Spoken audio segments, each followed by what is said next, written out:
great that we're just talking about food right off the bat instead of at the point when I usually get hungry, so I'm not quite as tortured by the food messages. But anyway. No, it's not sour cream. Sour cherries. Hi everybody, I hope we're having a good day. I'm sorry I was not streaming yesterday. I managed to have none sleep the day before and was just falling apart, and I would have gone to bed instead of stream, but then I was like, my sleep schedule's gonna be weird, so I was just like zonked out, incapable of doing much but just staring straight ahead. I was very weird.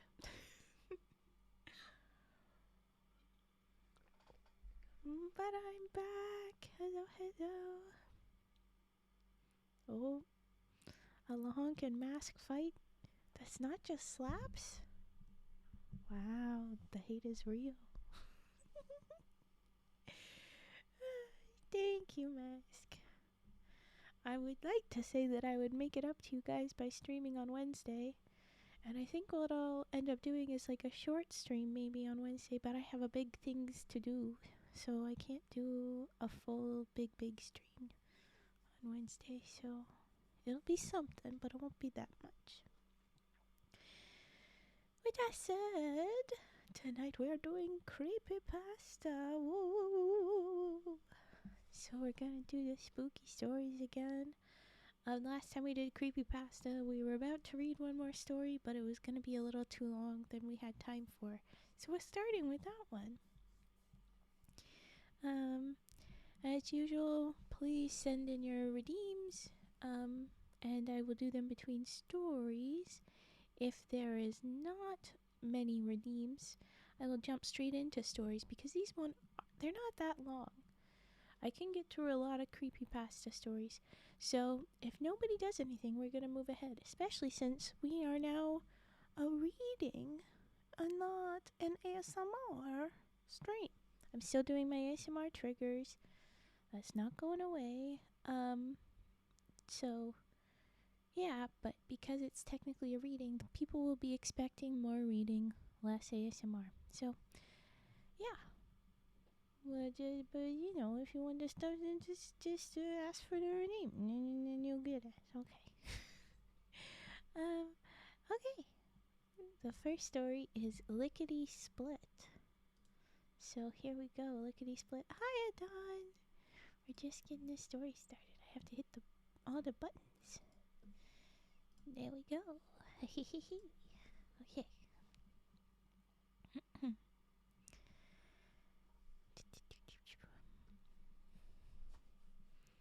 It started out as a perfectly normal camping trip. It was me, Rosie, and Jonas, just like usual. The three of us... Oh my gosh, hold on.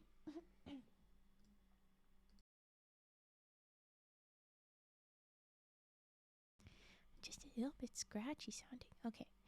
It started out as a perfectly normal camping trip. It was me, Rosie, and Jonas, just like usual.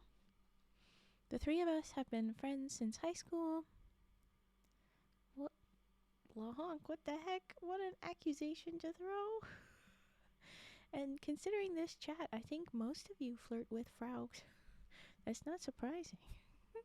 What are you doing?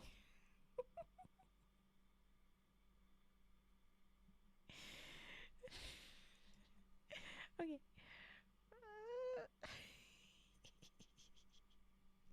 I'm gonna ignore your fights. You're gonna have your love fights.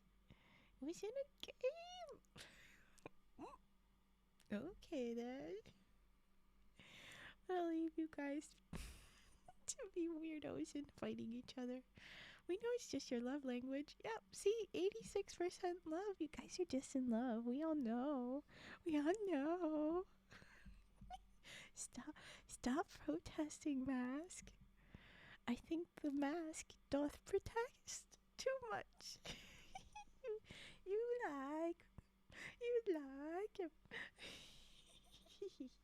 Okay, I'm gonna focus. No, I can't. I gotta keep giggling. Come on. You know it. Oh.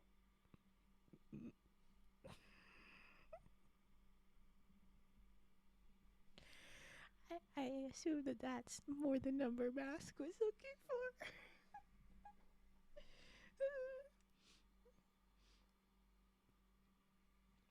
My cheeks hurt. Ooh. Guys make me giggle. Okay, I'm supposed to be reading spooky things. Come on. Alright.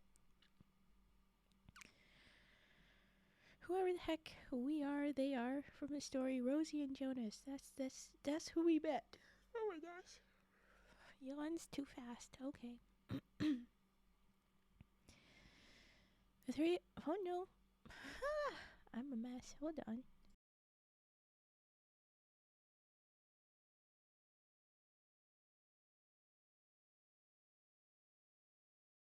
Okay, sorry.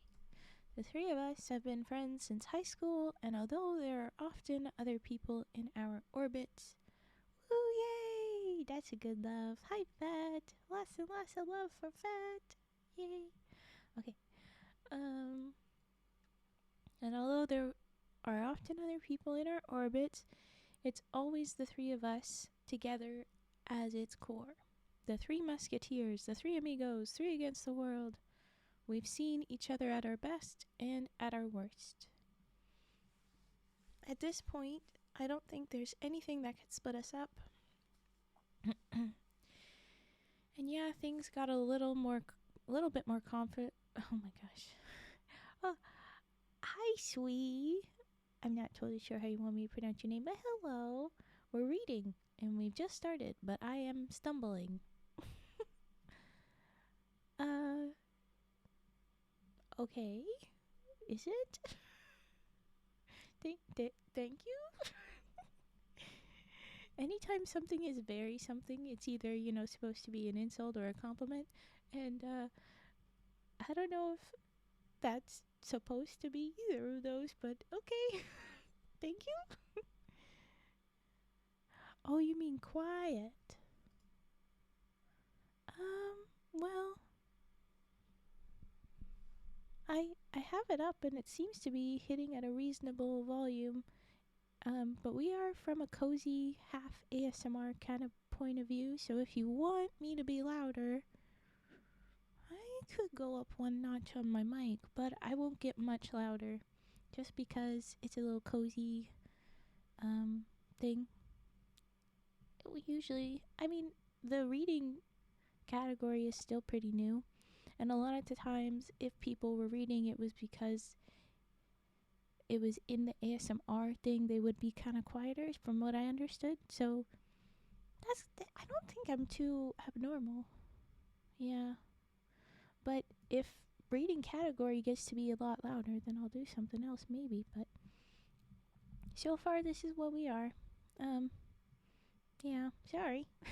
This is it.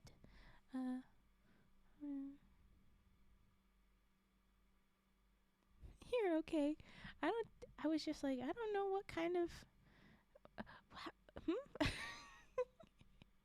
yeah. Oh, you said there's also a Lego and brick building category. Really? Raven goes to get Legos. That's fun. I like it. Sorry, distracted immediately. You say sorry? Or did I misread? Oh, I do not have Legos on Throne yet. Oh, thank you for the follow, Sweet5XX. If you want me to say the name differently, please tell me, because I'm not entirely sure. But whenever someone follows, I usually say their name in full. Oh, sorry, I just missed this. Yeah, sorry you didn't pass your tests then. I hope you have another chance and you do good.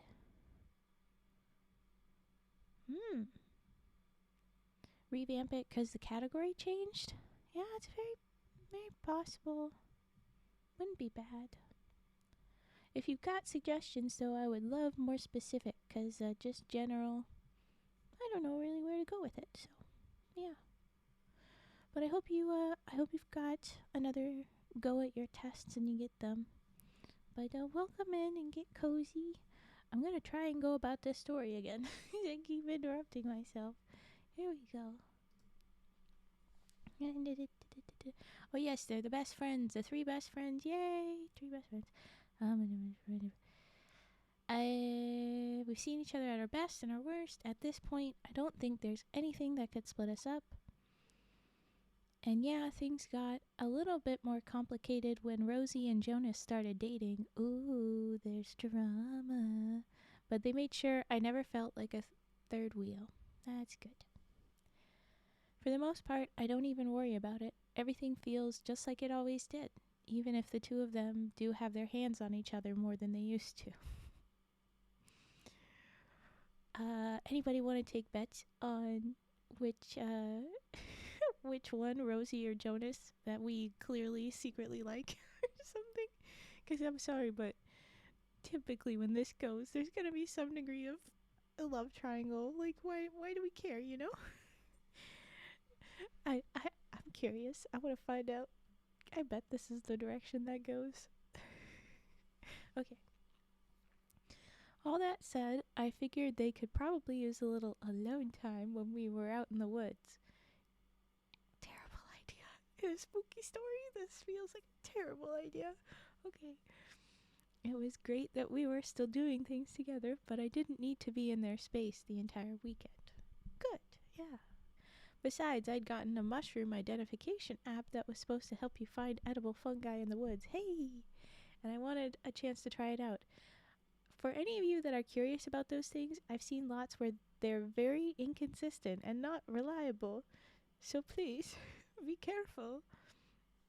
It's, you know, if it's AI generated, you know how I feel about that. They're not always going to be good. So, don't just put it in your face because a robot says to, you know? Okay. I wanted a chance to try it out. The idea of being able to go out into nature and just find things to eat, you know, without poisoning myself in the process, really appealed to me. Well, you know, careful, but yeah. So Saturday morning, I ditched my friends to let them hike to the falls while I headed into the forest to see if I could find wild mushrooms to cook with dinner. We didn't make any real plans about when we'd be back or anything. We all had our phones, and we'd been camping plenty of times before. It's not like we were going to get lost, not with GPS pinpointing us to the nearest 5 feet. You never know which area doesn't have good cell service. You never know when your phones die in the woods. You don't have a charger. Okay. I switched on the snail trail functionality on the map to track my path, just in case I did somehow get turned around, then swapped over to the mushroom app and set about my fungal quest. It had just rained a couple of days before, so I had a pretty easy time of it. I'd brought a gallon-sized Ziploc bag with me to store the mushrooms I'd found, and in what seemed like no time, I'd filled that up and was ready to head back with my bounty. When I looked around, though, I couldn't make out which way I'd come. I wasn't too concerned at first. I'd been pretty focused on the bases of trees and the ground in front of me. It wasn't all that surprising that I'd missed identifying landmarks located higher up. I popped open the map tracker, expecting it to show me the path I'd taken. Something was wrong with it, though. Dun dun dun, who could have guessed? Oh boy. It should have been showing me a single squiggly line through the woods, marking my steps. Instead, it had a diagram like a tree. There was one path at the beginning, but after a while, it began to branch off into multiple directions. Those branches also split, and instead of a single terminal dot showing my location, there were 10 or more blinking on the screen. Oh no, you've entered a multiverse where you can see all of the different ways you've gone.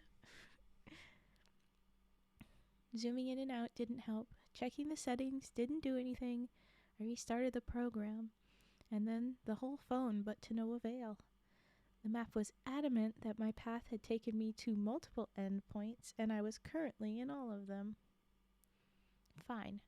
That was a weird glitch, but not all that important. I pulled up the pin I dropped earlier with the campsite's coordinates, and told the map to navigate to it. Sorry. It displayed calculating ... along with a spinning circle for a while before generating an error message. No route found. I rolled my eyes. Obviously there was no route. I'd just been wandering through the woods. All I needed was a direction, not a road or a hiking trail.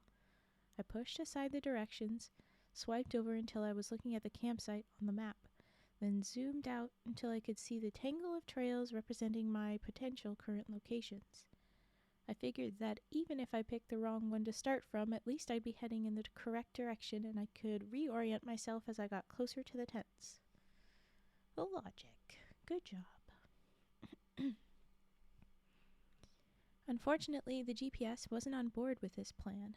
As I walked forward, phone held out in front of me, the map spun and twirled as if I were making rapid turns. I was sure I was walking straight forward, though.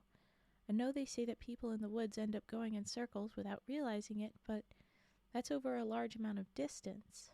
According to my phone, I was going in circles every couple of feet. The snail trails were getting even weirder.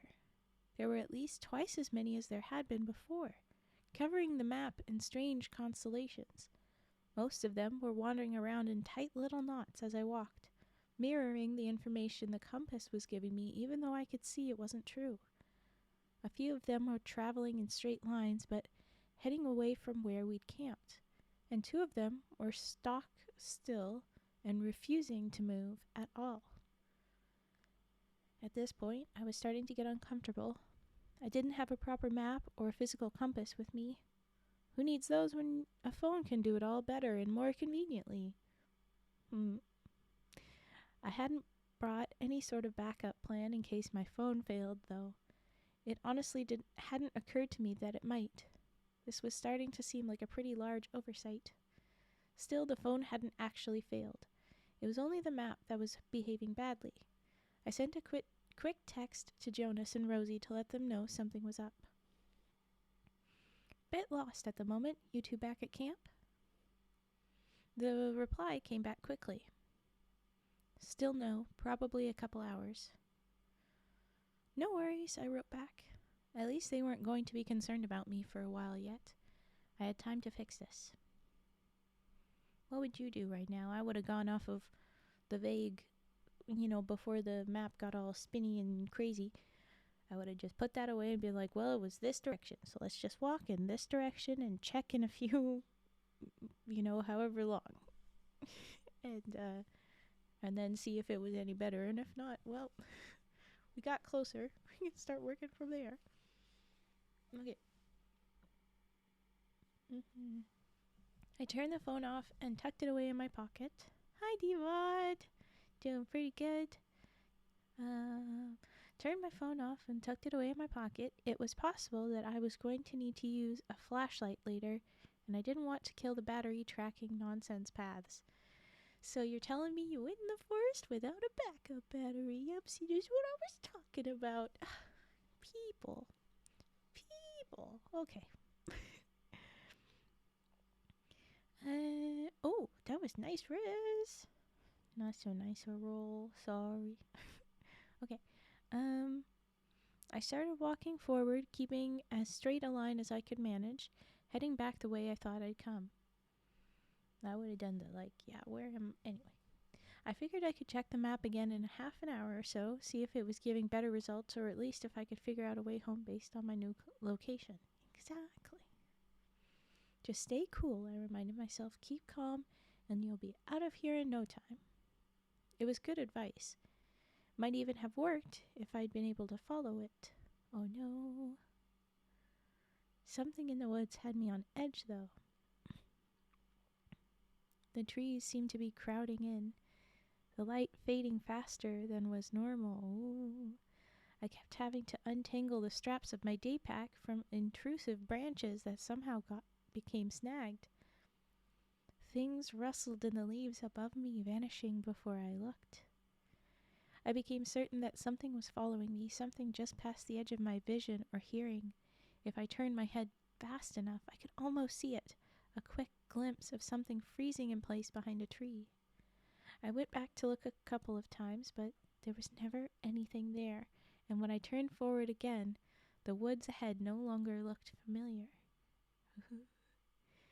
The rustling grew more frequent. The feeling of being stalked intensified. I was going to say no, brain. I had it and I couldn't say anything else, and now I can't say it. Well, bread. Alright, okay. I felt like whatever it was gaining on me. I began to walk faster, but it kept pace. Fear began to set in, a bone-deep terror that spread outward until it filled my whole body.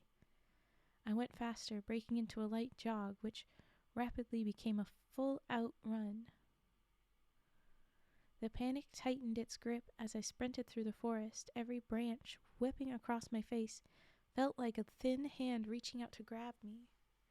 Every thorn scratching against my legs was a claw scrabbling for purchase. I could feel my pursuer's hot breath on the back of my neck. I feel the footsteps thudding against the ground. I knew that I was only seconds away from the ripping pain of teeth tearing through the muscles of my neck. Oh no. I was too terrified to slow down, but I chanced a quick look over my shoulder. For an instant, I thought I saw something, but my eyes had time to register no more than a vague shape before I was falling, tumbling through the air. My head smacked against something solid, and I passed out. Good time for me to quickly cough. Sorry.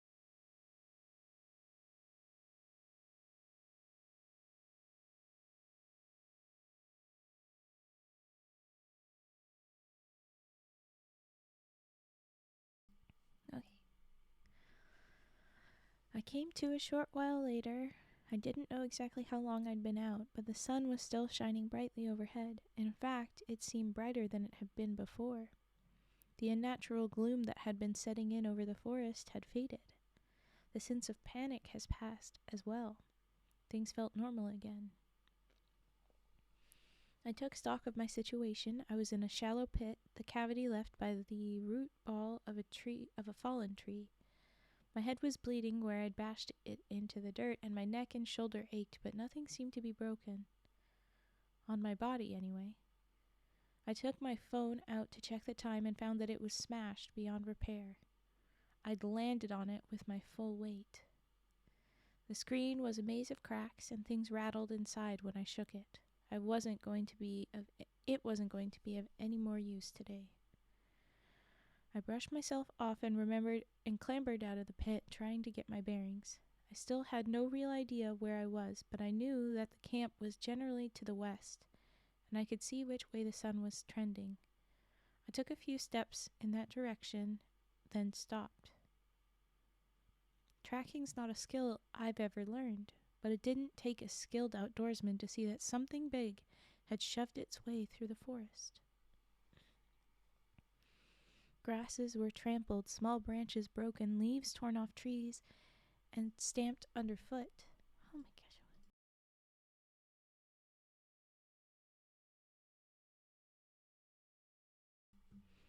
Okay, sorry.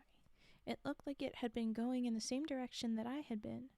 I could see similar signs of passage on the far side of the pit where I'd been running before I fell in. But what had caused them over here? The panic I'd felt, the certainty that something deadly was chasing me, brushed me again with a light, exploratory tendril. I shook it off, refusing to give in, but I took a different track through the forest. The sun sank lower in the sky, both confirming that I was heading west and raising my level of anxiety about getting back before dark. I'd found nothing that looked familiar, no streams or paths that I'd seen that morning. I knew I'd be okay if I had to spend the night in the woods. I had a bottle of water in my pack, and the mushrooms I'd picked could be eaten raw. It wasn't supposed to get cold enough at night to be an issue, but compared to sitting around the fire eating s'mores with friends, snacking on raw mushrooms alone in the dark seemed like a pretty distant second. Dusk set in. I resigned myself to not getting back to camp that night, but I was now feeling guilty about Jonas and Rosie. I knew I was all right, but all they knew was that I'd said I was lost, and now I wasn't answering my phone. They were probably out searching for me right now. I'd ruined their camping trip as well as mine, all because my phone had glitched and I'd had some weird panic attack in the forest. And then, just as the last bit of light was fading and I started to look for somewhere to shelter for the night, I came across a hiking trail. I had no idea which one it was or where it went, but it was a clear sign of human civilization, and it meant that I was no longer totally lost. I'm pretty sure I cheered aloud when I first saw it. There was practically a bounce in my step as I picked a direction and started walking. Wherever it took me, I was bound to run into people eventually. I was close to putting this whole misadventure behind me. Hiking trail or not, walking through the woods after sunset isn't easy. Oh my gosh. All the frogs in my throat. Dang it. Okay. Hiking trail or not, walking through the woods after sunset isn't easy.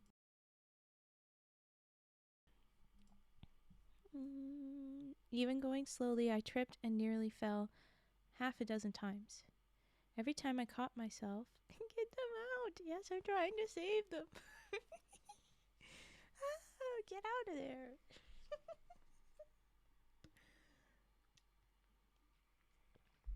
Oh, I'm just seeing your love. That's a lie, Diva. There's more love than 35%. Ugh.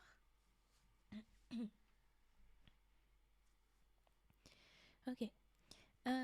We've tripped a bunch, right? Every time I caught myself, it jolted my body, making my various cuts and bruises throb. I was footsore, hungry, tired, and ready to give up when I came to the trailhead and a small roadside parking lot. Woohoo! To my delight, I recognized the area. It was less than half a mile away from my campsite. I hurried along the road, spurred along by the smooth surface and the promise of nearly being back. Jonas and Rosie probably wouldn't be at the campsite since they'd probably be out looking for me, but maybe they'd left some sort of way to contact them. There had to be rangers or police involved in this, right? There had to be regular protocols for lost hikers. As I approached our camp, I saw there was a fire going. I could hear voices. They seemed amused and relaxed, not worried and concerned. I started to feel offended. Were Jonas and Rosie just chilling out by the fire? Oh my gosh. Okay, I have a theory. Let's see. Oh my gosh.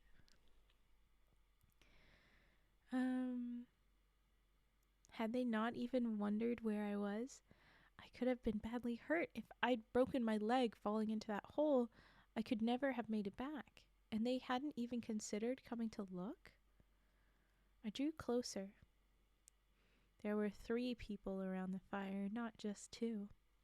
I could see Jonas and Rosie's faces, but the third person had their back to me. Were they just socializing with some new person instead of looking for me? What was this? Some sort of friend exchange? Well, we lost one, but here's a new one, so no problem. I was about to call out to them when the stranger by the fire laughed, tilting his head back. My words died in my throat. It wasn't a stranger at all. It was me. I clutched a tree for support and protection, peering out from behind its trunk as my mind whirled. I stared at my duplicate, in profile at least. He looked just like me. His hair was cut the same. He was even wearing the same shirt I had on. He launched into some lengthy monologue. I couldn't make out all of the words, but I could hear the tone and cadence well enough. His voice didn't sound like mine, but it was familiar. After a second, it clicked. He sounded the way I did on videos. He sounded like me outside of my own head. My thoughts flashed back to whatever had been chasing me in the woods, and the path that had led away from where I'd fallen. I started to go that way myself. It could have led straight here. Sorry, Yes, okay. The idea was insane, but it fit what I was seeing. Something had stalked me in the forest. It had chased me, planning to kill me and then take my place. But when I knocked myself out, it thought the job was done and just moved on in my guise. It probably wasn't alone. That was why it had come back to camp, why it was putting Rosie and Jonas at their ease. It was going to wait for them to go to sleep, then bring others in to replace them. I had to warn my friends. I took a step away from the safety of my tree, then stopped. How could I convince them it was me? I was me, sorry. The thing that had taken my shape was doing an impression good enough to fool my two oldest friends for an entire evening. It knew how I moved, how I talked, everything. There was no guarantee that they'd know which one was me. I could probably get them to safety, but at the cost of being left behind. I'd already been pursued by this thing once today. I wasn't interested in going through that again. Before I could come up with a plan, the thing in my chair stood up. I shrank back behind the tree as its shadow seemed to reach for me, stretching out in the firelight. The creature turned away from the fire, saying something, and began to walk into the woods. For a moment I thought it had seen me, but it headed off in a different direction, giving no indication that it was aware of my presence. I slipped off after it, doing my best to remain silent. It was probably going to fetch the others, to tell them to be ready. I had to act now before it got reinforcements. If I could ambush it now when it was alone, I'd have a much better chance of stopping it. To my surprise, it stopped a few dozen feet into the woods. It seemed to be staring at a tree. I had no idea what it was doing, but its back was to me and it seemed preoccupied, so I seized my chance. I rushed forward, slamming my elbow into the back of its head and bouncing its face off the tree in front of it. Before it had any chance to recover or cry out, I wrapped my other arm around its neck, kicked it in the back of the knees, and leaned in, choking it. The bark dug into my forearm as the creature flailed, trying to get free. Wild hands clawed over its shoulders, seeking purchase on my face, but I tucked my head against its back and tightened my grip. "Who are you?" it choked out. Even in its distress, its voice was still a perfect mimicry of mine. "I'm who you're pretending to be," I hissed in its ear. "You thought I was dead in the woods, huh? Thought you could kill me, then kill my friends?" It scratched futilely at my arm. Its struggles were growing weaker. "Why?" it gasped, but could not manage any more words. Its arms fell to its sides, and I felt it grow heavy in my arms as it slumped unconscious. I could still feel its pulse beating against my arm, though, so I bore down harder, refusing to relinquish my grip until its heart beat no more. When I let go at last, it fell forward against the tree, bouncing off to land face up on the ground. The face staring at me in the moonlight still looked eerily like my own. I'd hoped it would change back after it was dead, show me what it really looked like, but no such luck. "You good out there?" Jonas called from the fire, his tone light.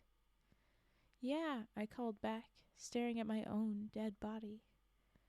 "All good here." I piled up some leaves, covering the body. It was a shoddy job of camouflage, but it might work for the night. I could come back out to take care of it later. For now, I had to get back before Jonas and Rosie came looking for me. "Took you long enough," Rosie teased as I stepped into the firelight. "We thought maybe you'd fallen in a hole after all." Seeing my confused expression, she continued, "The hole? The one you said you nearly fell in earlier when you were running through the forest." "Ah, that hole," I forced a laugh. "Yeah, no more holes for me today." Why did you take your backpack with you to go take a leak? Jonas asked. Of course, the duplicate hadn't had my backpack. I should have left it in the woods, gotten it later. I shrugged and tried to play it off. Hey, you never know. What if I'd found some good mushrooms? They both laughed. I set my day pack down and tried to relax. I was safe now. I'd made it back. I saved my friends. Once they went to bed, I could figure out what to do with the body. They'd never have to know how close they came to being replaced. When the fire burned low and Rosie and Jonas turned in, I went to my tent as well to pretend to sleep. Inside, I was surprised to find another copy of my day pack. I opened it up. The contents were identical to my own, even down to the individual mushrooms in the plastic bag. It shouldn't have surprised me. After all, the duplicate had been wearing the same clothes as me, too. Yet somehow this seemed stranger. I stayed awake listening to the sounds of the woods at night until I was sure Rosie and Jonas were asleep. I crept out of my tent and made my way back to the body in the woods. It was cold and stiff, but still stubbornly refusing to look like anything other than me. I took it by the ankles and dragged it away. I found a small ravine not too far away with soft, muddy ground at the bottom and overhanging dirt shells.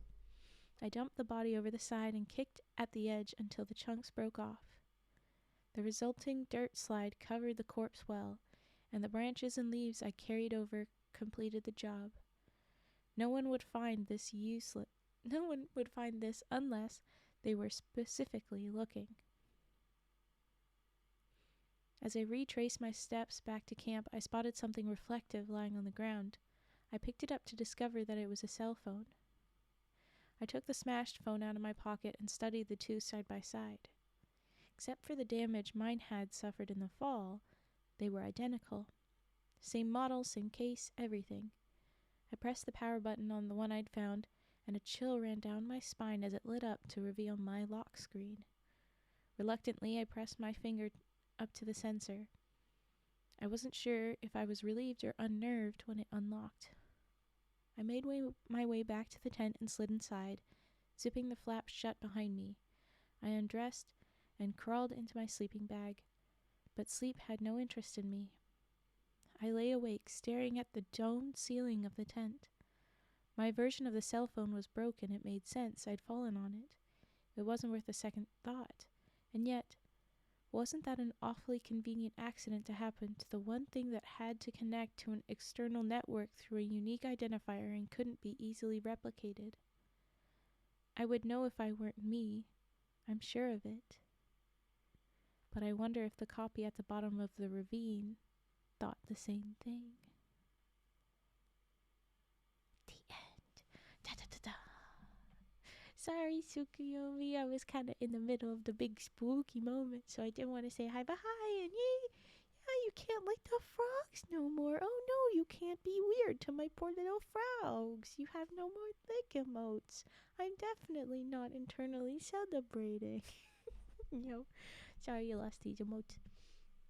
Those were fun. But hi. We'll have to get you new lick emotes, I guess. So I was seeing the I'm the replacement come for a while. As soon as it was, but they were talking. They were just at the campfire. I heard happy voices. I'm like, oh, you're there. Oh, you're a replacement. Because I called it way back. Oh, there you go. Lahong has a licky. There you go. I had a replacement thought as soon as the multiverse thing, right? Right?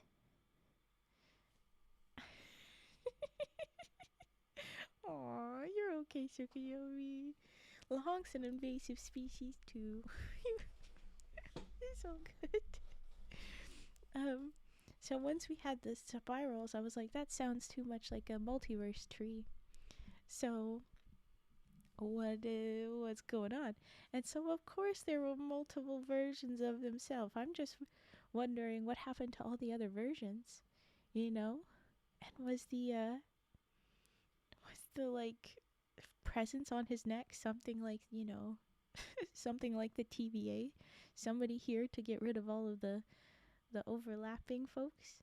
Or was it that when he fell, he got jolted over to another spot? I don't know. What was that about? But yeah, I saw him being the replacement. What I was not expecting, when we started, they made too much of a comment about the Three Musketeers and the relationship there that I was like, this feels like, oh, this is gonna be something later, isn't it? And then it wasn't. It was like completely irrelevant. I was like, oh, good for you for like actually just feeling chill. But I was expecting it to be like one of the multiverse things, is that we knew we were in a different verse after we killed our fake self when Rosie came into our tent or something like that, you know? Like, what are you doing here? or Rosie and Jonas hadn't started dating yet, you know, something like that, where it's like, oh, this world is different. I was expecting that. They didn't. You know, if you're gonna hit me with this multiverse stuff, I want to see it fully go, but still very good.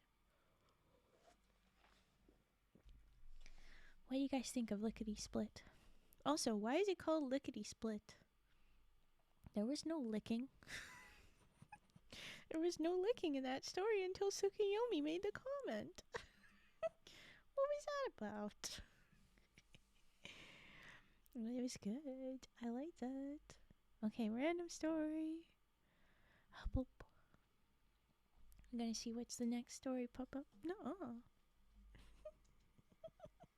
Yes, I know you didn't lick. You just talked about it. Ooh, this one's a long, long one. This is 23 minutes estimated time, which means even longer for me. Because you know, I'll keep getting distracted and interrupt myself. She waits upon the coastal road. What a title. Coastal road. Raven wanted licking. Raven was confused why title, if no lick. Did not want, just confused. Oh, you're gonna shoot my frogs now. That's your upgrade? I hate it. Thanks, I hate it. Don't violate my frogs in any way. Okay. Execution. No! Do not do that to my poor frog. You have no idea what you are done. There's people. Most of them are people. It's so mean. Okay. She waits upon the coastal road is the next one. It is gonna be long. I remind you about redeems. If you want them, you gotta request them, or else I'm gonna do what I'm about to do, which is just go straight into the next story. So I'm gonna just kind of adjust. Ooh, doing a little back crack. The next title is already up. You're too late. You're too late. I'm kidding. I guess I could do those. Why don't you do this while the story is up? You can do this. That's why we have the little bot. It even said right there, see?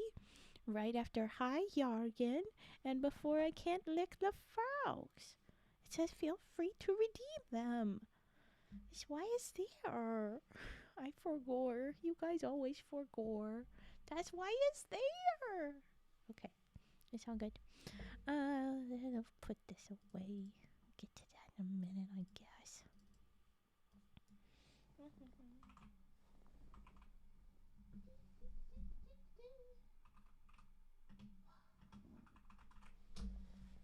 There we go.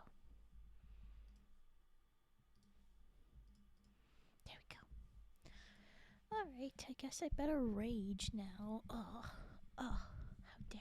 Okay, fine.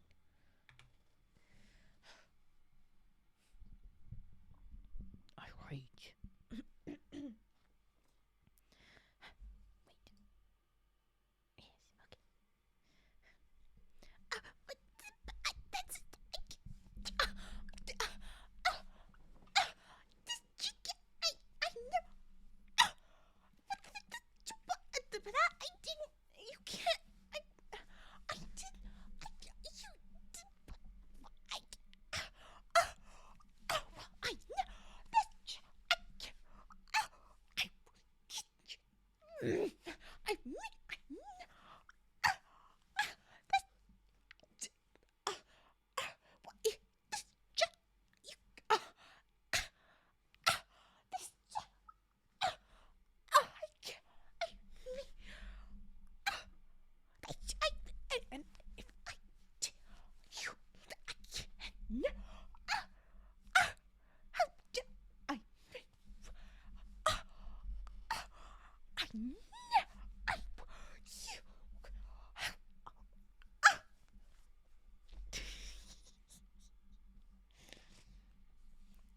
go. There was rage puffing. Solid minute of rage. Let's get comb twing. That'll be better. Rage puffing is good. It's just that comb twing feels cozier and less like I'm about to cause issues.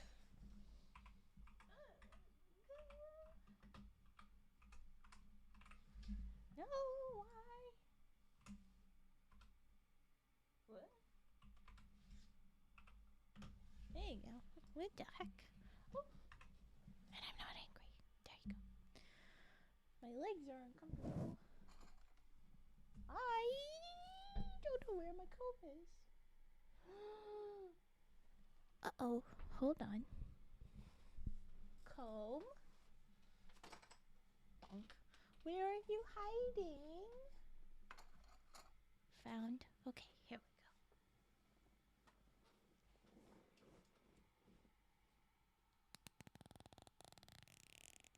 go. Oh, Yar, please. Rest. Damn. Look after yourself, please.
There you go. There was our comb. You work standing for 8 hours. That do be work. I hope that you are resting now, or will be very, very shortly. Please put your feet up, like actually straight up. Elevate them. Don't just sit even, because I bet that has been bad for all of the comfort and the maybe overall health. Please look after yourself. But okay, let's do that now. Good. You do need the breaks. That's good. Okay. And I hope wasn't standing still, because it can be helpful even just to do like a little jig on the spot. Like I imagine you could not have been still for the. Oh my god. But anyway, I hope you did the move around. All right. Mostly standing still. Darn. Yes, that's a owl. That's a big owl. Ugh. Ooh, this one is written like a journal. Is there other entries? Don't mind me getting fully distracted without even starting the story. I don't know. It looks like it's just one entry. Darn. Okay, well.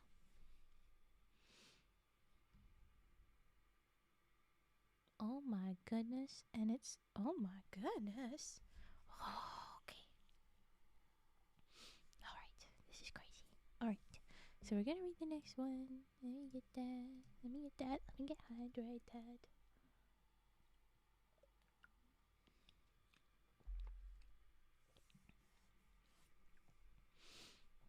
Alright.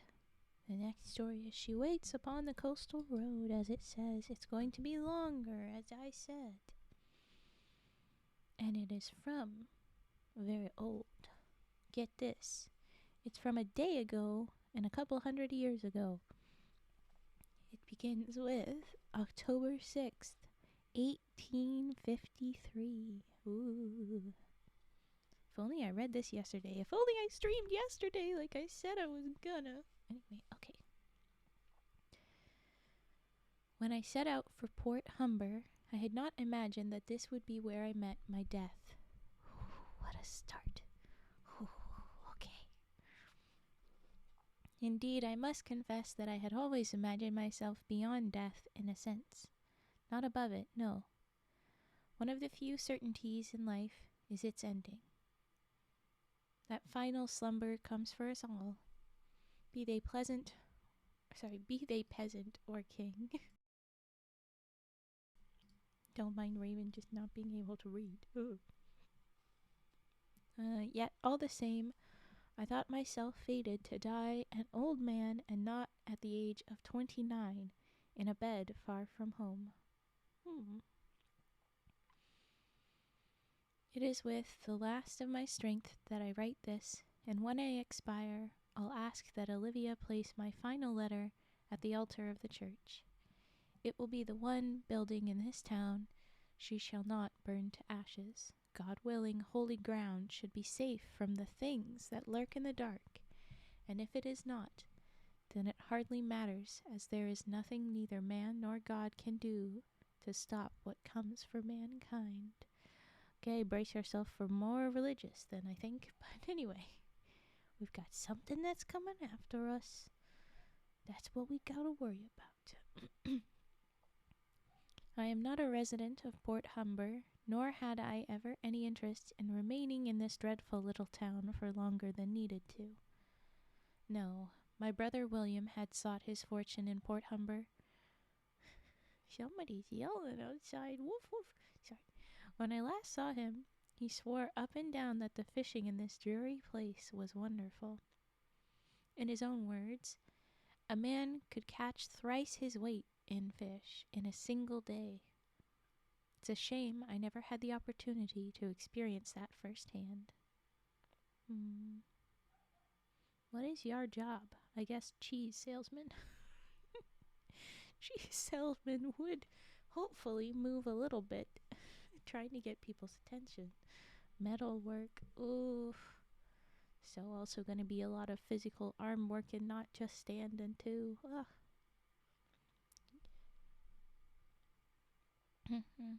Alright, we wanted to fish, but we never got a chance. Right. I made my living as a lawyer in Boston. Unlike my brother, I did not leave home for a girl and some fish.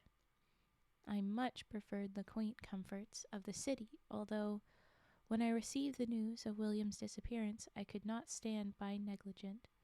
When the letter from his wife, Olivia, came to me, I wasted no time in leaving Boston for Port Humber. Okay, why did you say that the letter to Olivia? Oh, I guess she's just the only person around. That's probably it. It's just that if she's in Port Humber too, wouldn't she? Anyway, okay. According to her, William had gone north to a larger town where he could purchase some supplies, and he'd never come home. Hope for his recovery was low. I went not to find nor bury my brother, but to console Olivia. Excuse me? The man says, fuck my brother. I'm after his wife. Oh no! I was not so heartless as to leave my brother's widow alone in her time of grieving, but you are so heartless to not care about your brother. Okie doke. The train ride was not particularly long. Port Humber was only across the bay from Salem. Leaving the morning after I received the letter, I arrived by mid-afternoon. Had the weather been nicer, I may have even enjoyed my journey. The town itself was fairly dour. In the unpleasant weather, there was a miserable, spectral fog that came in off the crashing waves. As I stepped out of the small station in Port Humber, I found myself a little surprised to see a fairly small number of folk out and about. Even the harbor looked surprisingly dead for a fishing town. The place had an empty feel to it, not unlike a ghost town, and I must admit that left me with quite a feeling of unease as I looked around. I walked through the rain to find a small cottage my brother had shared with his wife. It was comfortably on the edge of town, away from the harbor, but not the shore. In our past interactions, William had always come to me in the city. This was the first time I had ever been to his home, but I must admit it had its charms. Through the windows, I could see the flicker of a lamp and knew Olivia was waiting on me. When I knocked on her door, it was nice to see a familiar face waiting on me, and I suspect she was quite happy to see me too, given the way her eyes lit up. "Howard, I'm so glad you made it. Please do come in. I'm so sorry about the rain." While I may not have left Boston for a woman, it was hard to fault William for his decision. Yeah, why are you after his wife? Okay, Olivia was beautiful, with a shark of dark hair and kind blue eyes. She was a small and at times sickly thing, yet lovely all the same. Perhaps had I met her before he did, I too would have fallen in love with her. We can tell, sir, we can tell. Please stop. Yet, despite her kind smile and pleasantries, I could hear the unease in her voice.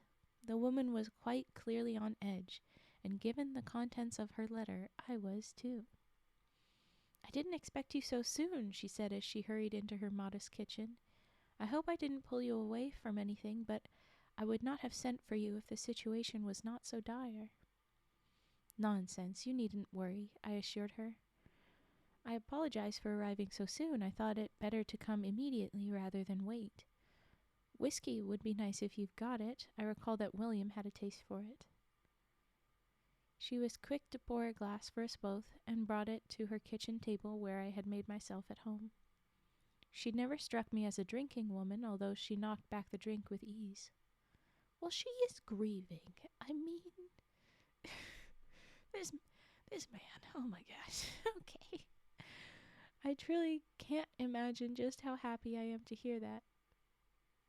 "I truly can't imagine just how happy I am to hear that, Howard," she replied. "Huh?" "There'd been no update. The police have searched the woods. There's been no trace of him or his carriage. Not that they expected to find any, I suppose." "How long has it been since he disappeared?" I asked as I emptied my glass. 6 days. There was a heaviness with which she said these words, an unspoken knowing to them that sent a stab of grief through my heart. I had hoped we might find signs of a struggle, a wandering horse, his ruined carriage, anything, so at the very least I might know he was just dead. "Just dead?" I asked. "Highwaymen might well have taken his horse and carriage." I apologize for being morbid, but given the circumstance, I'd say it's the most likely. And she interrupts. "William took the road up the coast," she interjected. "There's no highwaymen up that way. Of that much I'm sure." I remember my brow furrowing. I watched as Olivia poured herself some more of the whiskey. "What do you mean?" I asked. "You think he's alive?" "Not in any way that matters," she replied matter-of-factly. Her eyes locked onto mine, a deep sincerity in them. "I don't suppose you know much about Port Humber, do you, Howard?" "No, I don't suppose I do," I replied. "William always talked about the fishing here. I must admit, those who still take boats out do quite well. I always imagined it was on account of the fact that only a few still bother to sail these waters. I can't tell you just how many homes in this town lie empty. Every week in church I see another empty pew. Another empty pew. I really don't believe this town will live one more generation.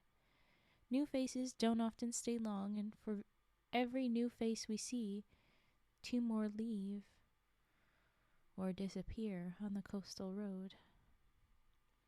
"There were other disappearances?" I asked. She nodded solemnly. "Every now and then you'll hear of one. Folks tend to avoid the coastal road north. Often they'll head inland and then north, avoiding the forest. It's almost a day's ride by carriage, but it's the safer route. Still, you see the brave, foolish, or desperate who try and take the coastal road. Oftentimes they come back just fine, but far too often they don't." "And why, pray tell, is that?" "Because she waits on the coastal road. You may avoid her in daylight or by chance, but Should you meet her at nightfall, you'll not live through the week, assuming you even make it out of the woods at all." The grave severity in her tone suggested a frightened reverence that sent a chill through my very bones. From the way Olivia spoke, I had no doubts that she was very much terrified of whomever she spoke of. "And who is she?" I asked, needing to know more. "Just what her name is, I do not know. My mother was only a girl when she arrived in town and set up shop. She claimed she was a doctor selling balms and medicine to those in need, and it seemed her arrival was quite timely.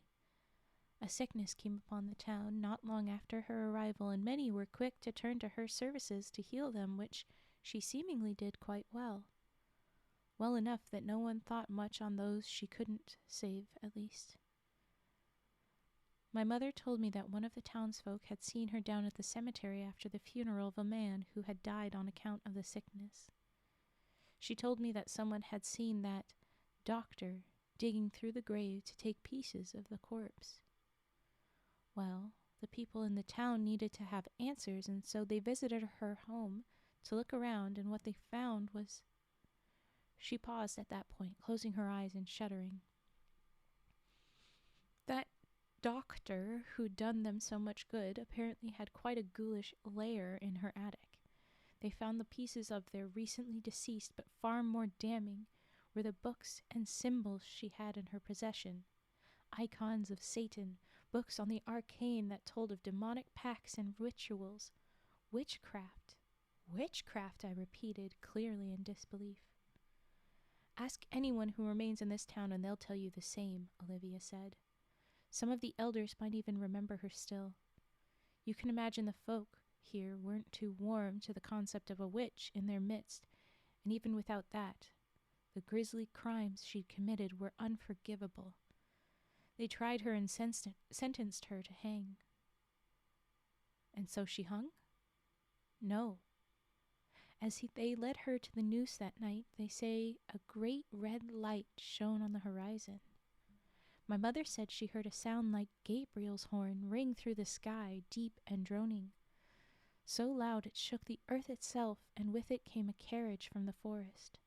It rode from the trees, driven by a skeletal driver who burned with a green flame and charged into the center of town. The people fled, but the witch, she remained, and as the door to the carriage opened for her, she stepped inside. The spectral rider took her away, up the coastal road and into the woods. To my knowledge, no one has seen her since. It wasn't long afterwards that the sickness vanished from town as if it had never happened. Folks reckoned the witch was the one causing it, and I suppose they thought themselves rid of her until the disappearances began." "And so they think the witch took them?" I asked, skeptical of her story. "Think?" Olivia asked. "No. Most folk in town have seen the glow of the rider in the woods. I've seen it too, moving fast among the trees. You can hear the galloping hooves as it skirts the edge of town, watching us, no doubt. There have been others who have gotten a closer look on the coastal road. Some even managed to outrun it, and others still have seen other things." "Other things?" "Dark, skittering things moving out onto the road. Not animals. Chester Wilde claimed he saw one a few years back. Said it was dark and spider-like. Too many limbs, bent at odd angles. Some folks say it's what she does with the bodies of those she takes. I can't say for sure. I myself would not go out there, and I told William he'd be wise to do the same, but he never believed in it. He never saw the light in the woods like I have. Now I suspect it may well have been the last thing he ever saw.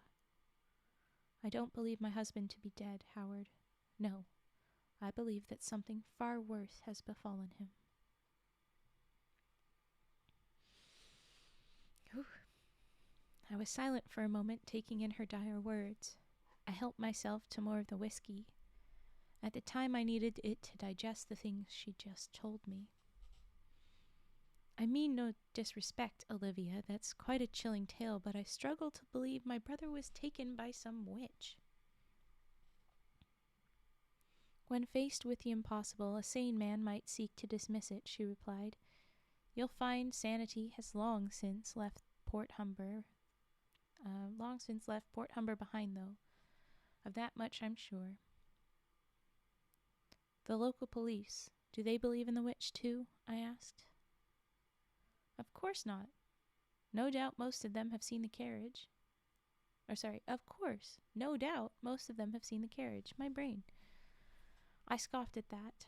A bunch of terrified men hardly could have conducted that through, I think, thorough of an investigation, but I kept that thought to myself.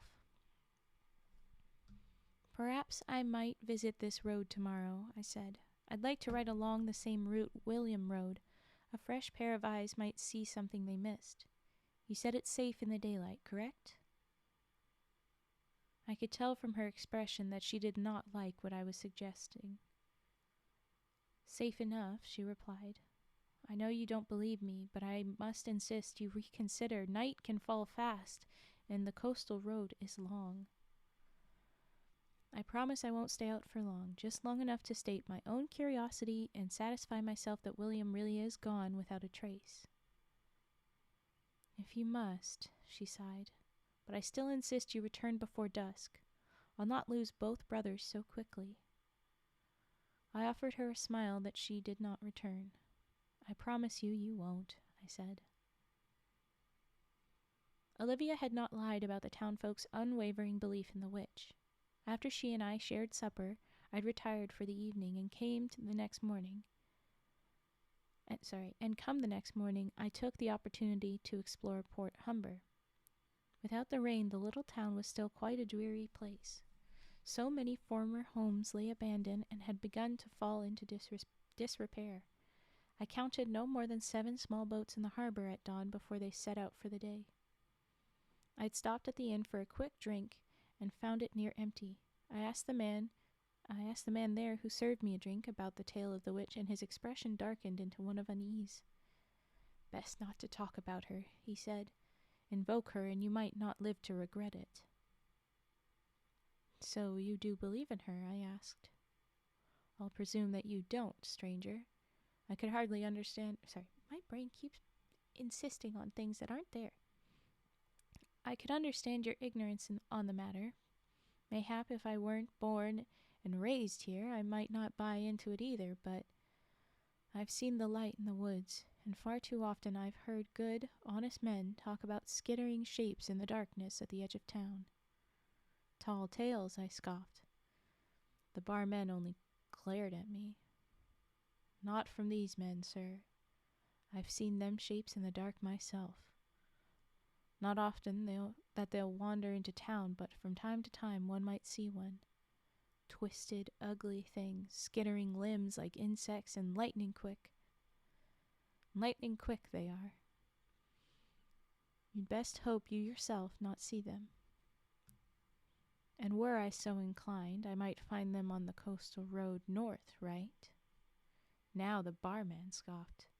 If you were so inclined, you wouldn't be the first to die trying. You look a fair bit like William Blake, don't you, boy? I ain't no fool, I know kin when I see them. If you're fixing to head up the coastal road, well, you do as you need to. But I doubt I'm the first who's warned you, and I'll not be the last either. Yes, William's widow said the same, I said. I pray tell, when did you last see my brother? Weeks. A few days before he rode up the coast, methinks. Came in for a drink with some others, local men. I could point you to them, but they'll not tell you anything I've not said. About the witch? The barman nodded. I took a sip of my drink. No women? I asked after a few moments. You think your brother an adulterer? I never would have thought him one. Forgive me. You must understand that I find it hard to believe he was simply spirited away by some witch. I mean no offense, truly I don't, but beyond a glow, has anyone truly seen this creature? Folks have seen enough. They've seen the carriage and its infernal driver, not just the light. They've laid eyes upon the thing itself. Ask around. No doubt you'll find someone who has. To answer your question, there was no other woman for William Blake than his wife. I never once saw him act untrue, and that's more than I could say for some in this town. The bartender watched as I emptied my drink. He did not move to refill it. William never believed in what was out there either, he said. I reckon that's why he took the coastal road into the next town over. We sent one of our boys over a few days later to ask if he ever made it there. They said he did, and once he'd concluded his business, he turned tail and went straight back home into the night despite the setting sun. I have no doubts as to what became of him, and believe me when I say that I wish he were dead. It's a far kinder fate than what she would do to him. The severity in his voice matched Olivia's, and I must confess it set me on edge. Much like her, he truly believed that my brother had fallen victim to this witch, and his unwavering faith in such a horrid thing was enough to make me question the truth of it. I had asked others throughout the morning, but those conversations went similarly. That whole town was firm in their belief of the witch, and I must admit, that did vex me. Surely someone would see through what had to be little more than some clever lie or trick, right? My instinct told me it was not but a folk tale that some marauder had twisted to serve their own ends. Yet when so many seemingly reasonable people claim to have seen the same unnatural things, one must ultimately consider that there may be some truth in their statements. Hi, Violetta. Spooky story time. We're only about halfway through this one. It's a long one. Oh boy. Okay. There was only one place that could give me the true answers I sought, and that was the coastal road north. Brain. The sun was high in the sky when I saddled a horse to take with me. I told Olivia I would heed her request to not stay out past dusk. The look in her eyes, I was like, wait, when are we going? The sun was high, so noonish. The look in her eyes was nonetheless one of uneasy dread. She still viewed my actions as foolish, but I suppose she couldn't hope to understand just why I did them. I'd always considered myself a logical and reasonable man, and stubborn though it was, I needed an answer to William's disappearance that suited me.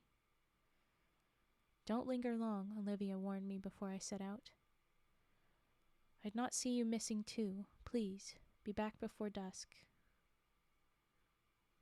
I'm worried that, this road is going to take so long that he has to stay the night in the town over. And so, what she should be saying is, be safe, stay in the town during the night instead of taking it at night. Be back in the morning, you know? No one else? I promise I will, I said, and with that, I led my horse north. I had packed food for a day along with a pistol that had once belonged to William. And I trusted that those would be enough to assure my safe journey. In any other conditions, they almost certainly would have. The coastal road was a rather narrow and winding path. It was clear it had been neglected as vegetation overgrew the once well-trodden trail. To my left were crashing waves that waxed and waned on. To my right was thick green forest that seemed to stretch on forever. The road wound upwards, moving to the summit of a cliffside that granted a truly spectacular view of the Atlantic. Vast ocean stretched on as far as the eye could see, and as I rode, I caught myself admiring it for some time before forcing my eyes down to the stone beach at the bottom of the cliff. It would not be hard for a reckless carriage to go over the edge and plummet to certain death. Surely it would be a grisly fate for my brother, but a far more likely one than what the people of Port Humber believed he'd endured. Such a fall would have shattered his carriage and hopefully slain both him and his horses immediately. Perhaps the tide might have carried away his body and much of the wreckage. That might explain the disappearances of the people of Port Humber attributed to the witch. I wondered if I were able to take the time to comb through the rocks. I might discover numerous bits of broken wood amongst the stone, remnants from the other poor souls who'd fallen to their deaths. If I had the time, I may have done just that. I looked into the forest next. The ground was fairly level, but was possible that in the low light of twilight one might possibly wind up lost among the trees. It seemed far less likely fate than going over the cliff, yet not impossible. Somehow I doubted William to be the sort of bumbling fool who might make that kind of a mistake, though.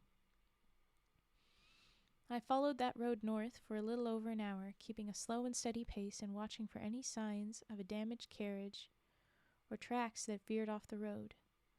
I saw no such thing, but I was not deterred. I told myself that in time I would find something so long as I remained patient. In a sense, I suppose I did. A good few hours into my journey, I spotted a clearing in the forest ahead of me. Someone had clearly made their home out that way. A small cabin sat in that clearing, simple and crude, yet clearly occupied, judging by the smoke rising from its chimney. I did not see the old man on its porch at first, not until he raised a hand to wave at me. I returned the gesture before stopping to tarry.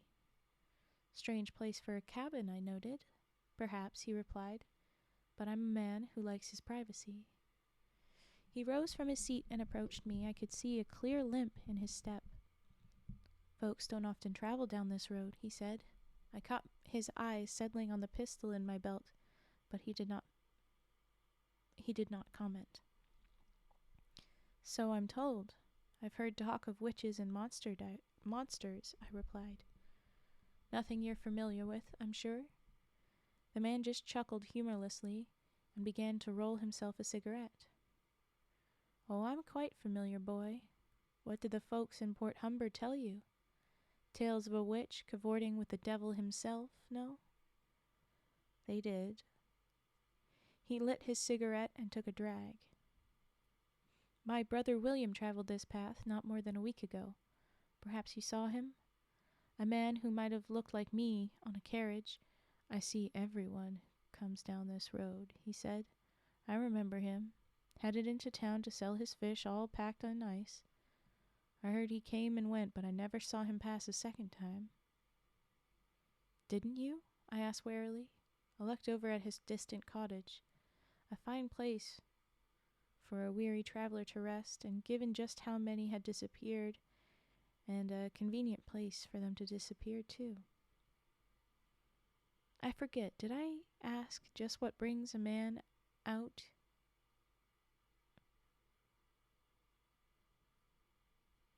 I think they mean man like you out onto such a lonely, desolate road. But anyway, the exact wording here is, I forget, did I ask just what brings a man out you onto such a lonely, desolate road? You're not the first to ask me if I'd ever kill a man, the old man said. I see that tension in your shoulders, boy. Now you're wondering if I killed your brother. The answer is no. But I saw her carriage out that night. No doubt that he belongs to her now. Confound it, you believe in that damn witch too? I asked, allowing my frustration to slip out. The old man just laughed. Believe? Heavens, boy, no. I don't simply believe. I was there when they hanged that vile bitch. Ooh. Okay, then. His eyes burned into mine, and I stared back at him in silence. Excuse me? You heard me? Dr. Primrose Kennard. Lovely thing she was. Pretty as a picture, and yet one might never have imagined just what was beneath all that. Port Humber, most likely, only barely remembers her, but I was a young man on that day. I was there when we found her attic filled with arcane symbols and bits of the corpses she'd exhumed, stitched together and marked with runes that were not of this world. I was there in that attic. I saw the unholy things she kept, the books she had strewn about that invoked things God himself might fear. You knew her? I asked quietly. The man nodded solemnly. Aye, and before I knew what she was, I confess that I wished I'd known her better. I've not seen her since that infernal carriage carried her from the town. I was there when it rode in from the woods, leaving flame in its wake, and its rider cut her down from the noose. I ran with the others, but I know I looked back on her and watched as that door opened and she stepped inside. I saw the look in her eyes as she did, a smug knowing, a mocking stare that I'll never quite unsee. He spat into the ground. She's real, boy, and she's not to be trifled with. Best you be back in Port Humber or even back here before dusk falls. She'll not bother me much so long as I stay indoors, but if you remain on the road, you'll surely be lost. Even if she's real, she can't be more than a gnarled old woman, I said. She's beyond human now, the old man said. Whatever she serves, the devil in hell and all his demons would shrink back in fear before its might. God Almighty would have barred it from Eden, and perhaps even He would have failed to contain it. It is above them both, and it gave part of itself to her long ago. For what purpose I do not know, and I suspect it's best I never know. He snuffed out his cigarette and shook his head. Best to turn back now and not linger. Night will fall quickly. I've a bed if you'd rather press on. But I'll tell you now, you'll find nothing, boy, you'll find nothing. With that, the old man turned away from me and returned to his old cabin. I watched him for a moment, my mind clouded as I tried to comprehend the things he had said.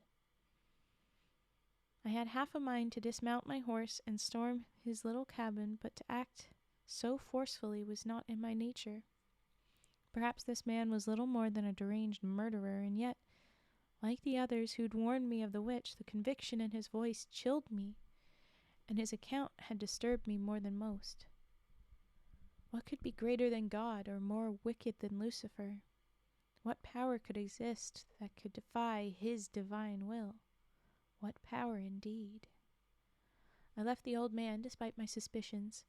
I reasoned that perhaps later it might do me good to investigate him more thoroughly, but I'd not charge in and assault a man over naught but a suspicion. I pressed on down the coastal road, making note of my strange encounter, but still dedicated to finding some evidence that William had gone off the road. In the back of my mind, I suspect I knew that what I was doing was foolish. I was not immune to the cold fear that had crept down my spine, and I entertained the thought of turning back more than once. The sun was low on the horizon. I would either need to turn back or keep going to the next town, and I found that I liked my chances less and less the more I thought on it. All the same, the rational part of my mind was adamant that if I would only go further, I would find some evidence that William had met a different fate, and all my fears would be alleviated. Like a drowning man in a raging sea, I clung to that idea, and despite my fear, I pressed onward and sealed my own fate. Dusk came on quickly when I, at last, noticed it was twilight. I stopped my horse in its tracks and looked out over that glimmering horizon. I realized that I may not have had time to make it back to Port Humber. The old man's cabin would have to do. What about the other town over? How far is that? Okay. I turned my horse around and abandoned my search as I headed in the opposite direction. I picked up my pace. Up until then I had not pushed the animal too hard, but having already studied that stretch of road, I was more inclined to coax it into a gallop. The light turned golden along the horizon as the sun began to sink beneath the distant waters. Beneath me, roaring waves crashed to the coast, and as the light died, I was so sure I might just make it to safety in time. Darkness had rolled across the sky like a cowl.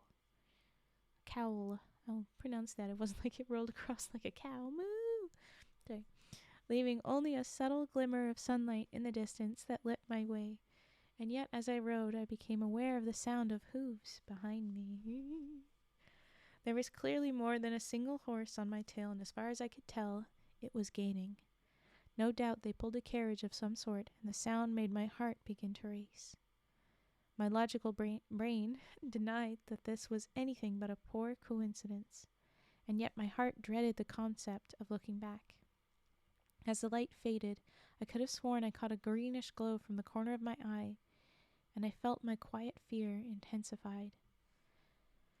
I urged my horse to go faster, and it sped ahead of whoever was behind me. The approaching hooves grew softer, and it was then that I dared look back to see what was behind me.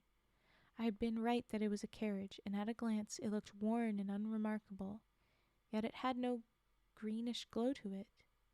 The rider was dressed in all black, and I could see no supernatural glow to him. Though I could not see his shrouded face, he looked to be an ordinary enough man, and that comforted me somewhat. I must admit, I felt relief wash over me, and I allowed my horse to relax its pace.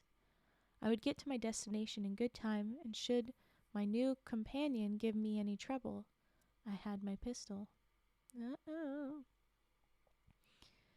The carriage closed the distance between us again as night began to fall, and I paid it less mind. I focused only on the road ahead as I listened to the crashing waves and pounding hooves. From the corner of my eye, I could see the black horses of the carriage passing me. They galloped at top speed, no doubt trying to beat the darkness as I let them pass.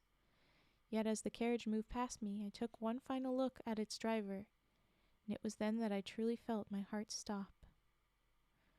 From a distance, his clothes had hidden the truth of the man, should you dare call what sat atop that carriage a man. His dark cloak hid his bony, pale limbs, and his top hat hid what wispy hair he might have had. His skin was stretched so tight across his face I could see every detail of his skull. His lips were pulled back in an animalistic snarl that I screamed in fright. Yet the feature of his that chilled me the most was his eyes. They burned and glowed bright green like raging infernos, and I could have sworn I saw tongues of flame inside them. Those burning green eyes locked on mine, and as they did I could feel the horrible heat rising off of his body. I could hear my own horse cry out, and wondered for a moment if even that beast shared in my fear as it ran as fast as it could to escape the horrific rider of that infernal carriage. It pulled ahead of it, outpacing its horses in its panic, and I could do nothing but hold on tightly as it ran. I looked back only once to see that hellish carriage fall behind us, and for just a moment I prayed to God that I might have been saved. Yet I should have known that what was coming for me did not answer to God. No, what came for my soul was above God itself. I looked ahead once more into the darkness ahead, and I prayed I might see the light from the old man's cabin, but I saw naught but void as darkness raced past me. I could hear the hooves behind me, and I realized something else had joined them. A frantic rustling in the trees, like the wind but stronger. In the darkness ahead of me I was sure I saw something move, some shape emerging from the forest and skittering onto the road. I could not get a good look at it, but its movements were impossible to describe. Every part of it seemed to walk, and it moved with an impossible speed onto the road ahead of me, cutting off my escape. My horse tried to stop but could not do so in time. It reared up, throwing me off of it, and shrieked in terror. That shriek was cut off as the dark shape I'd seen quickly lunged for it. I felt hot blood spray across my face as the horse's dying scream was cut off with a disturbing gurgle. I could hear the body of the beast hitting the ground, and I saw the shape of the terrible thing that had slain it mount its corpse. We're only getting more descriptive, so if you have to leave, I understand. I could hear the ripping of flesh as I stumbled backwards. I drew my pistol. In my unthinking panic, I took aim at the dark shape before me and pulled the trigger, unleashing every shot in my revolver upon that wretched thing. I know the bullets struck it. The scream it emitted sounded almost human, or humans. Men, women, children, and even animals all screaming in unison. The flashes of the muzzle granted me only a momentary vision of just what had accosted me, and that glimpse was more than my mind could handle. I could see gray, rotting skin, arms and legs jutting out at odd angles, but worst of all I could see faces. Human faces, screaming in agony. And in that fraction of a second where I could see the unholy thing before me, I swear I saw William's face amongst them. I swear I heard his voice as that creature screamed. In my terror, I pulled the trigger one last time, only to hear the gun click. The sound of approaching hooves drew nearer, and from the corner of my eye I could see a hellish green glow getting closer to me. The gun fell from my hand as I turned to run. I don't know if that unholy amalgamation of flesh followed me. I didn't even know what direction I was heading. I could hear the waves, and without thinking I ran for them. At the moment, the snap of my bones, as I was dashed against the rocks at the bottom of the hill, would have been preferable to any other fate that awaited me. Hi, Fleno! I felt the ground vanish beneath me as I ran, and I fell. It was not a straight drop, no, instead I rolled clumsily down an incline until I struck the rocks below. My bones had broken. My body was enveloped with a pain far greater than any I'd known, but I did not die, and I was cursed to look up at the top of the cliff and see that green light stop just above me. Primrose Kennard had come for me, and all I could do was look helplessly as she made her advance. I could see the shape coming down the incline, although my battered body would not move. She took her time descending on me in the darkness, and as she did, I could see a great red glow illuminate the night sky above me. In the distance I could hear a low, unending drone like a foghorn, and yet it sounded so much different. She was there. She had called it to her, and I knew that this would be the end of my life. She stood over me, looking down upon me, beautiful and hideous, with a visage that will forever be scarred into my mind. The red horizon pulsated, almost as if with excitement, as she reached down towards me, reached into me and grasped hold of something. Just what she took, I cannot say, but I could feel something in me. Not something in my body, but something in me, in my consciousness, in my very soul being torn out, and the pain of that dwarfed the agony of my broken bones. I would have given anything in that moment for her to slaughter me. I would have begged her, were I not screaming in agony. I felt something rip. Something in my mortal soul was pulled free, and I watched as she raised her hands up to the red light in the sky. My eyes rolled back in my sockets, and I saw a great red cross, made of light, on the distant horizon. Flashing as it droned an unholy sound that drowned out my screams and split my very skull. The earth shook, and the last thing I remember was the knowing smile of Primrose Kennard before I knew no more and slipped into the nothingness. Olivia tells me that I was found by an old man who lived on the coastal road. It was him who brought me back to Port Humber, but he did not save my life. I feel myself dying. I feel myself slipping away again, and when I go, I know I will not come back. Primrose Kennard could have killed me outright. She didn't. No. I can't begin to imagine her reasons for letting me survive. Punishment for my hubris, perhaps? To send a message to others, or maybe just plain cruelty. Either way, I know she did not spare me. I'll die all the same, and when that happens, I wonder if she'll then claim my body. I wonder if she'll twist me into something else, something horrible. I wonder if she'll make me kill people. God. I have told Olivia everything. I have told her to make the people abandon Port Humber, to burn it to the ground if that's what it takes. These people will not stop the witch. They know this already, but I don't think they quite comprehend the evil she represents. As she ripped part of my soul from me, for only a moment I felt what she had bound herself to. I felt whatever that red light was, and I know that the old man could not even begin to describe it. Not even God could save these people.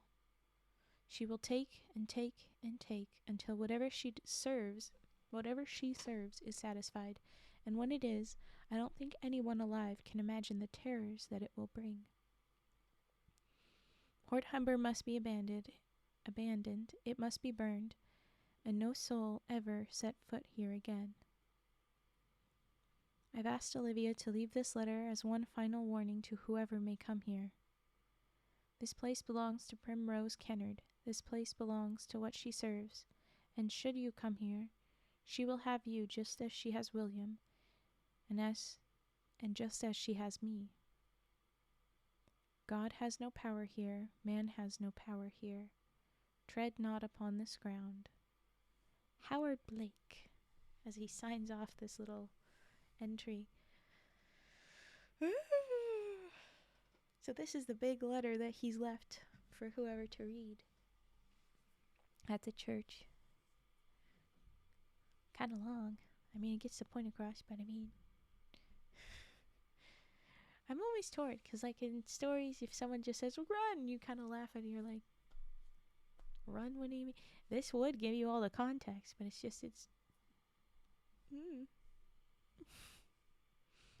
You'll be sat in the church for a while, it might be sunset by the time you finish. So, oh my gosh.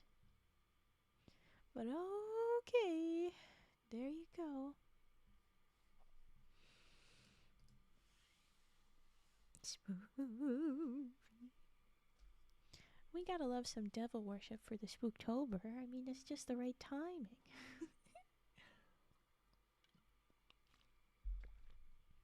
Oh, this one's gonna be super quick.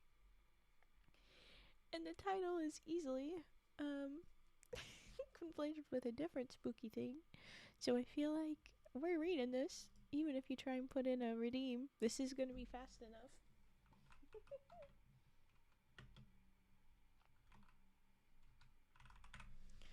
The Thing. Oh goodness, is it gonna be? What's it gonna be?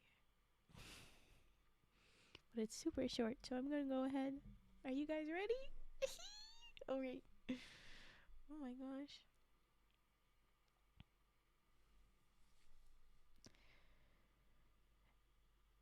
There were two young boys named Trevor and Will. They spent most of their summer vacation hanging around town looking for things to do.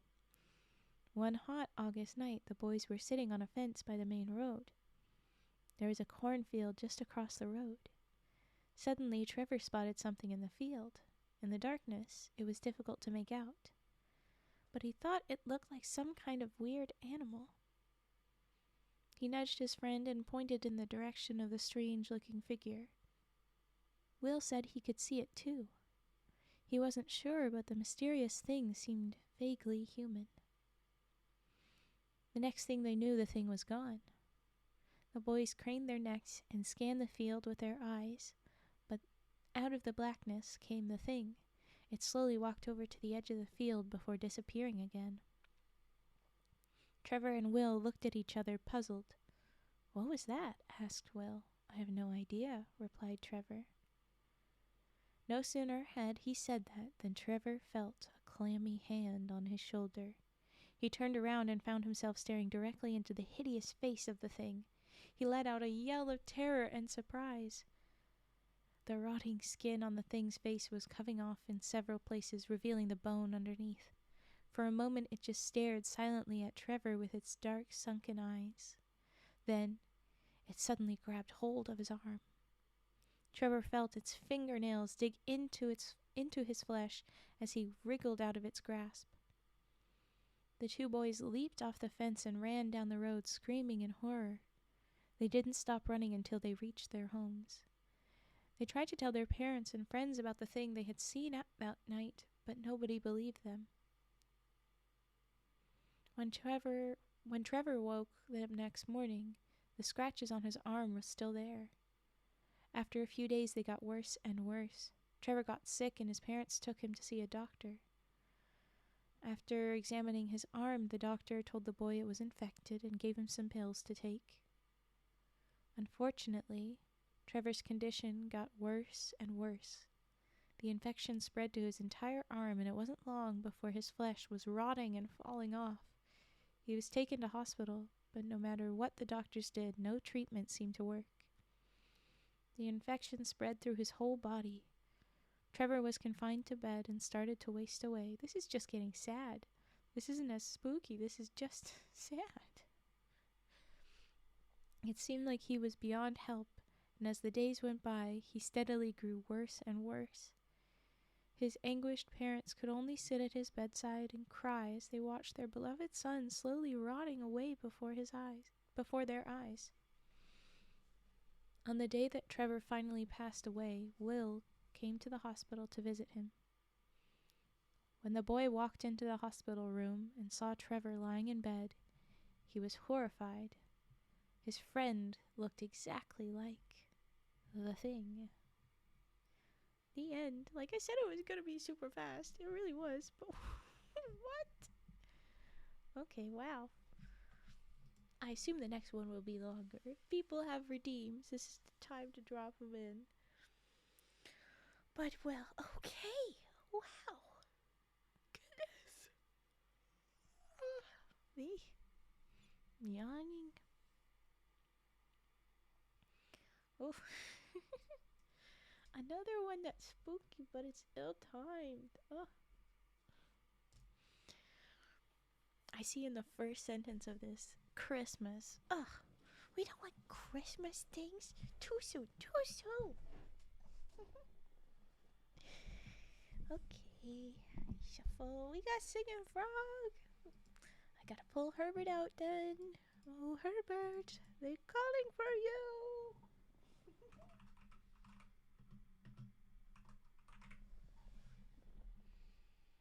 They should have cut off his arm to stop the infection from spreading to the rest of his body. Like, really? As bad as it was, where they're like, here, have some pills. They weren't gonna do something about that? They weren't gonna act sooner? Come on. Oh, well. Okay, here is Singing Frog time. Let's go. Yeah, Herbert.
And there was Herbert. The Singing Frog. Any other games? Anybody? Anybody? Boop.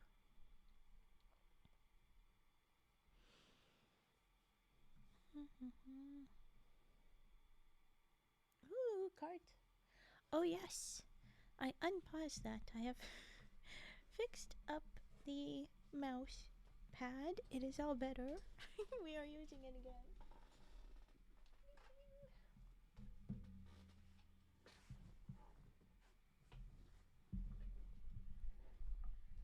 Okay, let's do cards. Ooh, Toast says typing. Do you have a preference for keyboard, Toast? I'm very quiet, sorry. Do you have a preference for which keyboard, Toast? Let me know.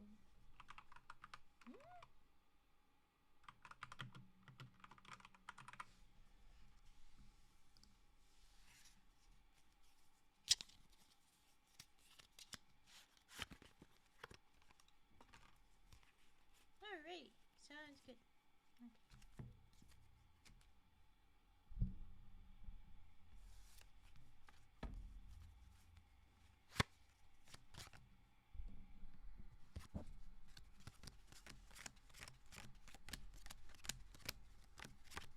Okay.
Okay, we're gonna move to typing.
Go. I'm so sorry. Okay. Oh, that's not how that's supposed to move. There we go. I think that was plenty of typing, probably. No, I will not shuffle them cards. I did that in a very timely manner. It is your fault you did not hear it. I blame you entirely. We do have another rage puffing, but I'm going to stretch and hydrate real first. Thank you, Cage. Thank you, thank you. Okay.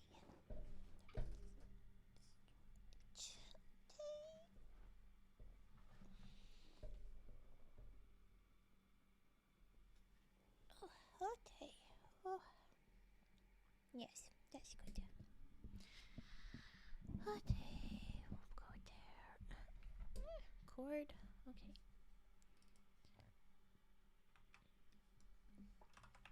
I am rage puffing again.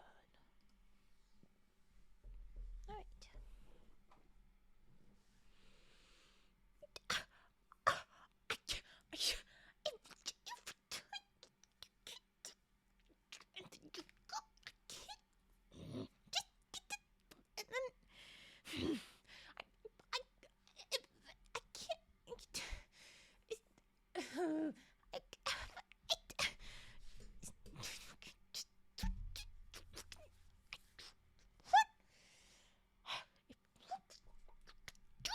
And then and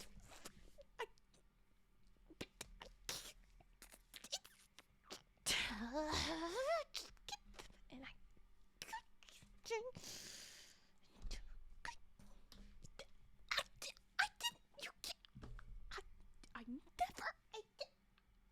And then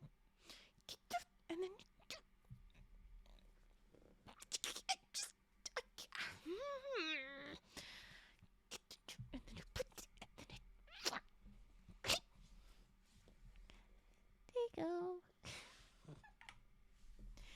done a rage. I'm done. Alright. Is there any others? I see none right now. I think to be safe, I'm gonna run an ad right now. But I'll wait for. Oh, yep, there's another one. Okay, so I'm gonna run a quick 1-minute ad because otherwise the ad would interrupt my story time. And then I'll do humming. And if there's other redeems, I'll do them. And then we're gonna jump into the next story. Okay, here's ad. I'm sorry. Boop. It's trying to go. Will it go? Yeah, there it goes. There it went. And we'll do humming, but I won't type that in. I won't make people think that maybe they're missing it. You're not missing it. I promise. I promise. Okay. Okay. Okay. Alright. That'll be good. Yeah. That is good. Raven talks to self during ad. Don't worry about it. Don't worry about it. It's ruinesque. And you cannot hear me because is ad. No. 16 seconds. I have to wait for the 16 seconds. It's not fair. Okay. Can you hear me, Ruin? Are you there? Or is it ad? There we go. Okay, ad is done. Hi, Ruin. I was talking to you even if you can't hear me. Hi. It's good. How are you doing? Yes, please go check out Ruin. Thank you for the shout out gift. Thanks, Cage. But hi. Thank you. The fuck happened there? Phone?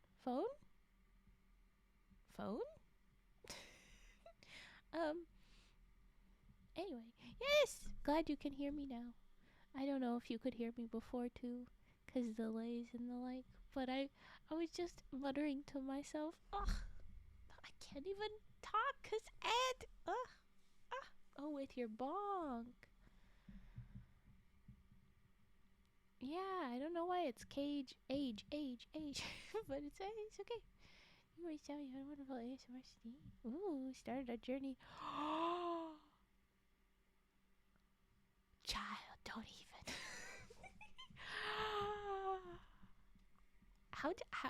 How have you done other chapter reads before? I mean, I guess because I've been ASMR, I have been like, I can't just read. People will be upset I am not doing the ASMR. But I guess I could do that now. I could just read.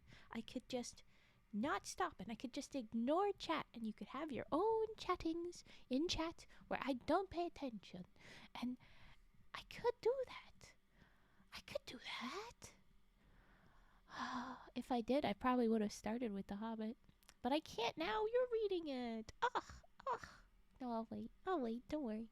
I'll be like, people will be halfway through and they'll be like, oh, I haven't listened. And I'll be like, oh, go watch VODs. And then also, if you want to hear a different voice over there. He's done children's books before, but never love story.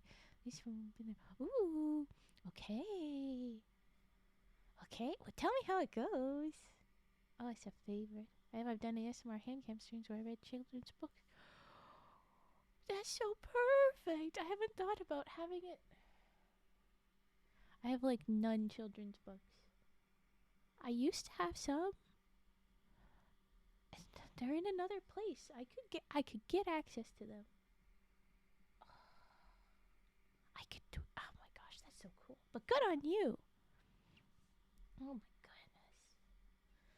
You sparked my brain and made me jealous and so excited. Maybe I'll just come and listen to you. I don't actually hang out in streams very often, but maybe I'll listen to you. I live less than 5 minutes from the library, so yeah, perfect. I do online library so that I can have access to the stuffs, but they don't always have them online. They don't have them available all the time, so, you know. But okay. But cool. Well, enjoy reading The Hobbit. Oh, wait. Very important. I don't know if you've probably read the word already by now, but how do we pronounce the dragon name? Tell me, Ruin. Is it Smaug? Is it Smog? How how do you say it? What's your pronunciation? Smaug. Well, yeah, no, but how do you emphasize for me? Try and help. Smaug. Smaug. Yes, instead of just smog.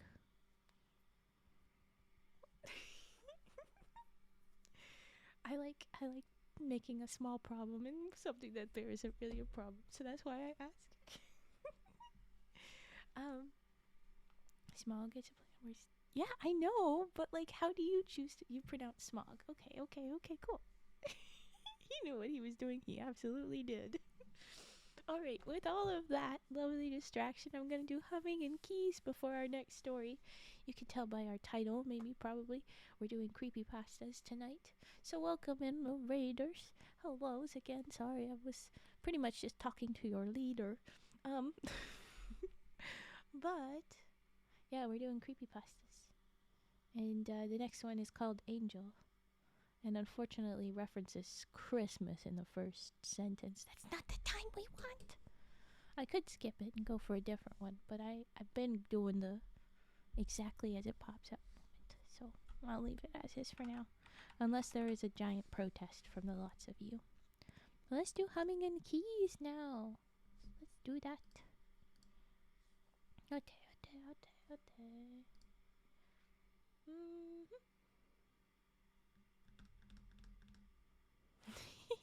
Let's not encourage her to defrost faster. Absolutely.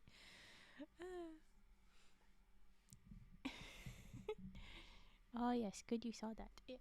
Okay. But yes.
I went lower than usual with that one. That was fun.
Alright. Yes, Mask, you read it over to me. Ha ha ha ha, you cannot escape. Okay, it's keys time.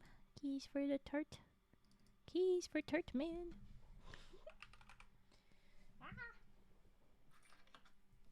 They were a little far. Okay, I got them. Alright. Mm.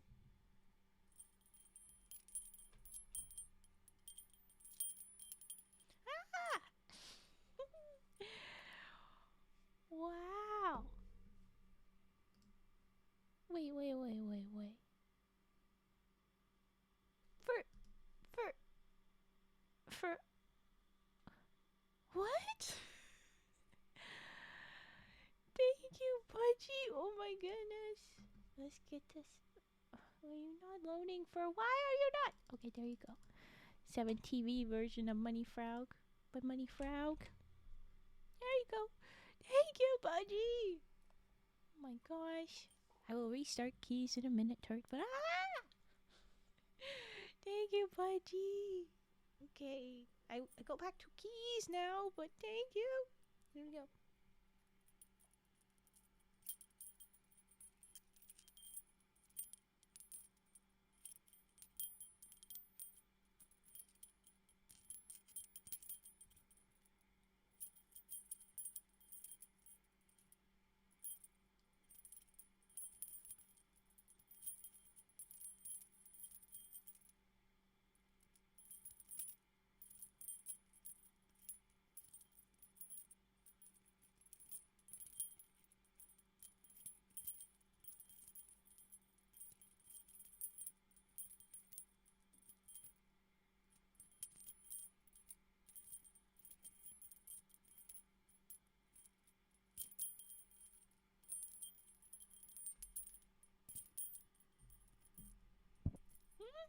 You got bowling time, sorry?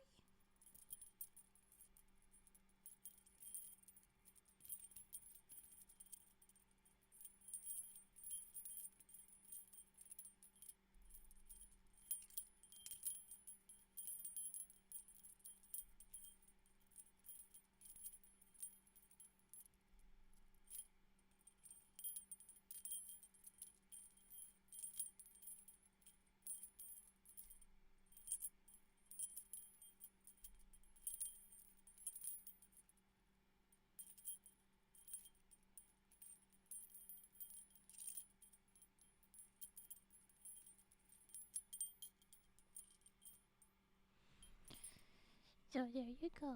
You had your keys. I went a little extra with them because I know they're such a favorite. Alright, so... Alright, that's the next one. Okay, so the next story is Angel, and I do not see a big protest about how it includes the word Christmas in the first sentence. So we're going to go ahead with doing that, even though it is not time yet. And it is very rude for Creepypasta to have served me this. It's very rude. This is not the time. We will read it. It's not... Oh, no, it's kind of long. It is a little bit. But we'll breathe. Unless there's a big protest in the chat real soon, we're gonna read it. So here we go.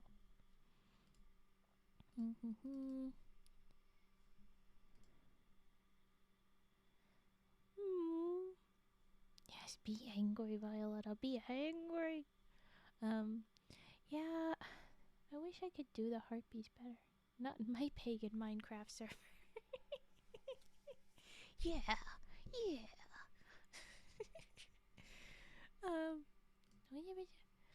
I mean, if we're really against it, I can go to the next one. It feels blasphemous to skip, but it's also blasphemous to be reading this already. You know. Bam. Yes. Okay. I'm gonna go ahead. We're gonna read it. Here we go.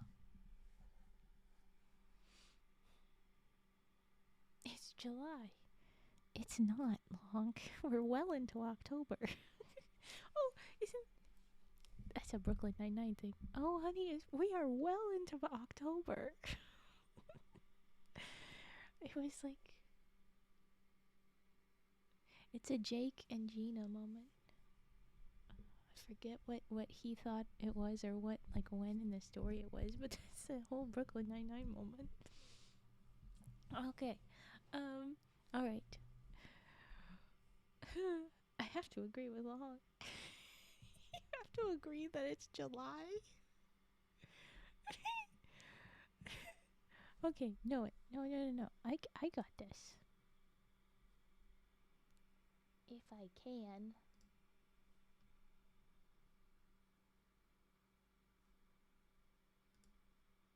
Pretty sure it's July. Okay. Here we go.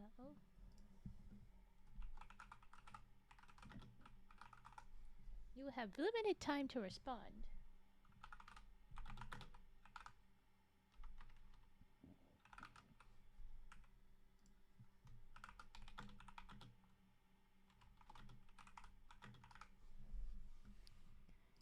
You have limited time to respond. But here is your vote. July? I thought it was June still. Oh, you poor friends. Why does Raven think it's October? Oh, friends. On the one hand, I'm sure you're just being silly gaslight Raven moments again, which, lovely. But on the other hand, I really hope you guys understand this. Raven did the wrong thing? I think I did. Predictions?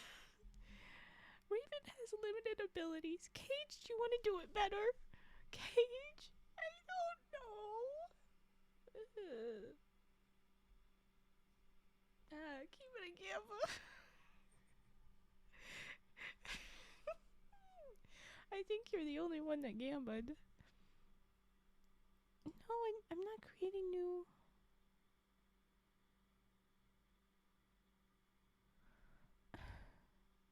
How? No. There you go, it's pull. I'm sorry. If I delete it, will it give back points?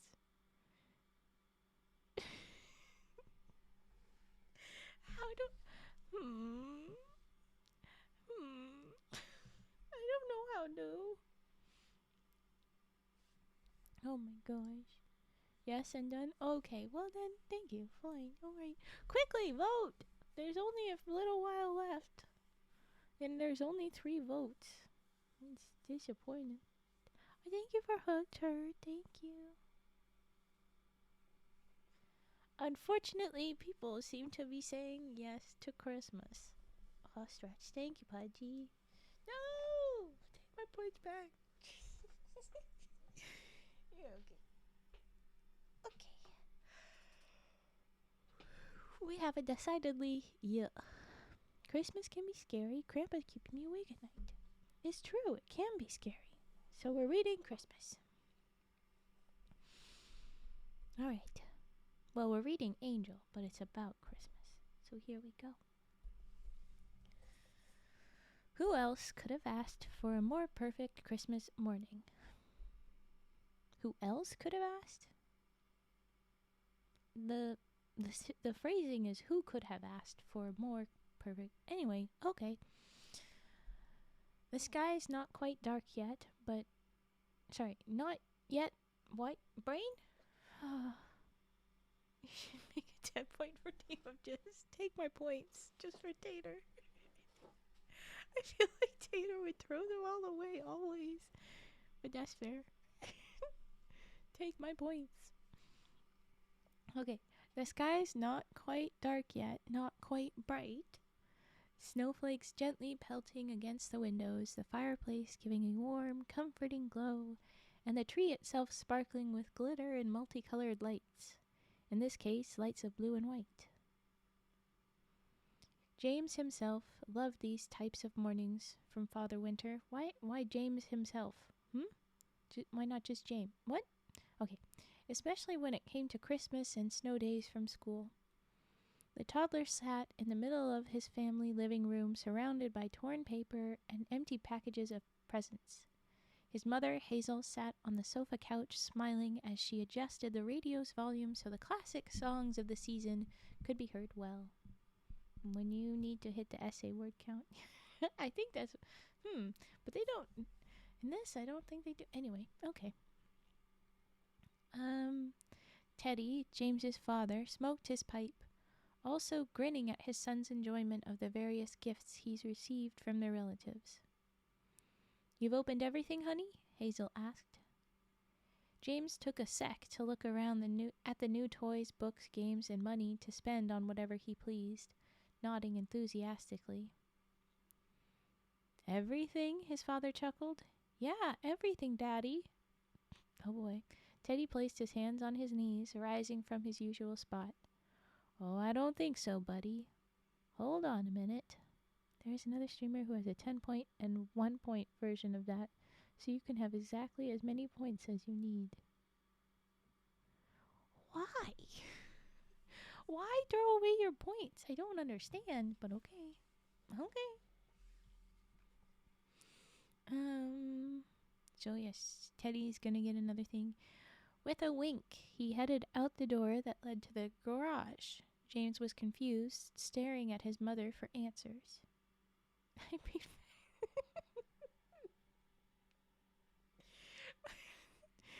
Okay, you're right. If I do this with points, it's better than you doing it with bits. Is it fair? True.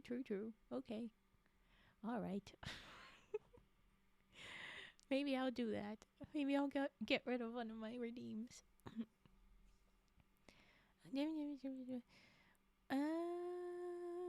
Right.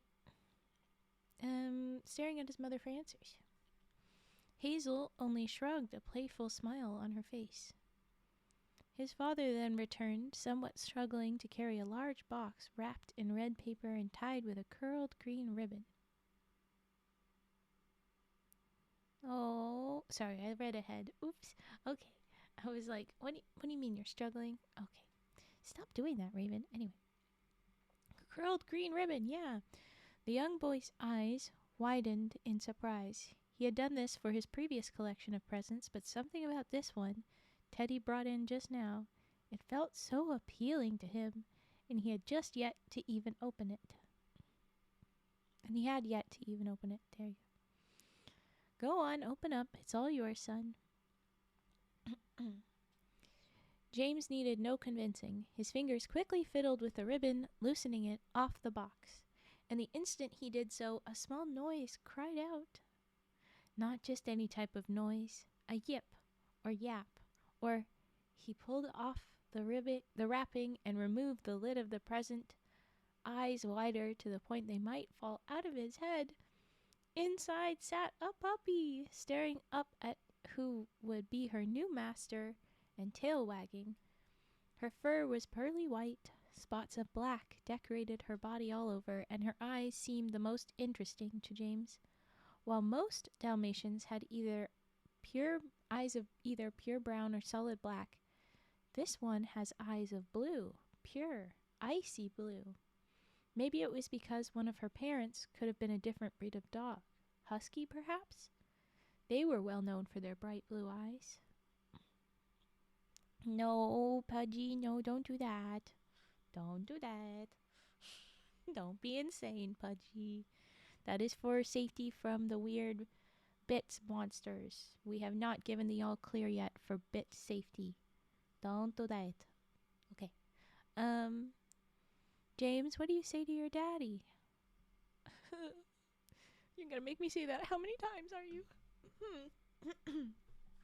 Oh, thank you, Daddy. James carefully lifted the puppy out. The latter wasted no time giving him various kisses all over his face. You like her, kiddo? I love her. Hazel and Teddy both shared a chuckle, enjoying the sight of boy and dog. Yeah, don't make me consider what I've just read, Pudgy. Please.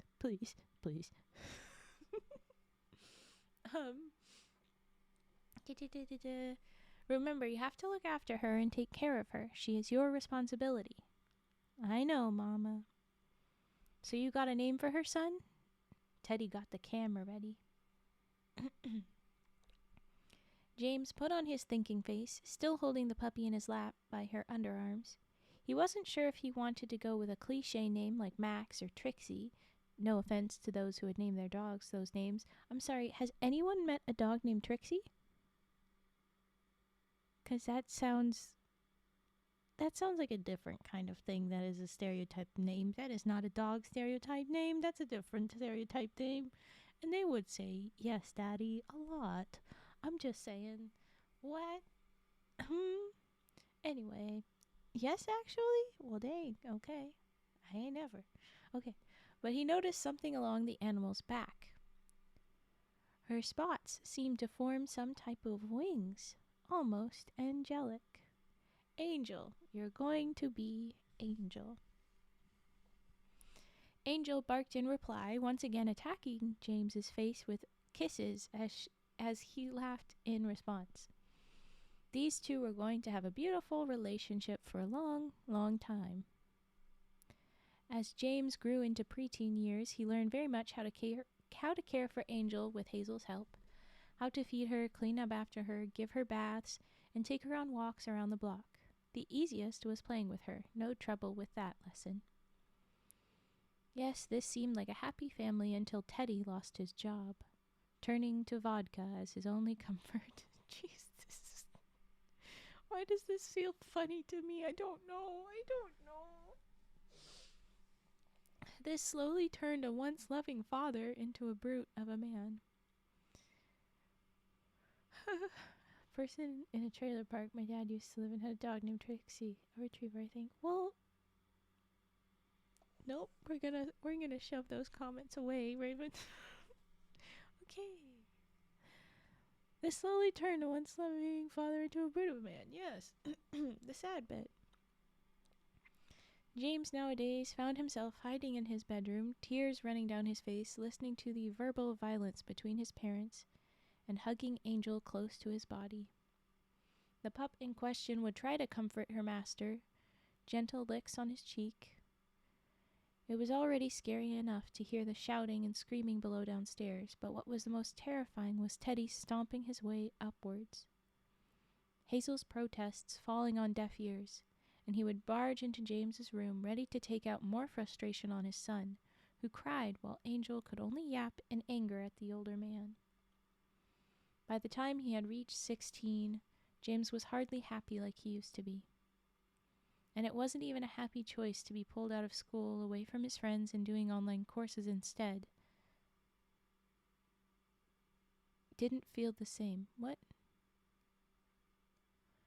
This sentence was mashed together with two different ways that it was supposed to go, I think. It wasn't even a happy choice to be pulled out of school, away from his friends, and doing online courses instead. Didn't feel the same.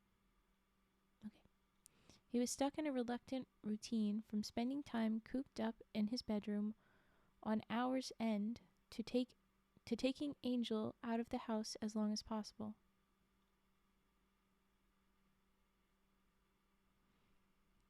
The arguing of his folks he grew used to.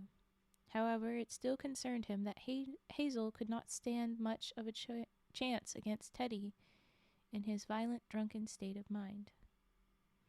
The comfort he got was from Angel and a few of his friends from an online chat. One of them was Sarah, a girl he knew back in his kindergarten days. She mostly talked of how much she missed him and also bring up events he'd missed at school, either funny or serious. James had also been informed she was planning to move out of her home someday, but she promised that he was welcome to come with her along with both their dogs.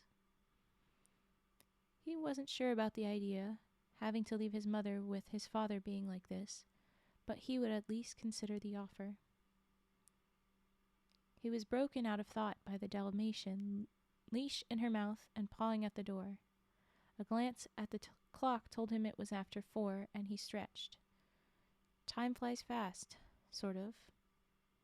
James threw on his jean jacket with nothing else on his agenda, took the end of the leash from Angel, and headed outside. The weather was between summer and autumn, a little crispy but not too cold out. James stuck a hand in his pocket, somewhat lost in idle thoughts as Angel led the way, sniffing the sidewalk and grass. Either he just did it out of habit or Angel seemed to know what he needed most, but he ended up at the cherry brick house out at the corner of the street. Said house belonged to his friend, who sat outside and glanced up to see him approach. Sarah smiled. Her eyes of blue sparkled from the sunlight, her golden curls bouncing in the breeze. She was clad in a red skirt and white top with a matching red coat. Popcorn, her cream-furred Pomeranian, Popcorn is the name of the pupper, yipped in excitement and bounded forward to his larger playmate. James dropped the leash to allow Angel some interaction. "James, you made it!" Sarah trotted over to embrace her childhood best friend. "Thought you'd prefer being mostly glued to your screen." "I didn't have anything else going on," James merely shrugged. "How's school right now?" "Ugh, some people refuse to flush in the bathrooms. We've had to have an assembly about it at least twice." Sarah laughed weakly before her face faltered to one of seriousness. "Your parents still fighting?" "Pretty much. Surprised there haven't been any noise complaints with how they argue." The two turned their attention for a sec on the two animals. Popcorn darting in random zigzag lines while Angel bounced to the point that she seemed to resemble a large black-white grasshopper. They smiled. "It's so funny. Popcorn's usually timid around dogs larger than himself." James scratched at a spot behind his neck. "Seems Angel's an exception." "Behind your neck?" The two began to share various conversations while their dogs played together as time faded. James barely noticed how late it was getting until he received a text from Hazel, who had been wondering where her little chocolate chip was. You're the little chocolate chip? Is that the nickname for James?" He only informed her that he was hanging with a friend of his, and that he was doing all right. Sarah noticed it getting late too and offered James to stay for supper. Her parents were out for the evening and she had several TV dinners. He thought about it for a moment and then agreed. Sarah felt a little bad about giving James a cliché dinner that would offend most others, but he didn't mind. It was best to have a fried chicken meal that came with corn, mashed potatoes, and a brownie to finish off. Then having to sneak down and take a few items to nibble on while his parents were distracted by their fight.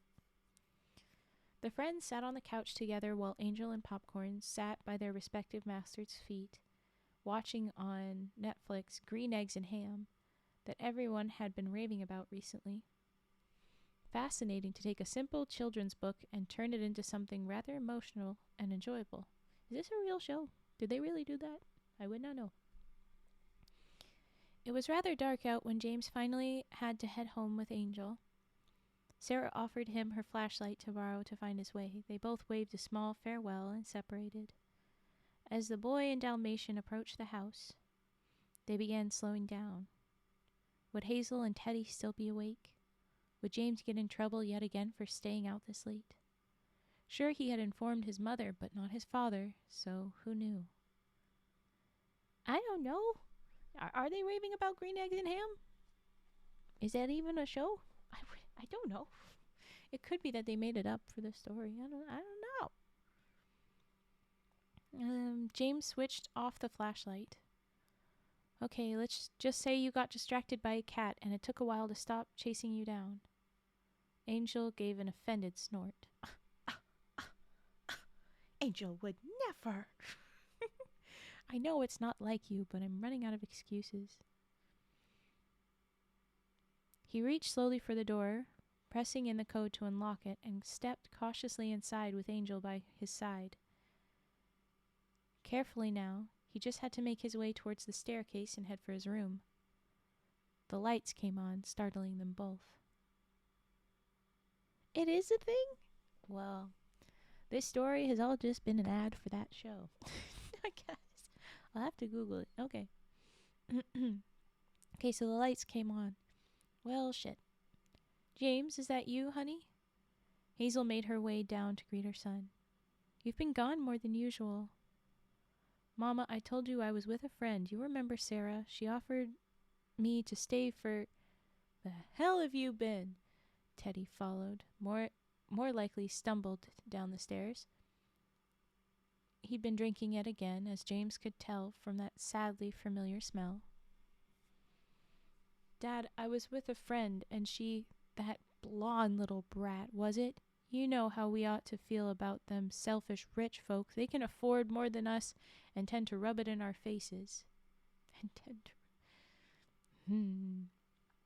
Teddy, please don't. Hazel was immediately muted out of the conversation. Why do we even bother spending money on anything if we get nothing in return? It just goes to waste with what we place it on, such as that mongrel. He jabbed in Angel's direction. She was way too much. I don't know why I bothered spending my last cents on such a useless animal. Netflix exclusive from those. Oh, okay.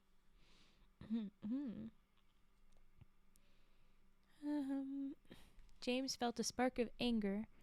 It was one thing to insult his mother, but belittling the one creature that stayed by his side so long.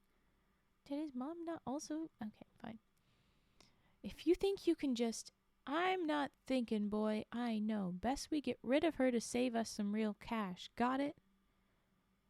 A deep growl rumbled forward from the animal, growing louder as Teddy forcefully approached, pushing James and Hazel aside. The second he was within reach of her collar, Angel bit down with full force, refusing to let go. James quickly escorted Hazel out of the room for safety. He couldn't remember a time he'd seen Hazel this pissed, and this didn't look pleasant. Teddy's screams and Angel's roaring barks filled the house. Barking with mouth closed? I don't know. Both James and Hazel holding on to each other underneath the kitchen table. The noises went on for seemingly about a half hour till they slowly died down, but mother and son remained on edge, merging from their hiding spot. I think they mean emerging. James slowly peeked in first to the living room and paled at the sight before him. Blood was almost everywhere. Oh, the floor, walls, and furniture were speckled with dark red. Teddy lay in the corner of the room, grasping at his mouth, which bled heavily from the inside. Angel turned to her master, her muzzle also tinted pinkish red, as well as her front paws. He squinted at the pink item in her teeth. There was no way that couldn't be a... The Dalmatian in question only gave her tail a happy wag as she swallowed it whole. James, we just can't. But why? She just protected us, and this is how you thank her? You just plan to give her away? James stomped back and forth, unable to believe what Hazel had the nerve to suggest.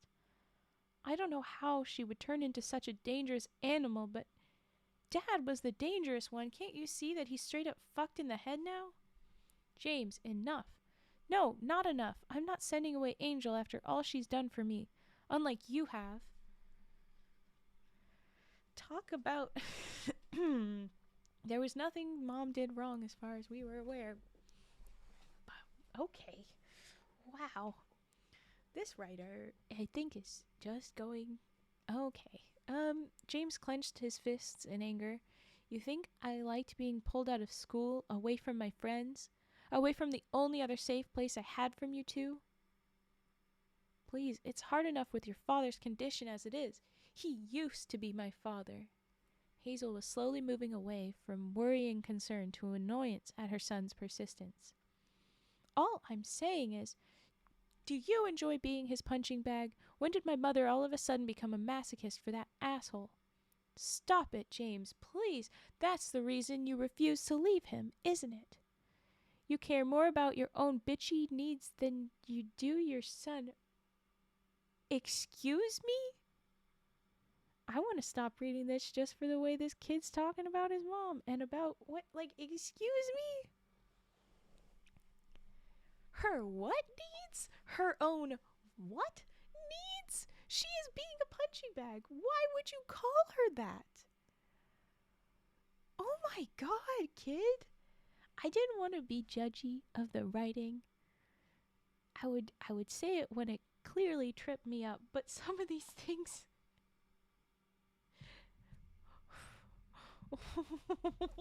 wow. Ah, the circle of abuse. Indeed.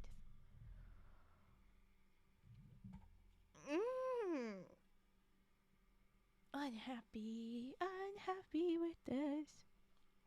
Okay. He's really blaming her right now? Wow. James mostly expected Hazel to break down into admitting he was right. I love these Google Translate stories. I don't think this was Google Translate. I think that this was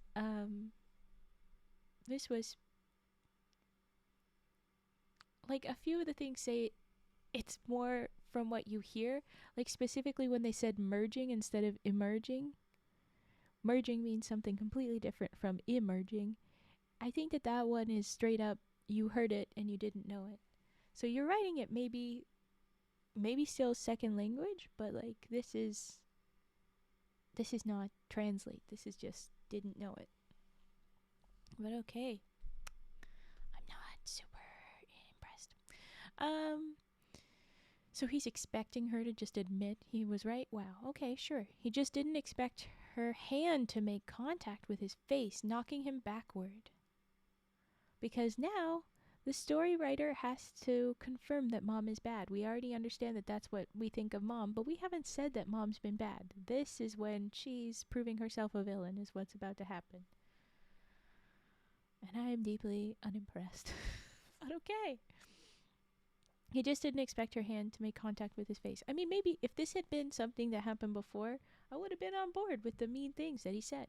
But as far as we can tell, especially since he was surprised, this is not actually... Okay, anyway. It left him briefly in shock and shaken, eyes moving to gaze at his mother. She had the look of shock in her eyes at what she had done, but he could care less. He couldn't anymore, not with how she felt the better idea was giving away his only comfort. Hazel's voice fell. Well, the dog also just attacked Dad. Like, yes, the protection, but she could be misinterpreting a dog, ripping up someone as maybe not a dog we should keep in the house with a child. Anyway, okay.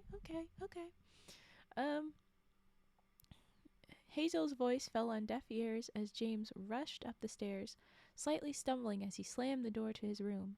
He managed to catch his breath, which slowly turned into soft sobs as he held his legs close to his body, hiding his face in his knees. Angel, who had been cooped upstairs during the whole argument. What do you mean Angel had been cooped upstairs during the whole argument? When did that happen? I just really love you doing reviews of bad books. Thank you, Pudgy. I appreciate that. It makes me feel better. When did she get cooped upstairs? She didn't get cooped upstairs. She was downstairs wagging her tail, and you had a plot hole of when you wanted the dog to be there to comfort, but had just ripped someone to shreds. Like, the actions you gave, there was no moment that she gets cooped upstairs, unless you're leaving out some very important pieces of action that you just don't want to tell us. Like, that's... No, she wasn't cooped upstairs. Say that she followed Buddy up the stairs. Say that. Or is a magic dog and came in somehow, because I'm half expecting this dog to turn out to be magic. Because this is supposed to be creepypasta. When's the creepy? This is all just deeply depressing. Anyway, okay.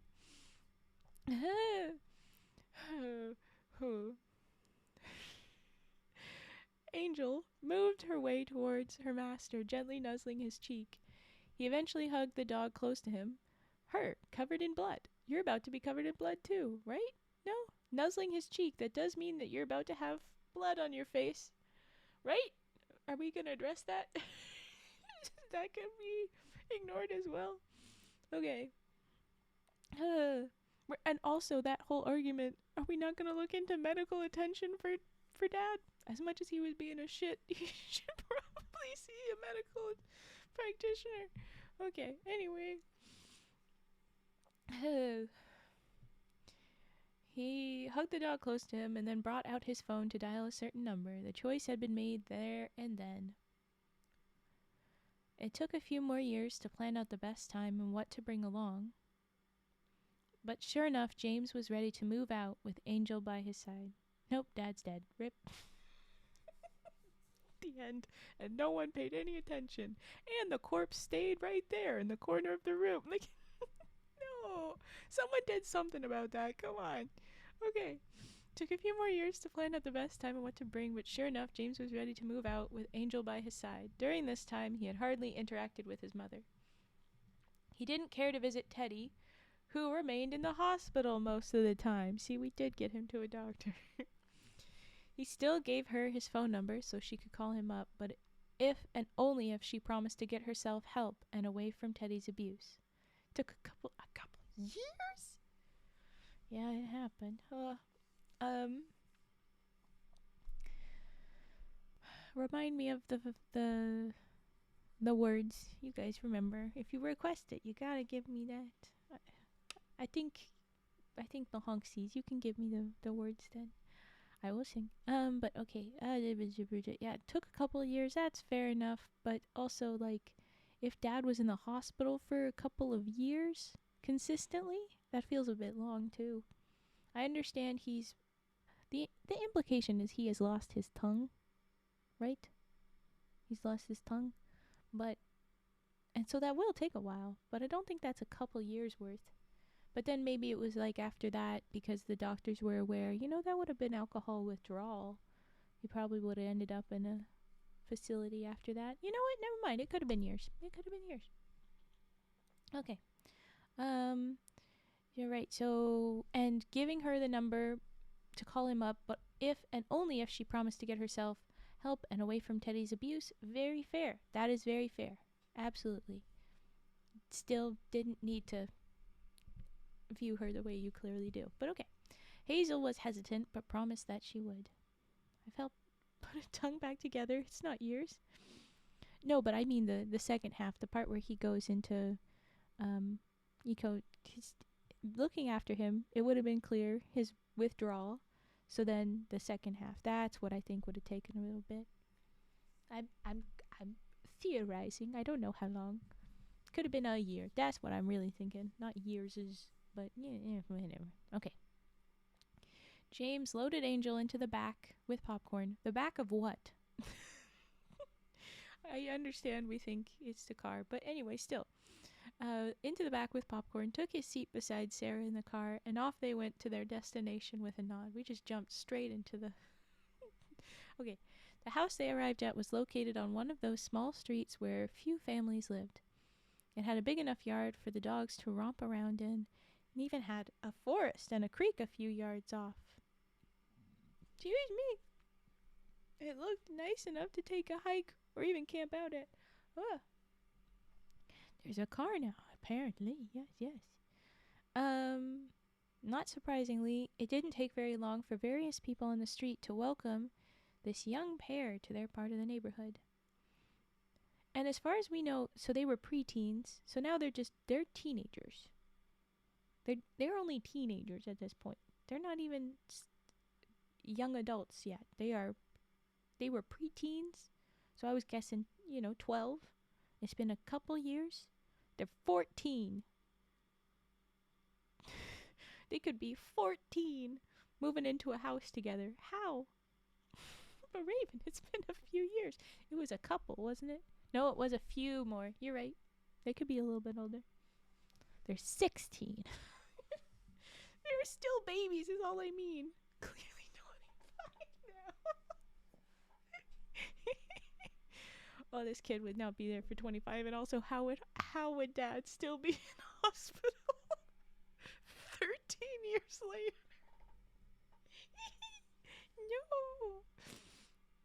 No. Okay. Alright, so there was a forest and a creek a few yards off. It looked nice enough to take a hike or even camp out at.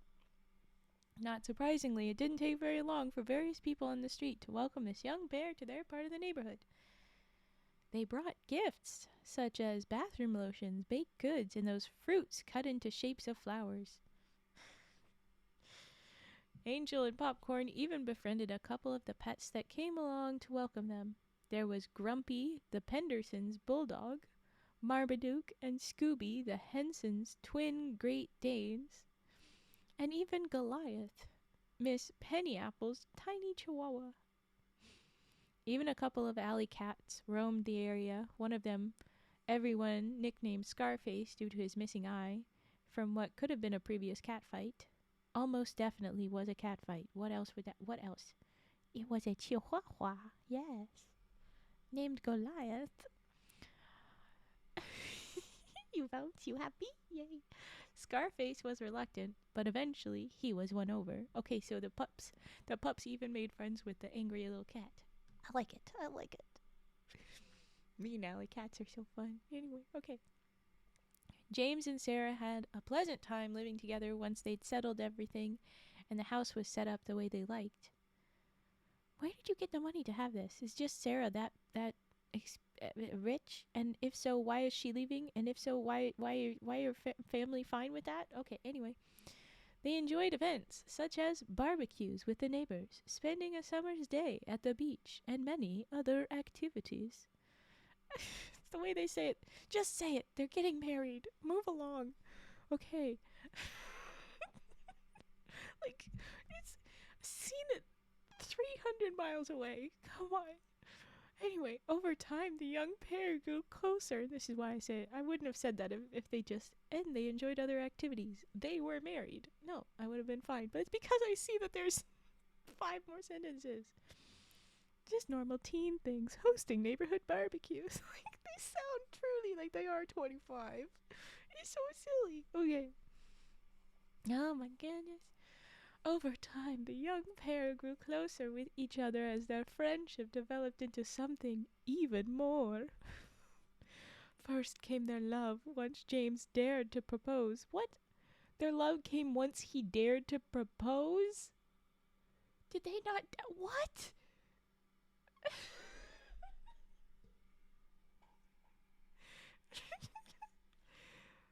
Was love only a thing when he proposed and then it was just fine?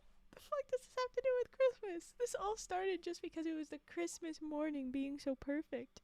It's not about Christmas. It's just that it had it at the first. I thought it would be Christmas. It is not. Okay. It gets worse. I see the little pieces. The dared to propose being their first love moment is awful, but which Sarah happily accepted. Then came their small wedding. Lastly, as if their entire relationship ends as soon as this happens. Like, why are you wording it like this? Lastly came Scarlett. Scarlett! So many of these names. Scarlett, Scarlette. It's pretty, but it's also, you're not beating the Trixie Angel accusations, friend. No, not even a little. Anyway, lastly came Scarlett in the baby carriage. Her skin color was a mix of her parents', but she fully inherited Sarah's blonde curls. Oh yeah, a reminder that the chocolate chip thing was probably our way of knowing that our man is black. Or something, dark skin. So that's fun. I mean, I don't know if I should think that that's uncomfy or not, but the way her skin color was a mix of her parents does feel a little bit. The skin, the child was an instant favorite in the small family. What? Wait. It was an instant favorite in the small family. You mean she was instantly the favorite between the parents? 'Cause duh? Or are we just trying to talk about, the dogs also loved her? Like, I feel we need to have a talk about recessive genes, but that's fine. I mean, it's possible, but yeah, it doesn't feel real. We don't know much. We did not describe James or his family. We only bothered to describe Sarah. Oh my gosh. But okay, here we go. Um, James and Sarah did almost everything they could to please their daughter with whatever she wanted most. Angel and Popcorn took full nanny positions, such as howling a lullaby whenever Scarlett had trouble sleeping. I assume by now you're either hoping they're fully a happy family or expected something to take a turn for the worst. Okay, so this is also super interesting. You've suddenly dropped in, author person, your own POV. We have been talking through James in that, third person. James did this and all that. But for you to drop in, I assume suddenly, why? They really put the pasta in Creepypasta. But why are you inserting yourself now? Are we now going to be like, I am a monster that invaded? Like, that is the only way I think that I assume by now should feel right. Things are starting to get blurry. Oh yes, please go eat toast. Eat well, take care. Sweet dreams. We hope to see you another time. We'll be back tomorrow. No, Pudgy. I don't think it really does. It's looking like they just put that because they didn't think about what they've done with that change in narration angle. I think that it's just for the next, 2 sentences. I assume, and then, well, you'd be somewhat correct. And then it ends. I think that that's pretty much it. I'm trying to quick look, and I'm not seeing anything else. So I think they just had a moment where they did that, and I'm like, you gotta know that does something to somebody, especially in a creepypasta. Please make it pay out. Or don't do that. Don't do that. Anyway, I assume by now you're either hoping they're a fully happy family or expecting something to take a turn for the worse. It should. It's creepypasta. You've only done pasta so far. Well, you'd be somewhat correct. Because there came that one wild, stormy night in late October. Should we have started this whole story from there? Did we need any of this precursor? I'm so lost. Okay. They were all gathered in the kitchen celebrating Scarlett's birthday. So Scarlett was born in October, late October. You've given us nothing but noodles. You've given us nothing but a depressing, abusive family history and violent but confusing and inaccurate understanding of how it went. The writer had to get some trauma off their chest. I think that's probably very right. Okay. No, it's back. Oh, I thought we had escaped it when James grew up, but no. Okay. Now we have a baby again, and we're gonna say those things again. And it's late October. Scarlett was born in late October. Now we're back into the right era. Now I think we are finally getting spooky. Okay, they were celebrating her birthday in the kitchen. Also, how old are these dogs now? They gotta be both pretty old. Like, we never actually got an age on Popcorn, but I'm just gonna say it. Should we be getting soon concerned for our angel? Anyway, okay. October. I thought it was Christmas. I thought so too, but then now it's not. I don't know what to say. It started in Christmas. Okay. The 7-year-old smiled brightly at her cake, decorated with the face of Princess Ariel. She had quite a fascination with mermaids. Shut up, Pudgy, you little shit. Of course she likes mermaids. She's a little girl. She's adorable. James sat beside her with a smile, and Sarah took a couple of peanut butter biscuits out of the oven that were suitable for both human and dog alike. Ooh, cool. I guess then we don't have peanut allergies. Oh, that's nice. Okay. Angel and Popcorn couldn't help their habit of sitting next to the table, staring intently as they waited for something to snack on. You know, Mommy, Daddy, this is my very best birthday. So this child is old enough to be fully cognizant. Oh. How many have you had, honey? She can talk. She can't just talk. She can say all the things that I didn't want to say. And she can be aware of her previous birthdays. She is fully online, folks. Those dogs shouldn't be alive. In my thought, it's like Angel is clearly some sort of supernatural dog, is what we are. Like, that's got to be what this. That's what I would hope this story does, and it's not just this long rambling thing that should be going to a therapist. But I don't know why Popcorn would still be alive. That's the question mark. Although, to be fair, Popcorn could have been a baby, could have been a puppy when was friend with Angel, which would have been something like 10 years after. God, how old is this girl? Because if she's older, but she is young enough for it to be a Princess Ariel obsession, so I'm going to say like 5. She's talking, she loves it. She could be 5. It's still a little early for that kind of speech, but maybe. You know what I mean. Okay. Right. You know, this is my very best birthday. And plenty more to come soon enough, sweetie, James agreed. I wonder if her parents are out of high school yet. Her being old enough to talk, they have to be. I mean, right?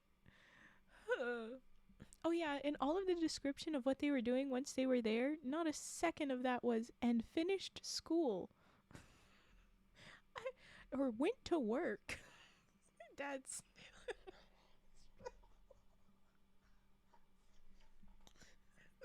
I just can't figure out my tongue. Okay, I'm gonna focus, okay? I'm gonna try and focus.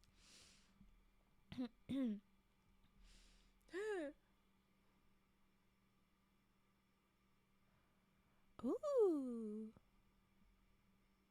Could this have been written by a child? Honestly, Flynn, that's what I'm thinking that this was a preteen themselves. Just saying. But anyway. Okay. Now we've got something, and I can't tell if it's supposed to be ominous or if it's supposed written by Scarlett. Is that what you're saying? For a second, I thought that Scarlett was an example of why it had to have been a preteen, but then I was like, no, you mean Scarlett is the person who's writing. Okay, focus. The next bit, I can't tell if they're just referencing COVID or if they're trying to be ominous about something else. But anyway, can my friends come next time? Oh yeah, no wait, there it is. Due to a virus going around, Scarlett couldn't have all her friends over like she wanted to.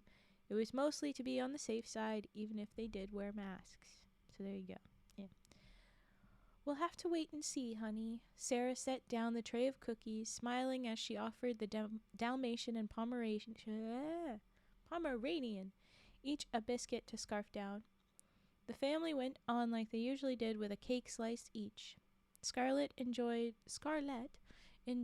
each gift from her parents, along with some that her friends managed to deliver beforehand. James didn't notice at first, due to giving his daughter undivided attention, but he slowly took in the interest of Angel. She had grown quiet, stiff, and kept staring at the front door down the hallway. Hello, chaotic neutral. Down the front door. Yes, staring down the front door, down the hallway. What had caught her attention anyways, he wondered. It was pouring out. Not a night anyone would want to be outside for. A low growl sounded. Time for Angel to finish what she started. I'm thinking that's the direction this goes. Dad's not in the hospital. Sorry.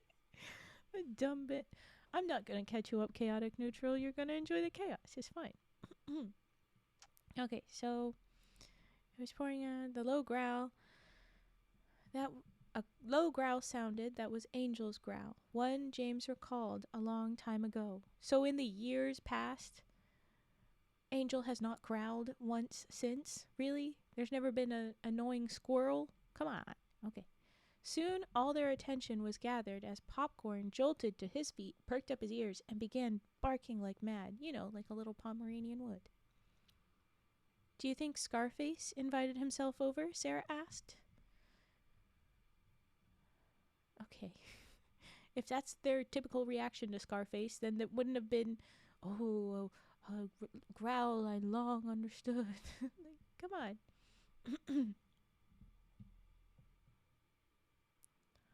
Ooh, that sounds fun, Chaotic. Oh, yeah. I understand why they flagged that, but it's fine. It's okay. Okay, Chaotic Neutral. Well, enjoy your D&D world. Enjoy DMing. Yeah, we've been talking about D&D a lot, actually. Well, a little bit here and there. But go eat well. Take care. Right, Popcorn's yipping and all that. Are all the characters dogs? Not all of them. Just Popcorn and Angel.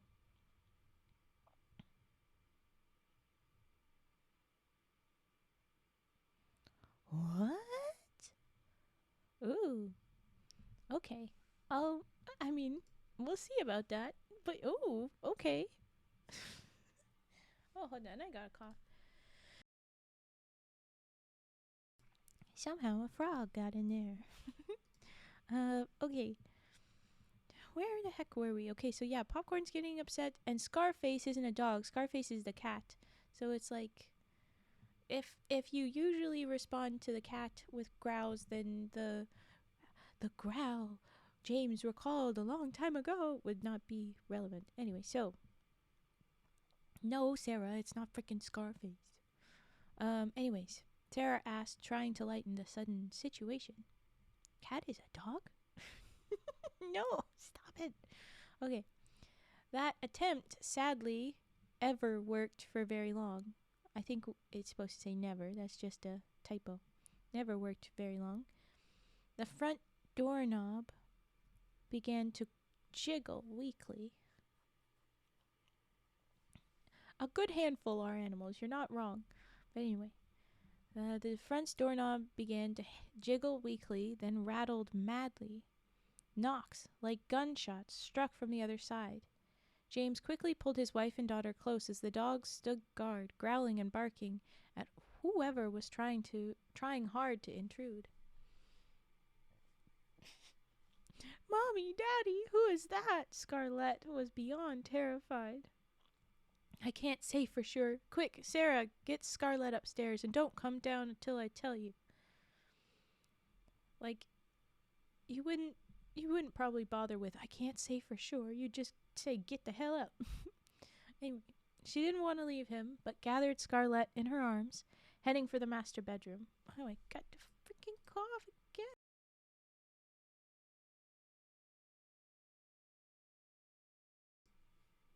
Oh, and yes, we will do those in a bit, as soon as the story's done. We're taking a long time, because I keep interrupting myself, but we'll get there. Dog bit my tongue off 15 years ago. Better kill my son and his family. Well, yeah, probably. Oh, if it's Mom, I'm gonna scream. If it's Mom, I am going to scream. Okay. Alright, they're up. They headed to the master bedroom, Popcorn hot on her heels, while Angel stuck by her master's side, as she'd always done. James dug through their closet for the gun he kept just in case, and cocked it, ready to give off fire if he had to. Does that mean that you went up to the... Does that mean he went up to that closet, or is it just another closet? But anyway, okay. Steady, old girl, steady. Get ready. Oh my gosh.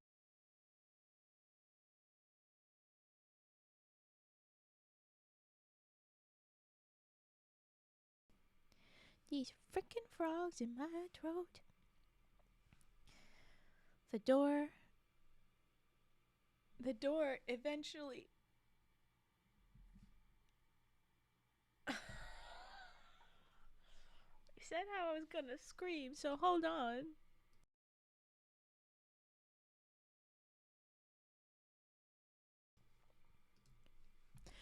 The door eventually was forced open from the other side, a figure staggering its way inside in pain.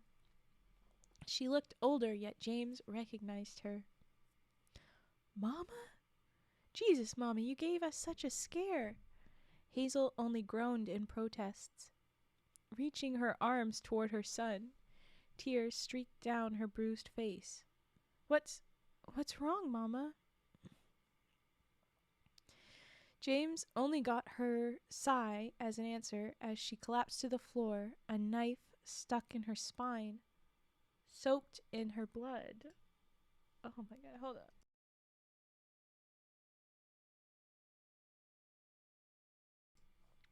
So, okay, Mom got here first. I don't know why would Mom be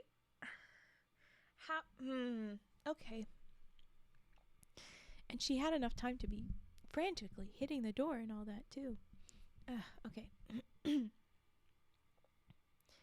A knife stuck in her spine, soaked in her blood. Another figure stumbled through the doorway, whom James also realized as, but that couldn't be. But there was Teddy, clear as day. Thank you for those. I'm going to do that right now. Oh my gosh.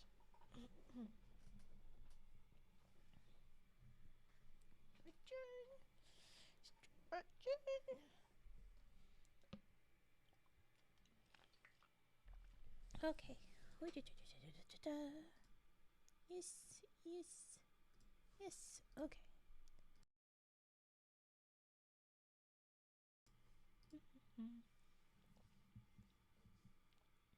That couldn't be. You're supposed to be in the hospital. Literally, like, why are we so surprised about it? If Hazel could be here, why couldn't Teddy? Anyway, okay, but there was Teddy clear as day. He could only give off grunts and groans due to his missing tongue.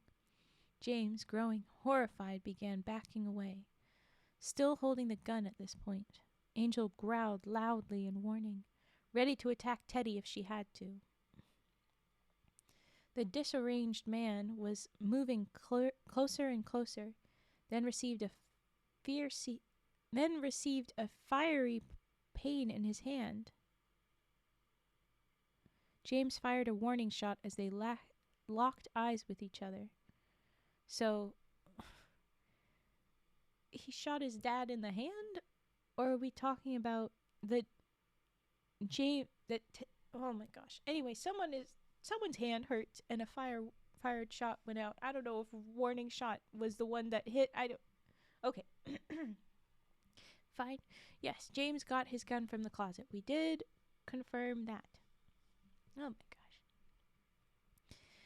Teddy seemingly pondered, remaining quiet before rushing out the door. James felt the urge to follow him, with Angel right behind him. He sadly had to pass his deceased mother. We ain't even gonna try to look after her? Who says she's fully dead right now? Could we not try? No? Okay. I think we know that he didn't care to try. Anyway. Rain darted downward onto the men, thunder and lightning making their cameos here and there. So why did we say felt the urge if we didn't go? But okay, or if we did go, but I guess we did go outside. Cameos here and there. James tackled his father. Why? The two of them fighting with fists, the gun having been dropped. Angel barked from the sideline, encouraging her master to fight on. Why? Why is any of this happening? What the hell? Finally, the younger man had the other pinned down, preparing the final blow, and he somehow couldn't do it. Teddy was giving off a sense of sadness in his eyes, as if regretting everything he had ever said and done to his family. He stabbed his wife in the back as she was like, what? No! What in the Hazel was already gone. Would he do the same to James? Yes! Why the fuck? What? A car horn sounded, then a screech of tires. James hardly had time to react as time slowed down and Teddy shoved him.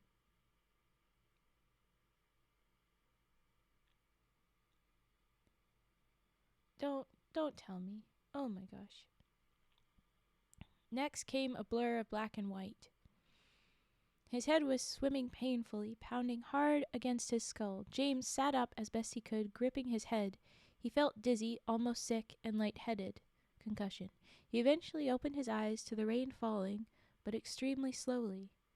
He took one hand to catch a few drops, watching as his limb gave off trails as it moved. The rain seemed to fade through his grasp, as if he couldn't quite touch it. Oh! Oops. He looked to his left, seeing his former father's body sprawled out on the pavement. Despite all that he did, he wished him to finally find peace and happiness. But that blur of... Hi, DJ, no worries, no worries, no sorries needed, don't do that.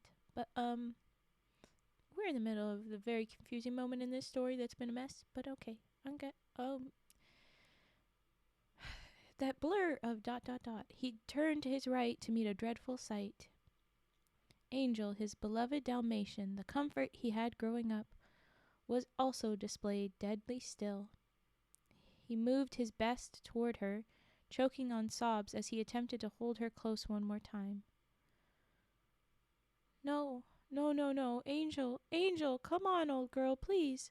Please, you can't leave me like this. As far as I'm aware, Angel is way too old. So, they went outside. When he felt the urge to follow him, they went out in the rain and the thunder.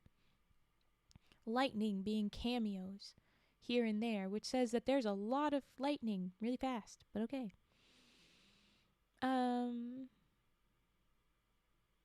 Please, you can't leave me like this. Come back to me. He buried his face in her fur, letting out all his emotion. She didn't deserve this. She in no way deserved dying like this. If only there was some way. James. That voice was one he never heard once in his life, but somehow he felt he always knew it for so long. It's gonna be Angel's voice. Yes, I think car honks was when Dad tried to throw James at a car, but then Dalmatian jumped in, is what it's gonna be. Which is just like... How? Okay, sure. Anyways, James, that voice he never heard but sometime knew it for so long. He spun around at the sight of her. She glowed brightly, giving off a warm smile, and giant feathered wings fluttered from her back. Angel. The younger man crawled his way toward his beloved pet, embracing her as she embraced back with her head. James laughed sadly as the Dalmatian gave him gentle licks, just as she did many times before. It won't be too long now. Hopefully, he's learned from all his mistakes this time.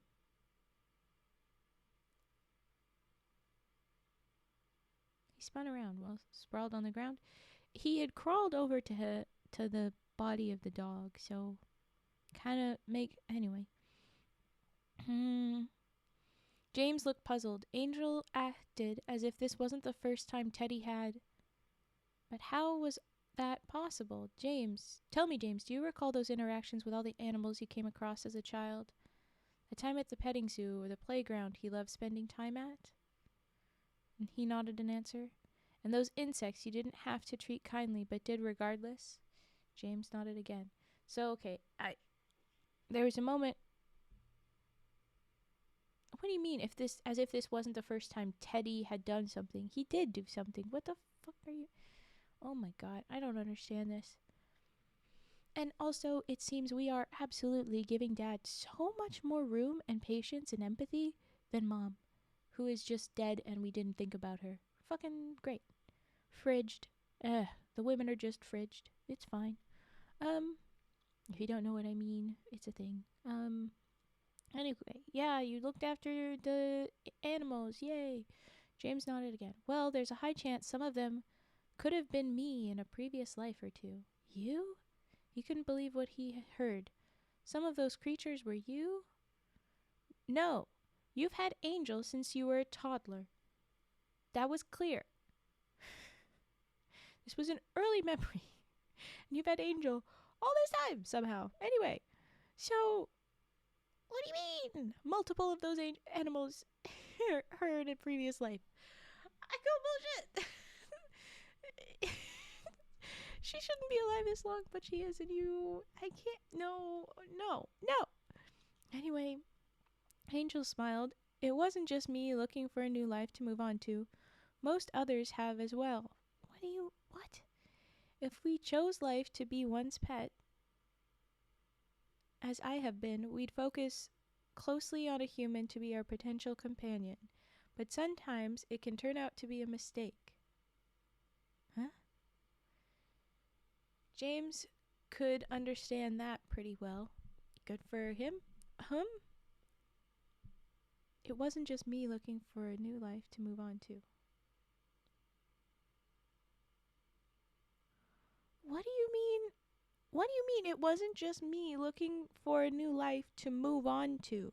And most others have as well. Yeah, fine, you can choose companion, but what? Yeah, fair to be cringing. I am too. Where are you going with this? Anyway, okay, confusing, poorly written, move on. Won't be able to salvage it. James could understand that pretty well. Whatever. Was Dad? ? He was mostly human in his past lives. None of them turned out for the greater good, unfortunately. Then why was he allowed humanity? Isn't that how that's supposed? Angel frowned. This one, however, he had started so well, but felt he was faltering. Hence why he must have brought me to you. It seemed to make some sort of sense now. Teddy knew he'd fall down a bad path again. How would he know? He had gotten Angel for James, not just as a gift, but to keep him protected from his parents. Then why did he try to remove Angel? And Hazel, well, maybe Teddy did away with her so she could finally be at peace. I'm sorry. Fuck you? This story is just said.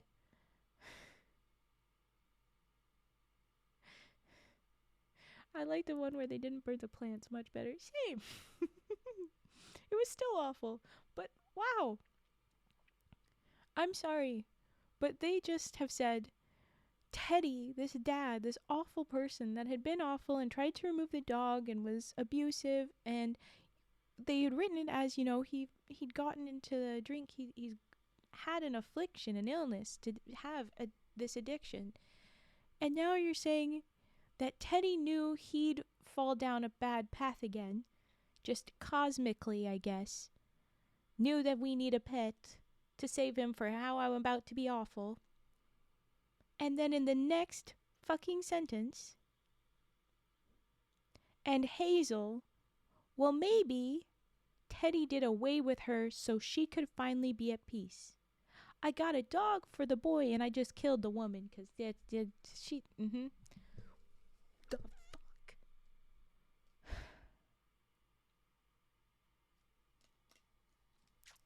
He gazed down at his hands. I'm guessing James. We're back to James here. Still leaving trails as they moved. Does this mean... Well, you held onto your dog, which was solid, pretty fine, just good, but... Please tell me there are comments on this story. I don't think there are comments on these, but I can go looking for sure. I don't think many people had seen this one yet. But you can go look for it. I'll give you all the information. Okay. Where were we? Gaze down at him. Where am I? Only one way to find out. Angel gathered up the leash around her neck and her mouth. She wasn't wearing a leash when she died. She shouldn't be having a leash as a ghost, but fine. It glowed a white light. Hold on tight, she says. James slowly took grasp of the lead, and it felt cold to the touch. The mist began to gather around them, evolving into a stairway for them to climb. Angel headed up first, tugging James after her.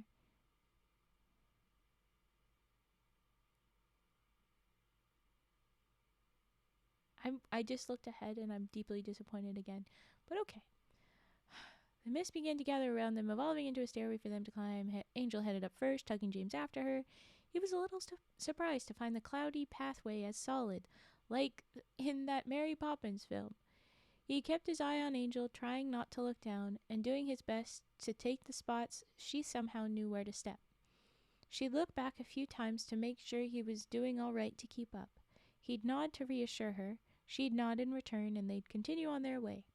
James eventually had to take a look downward, seeing how high they were. Houses and cars, the same size as those miniature landscapes people sometimes collected. People looking more like ants and lights than that of and likes like that of fireflies. The cloud they were heading towards had a yellow glow from behind, indicating which location it was. I think the going upward said plenty, but okay, sure. Angel stepped onto it first. James came up behind her. Is Angel a dog now, or a colored angel? Angel is still a dog, but has actual wings this time, and can speak with a human voice. So, yeah, I don't know. Anyway, the angel stepped onto it first. James came up behind her, only to slip through the cloud, having the leash to hold on to. Angel looked over the edge at him in concern. James tried to climb his way back up, but felt a hard shock to his chest, causing him to slip more. This kept repeating itself. Because you're not dead. He says, Angel, help me! Help me, old girl! The Dalmatian pondered a moment, so we have acknowledged that she's old. So that's good. That's something at least. Dalmatian pondered a moment, using her teeth to yank him up the closest she could get to face him. James sighed in relief, ready to pull himself up, but facing Angel now, he saw sadness yet happiness within her icy blue gaze. Just sadness yet happiness? We couldn't word that differently? Okay, cool. Remember that I've always loved you. He didn't have time to react as she snapped the leash out from his grasp, causing him to fall slowly. He stared at her, tears in his eyes. Angel only smiled over the edge as clouds crossed her path, blocking her from view for the last time. James struggled to grasp at nothingness. Seeing how the pavement below was rising faster to meet him, he braced himself, ready for a bone-crushing landing. Instead, he felt himself sinking into the ground softly like he was tucked in for the night.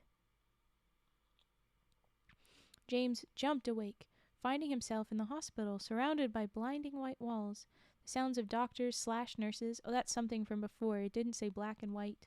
He's doctors/nurses. It's and. When you use a slash, it's like or, not both. Anyway, this is one of those things where that's why I think that this is a younger person. Anyway, the beep from his monitor and the murmurs of the doctor with his wife and daughter filled his ears.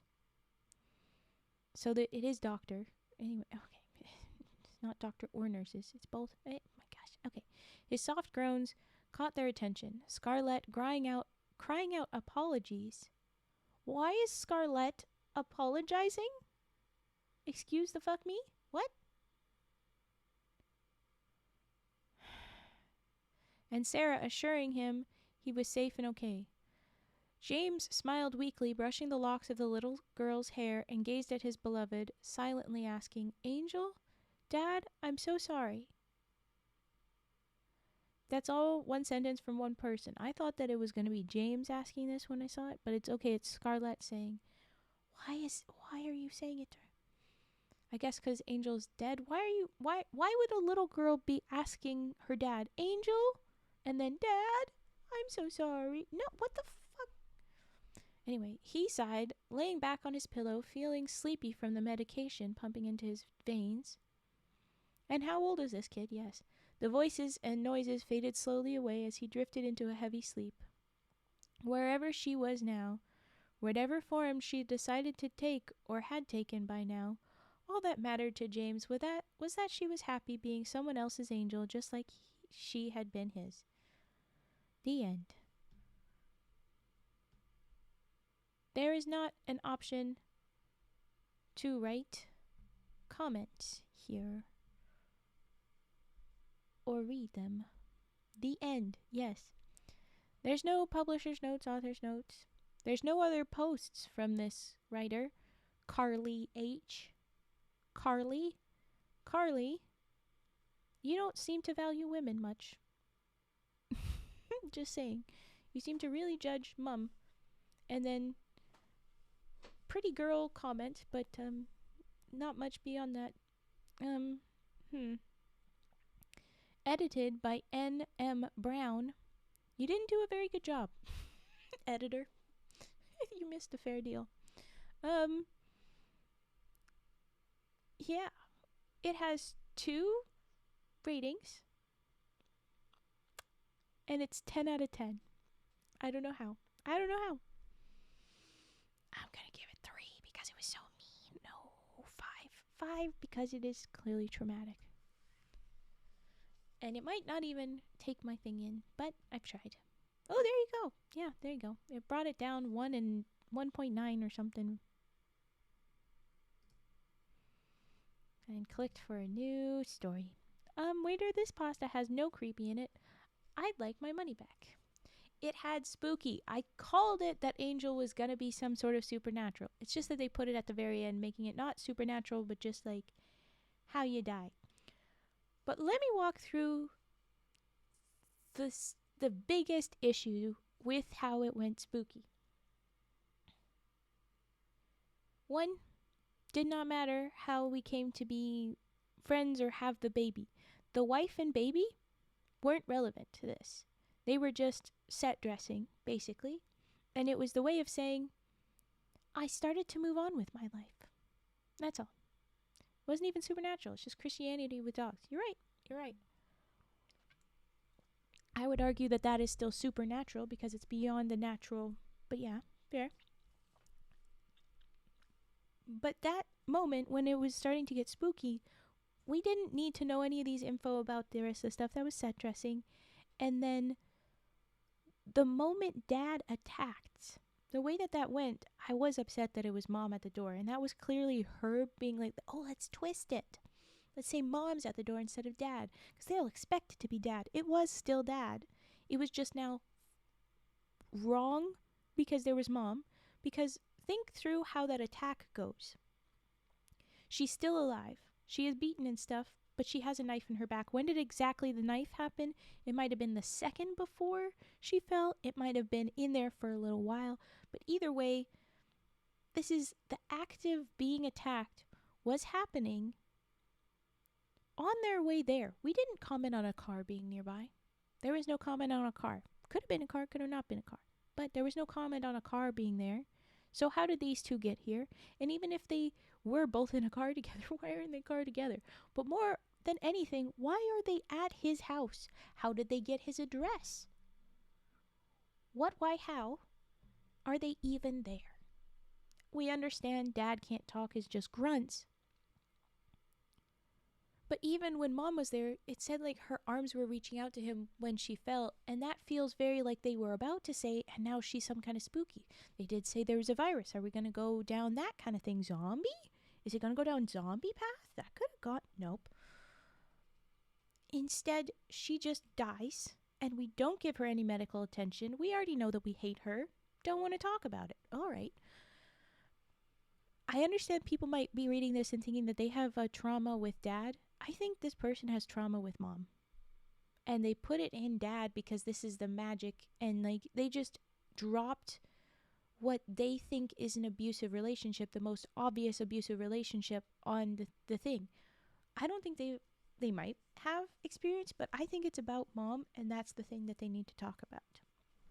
Let's be real with Raven right now. I think we know who got custody after the divorce.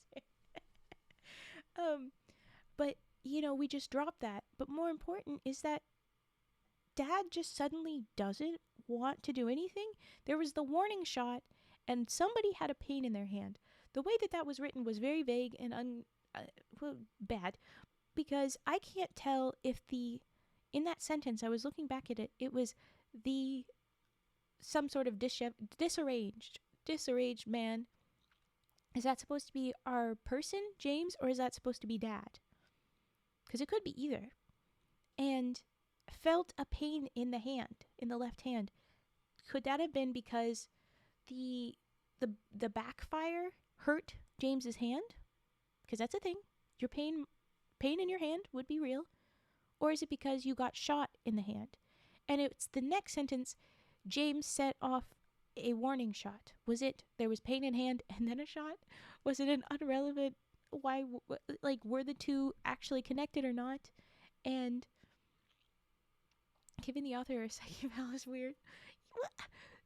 Walk me through why this makes sense. And anyway, I've stepped off the psych eval. We're moving on to just plot eval. But when you do that pain in the hand and the shot, that was very vague. Can't follow that properly.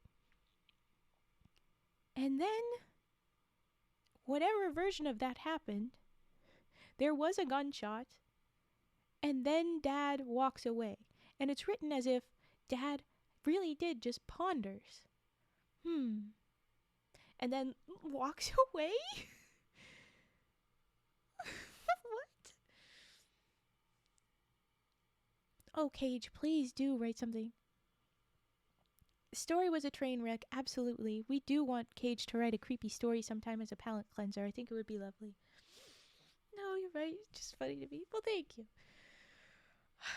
We'll be doing a proper palate cleanser with all the triggers that I'm ignoring, but I need to finish these thoughts first. So then Dad just walks away. And that's something.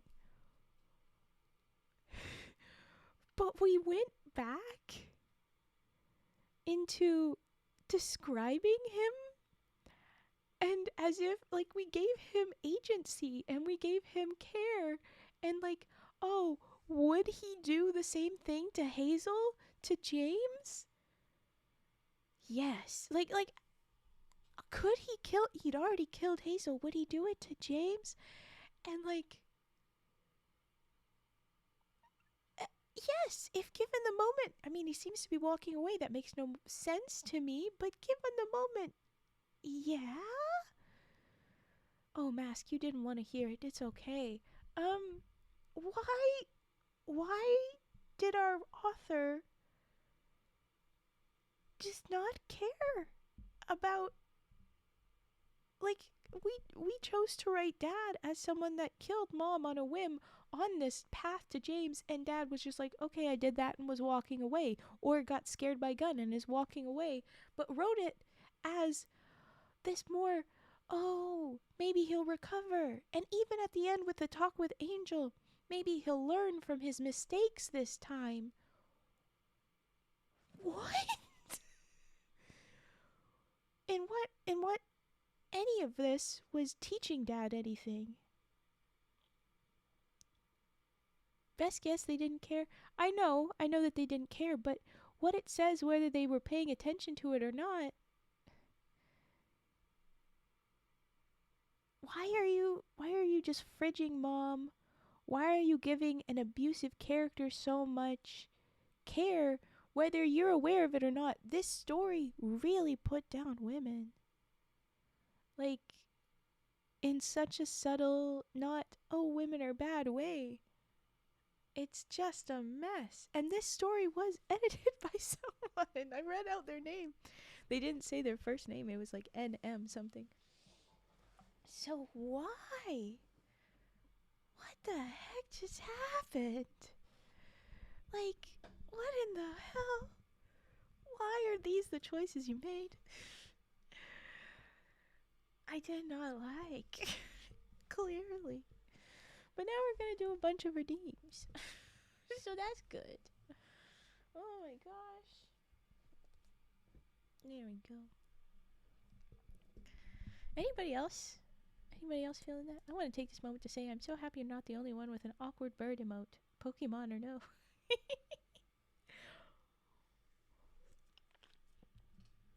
It is nice. It is nice.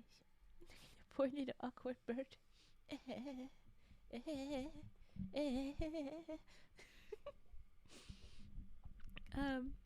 I had a nickel, I'd have 2 nickels, which is strange it happened twice. No, I don't know the quote very well, but okay. Yeah. What if it was actually good before it was edited? Can you imagine? Oh, I seriously need terrible book club with Raven. You know what? I want to say yes, but if it was probably a book club, I'd have to read long sections of it, and I don't want to do too long of groups of it. The short stories is plenty. And guys, isn't that what my story times are? Like, even when it was fairy tales, I was judging the fairy tales too. Like, I always do this. What do you mean? This is every read. It's just whether we get good ones or not. I even gave W.P. Kinsella some of this when he wrote the one that was like, oh, too far, bud. Look at that. Look at that.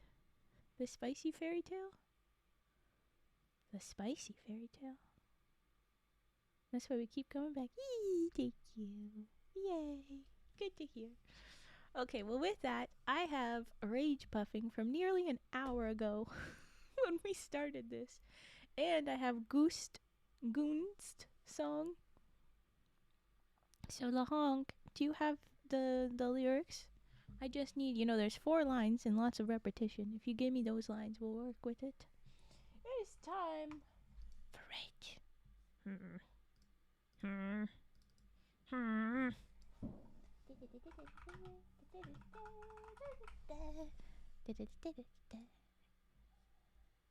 Imagine you have enough rage stored up already. Yeah, maybe. Goot. Well, what's the Goot song? I don't know what Goot is. Okay. Hey, here we go. Well, you can't. I know. This so. I can't. Like,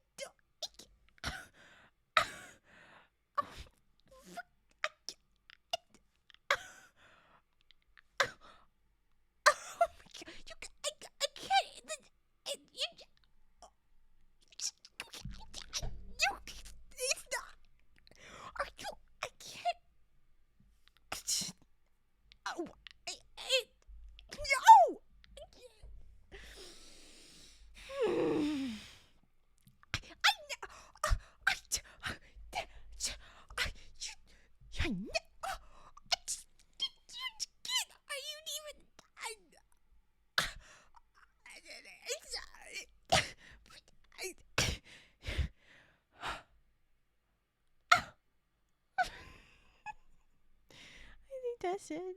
What do you think? That was a pretty good rage puff, no? No? No?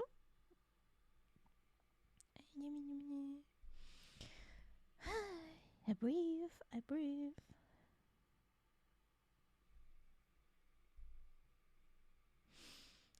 Okay. I know you did. Thank you for the CC. Very much needed. But you actually can't even. Yeah. Hi, Andy. And you sounded like you stubbed your toe there. To be fully real, you're not getting the closed caption totally perfect. It's okay. But it's good. On the rage puffing tier list, I have to place this on S tier. Thank you. Last story gives you notice. Those stories are meant to be upsetting. A new meaning. I mean, you're not wrong.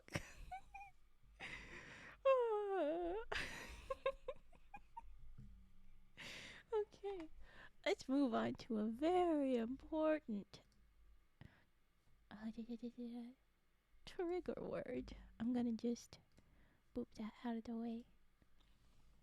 Okay, I hope you sing along, those of you that know this by now, because I already feel silly. Okay, here we go. There was a big scary goose. He went cack and went loose. There was a big scary goose. He went cack and went loose. The goose liked to go bonk. And his name was LaHonk. The goose liked to go bonk.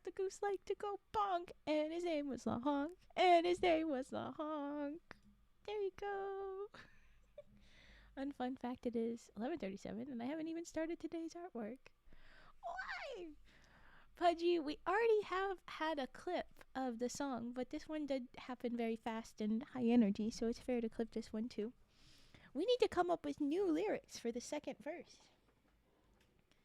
because that's really just the first verse. So we could ponder, but that's the tunes, Sometimes this song gets stuck in my head. Well, you know what? Maybe I need to add it to the humming list. I'll add it. Where's my pen?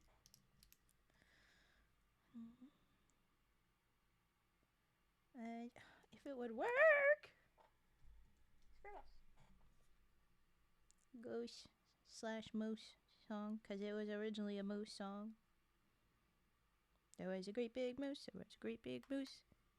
That's the song. So now it's Coots. Why, thank you, Flynn. It'll be keys. We'll do affirmations again if Turt is still here. And we'll do scissor snips. We'll do them whether Turt is here or not, but just letting you know. So let's do keys. I'm sure Turt will tell me if is here when done favorite trigger, so this will probably be it. Boop. Boop. Scroll, scroll, scroll. Scroll, scroll. Okay. Where am I? Oh, hold on 1 second. Okay. Jeez, where did it go? Here we are.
Alright. And now the affirmations. You are strong and capable. Oh, wait, this is supposed to be whispers. Oops, we're even mess up. It's okay, I got this. Okay. You are strong and capable. You are enough. You are worthy of love. You are deserving of kindness. You are capable of achieving your goals. You are in control of your thoughts. You are at peace with yourself. You are confident. You are capable of overcoming stress and challenges in your life.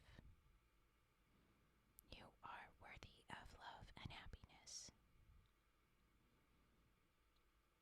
You deserve to take time for yourself every day. You're resilient, strong, and brave. You are becoming a better version of yourself every day. You are deserving of respect and kindness. You are surrounded by love and support. You are in control of your thoughts and actions. You radiate confidence and positivity.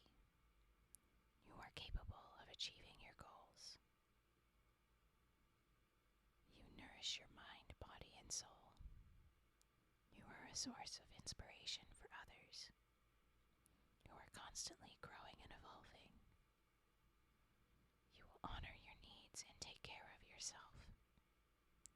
You are worthy of success and abundance. You are enough just as you are. There you go. I hope those were good. I hope you appreciate. Okay. And now, scissor snips. Nope, that one. There you go.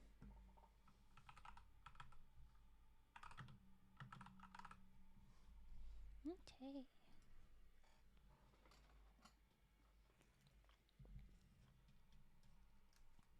Alright. And then we'll do sniffs after. Okay. Ah! I'm floating. Hold on. Cannot float.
go. There were scissor snips. And now we'll do some sniffs. Here we go.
There were snips.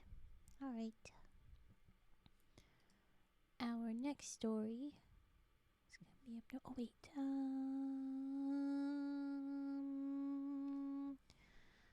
wait. If I could run like a 10-second ad, I would do that. I think I got to run a 30 seconds. Where's my 30-second ads? There it is. Okay. I think I have to run a quick little ad because we don't have a ton of time left to stream, but I need a bit more time. Because it's just enough time. I don't know if we would get through this story before it interrupted us. So here we go. 30 seconds. I promise that's it. Eee. Why is it not? There we go. I was very confused. Oh, okay. It is going. Alright. The next one is... Ooh, okay. It's called Someday I Will Find It.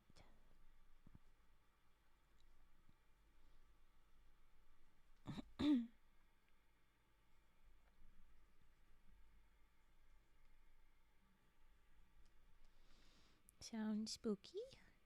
So, good signs, good signs. All good things, all good things.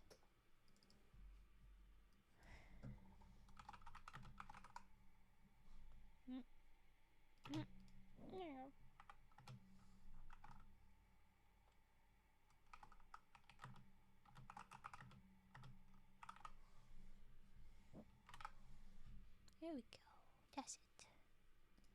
Alright, someday I will find it. Let's go. This one only has one review. So could be promising for psychoanalysis later. Oh, sorry, Mike. Why are you being loud and rude? Oh wow. Definitely rude. Just so rude right now. How awful. Okay. Okay. But now I focus. I read.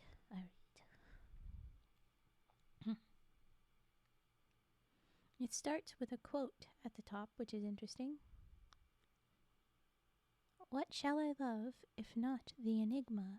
From Giorgio de Curcio? Or Curco? Okay, good night, Pudgy. Eat well. I'm glad you laughed. It's good. I'm glad I have been entertaining. That's nice. Take care. We'll see you. We are back tomorrow. More spoopy stream. It'll be SCPs though. Okay. Yes. Alright, so there was our quote at the start. And then it starts with part 1. The yellowed scrap might once have been printer paper, the cheap kind you pay $5 for in some overly bright big box palace of soulless depravity. I halted, stooped, and plucked it from the ground. Where is this? 3 words scrawled in thickly black ink. Is the black thick? No, it's the ink. It's you put black thick. Huh? Okay. as if in some old fountain pen. As if from some old fountain pen. There you go. You'll be there. Okay, nice. Thank you. I squinted in the dim light, but could not determine whether the message had been lost hours or years ago. Holding it up to my nose, I sniffed, grimaced at a briny reek akin to battery acid or something dead white glaring from a jar of cloudy formaldehyde. Bad enough my hands still trembled from the medication, though I'd been off it for a month. Now this, whatever it was. How does this have anything to do with your medication and the hand trembling, though? I feel like that's just a clunky way to try and link some form of exposition of the medication. Okay.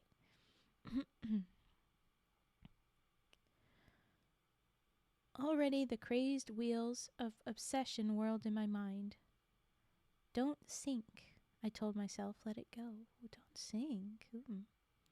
Hello, all cotton candy eaters. It's going pretty good. Okay. Swallowing hard, I crumpled the scrap and fed it to the wind. Some bitter residue soured my tongue, but I ignored it. Probably another of Dr. Wagner's phantoms. An echo of last year's gray vacation in room 310 beneath the starling stretched eaves. Dr. Wagner's phantoms from last year. Interesting. Okay. An echo of last year's vacation. Ooh. I wondered whether I could forgive myself for what I'd done to Emily. Just tell me. I know this is writing, and this is why it's doing pretty good. But just tell me. Okay. The goddamned wind shocked a willow looming over the path, scoured my face with ice pellets. Something skittered past my boot, wedged itself between a frosty twig and a stone. I crouched to retrieve it until I realized the crumpled message had followed me. The inky question mark isolated by a crease. Don't sink, let it go. Wagner's mantra or chant against all melancholy, anguish, and black spiders of paranoia. You're much too hard on yourself, he told me with grating buoyancy. Can't you see that? Okay, eat well, walk cotton candy eater. We'll see you when we see you. Take care.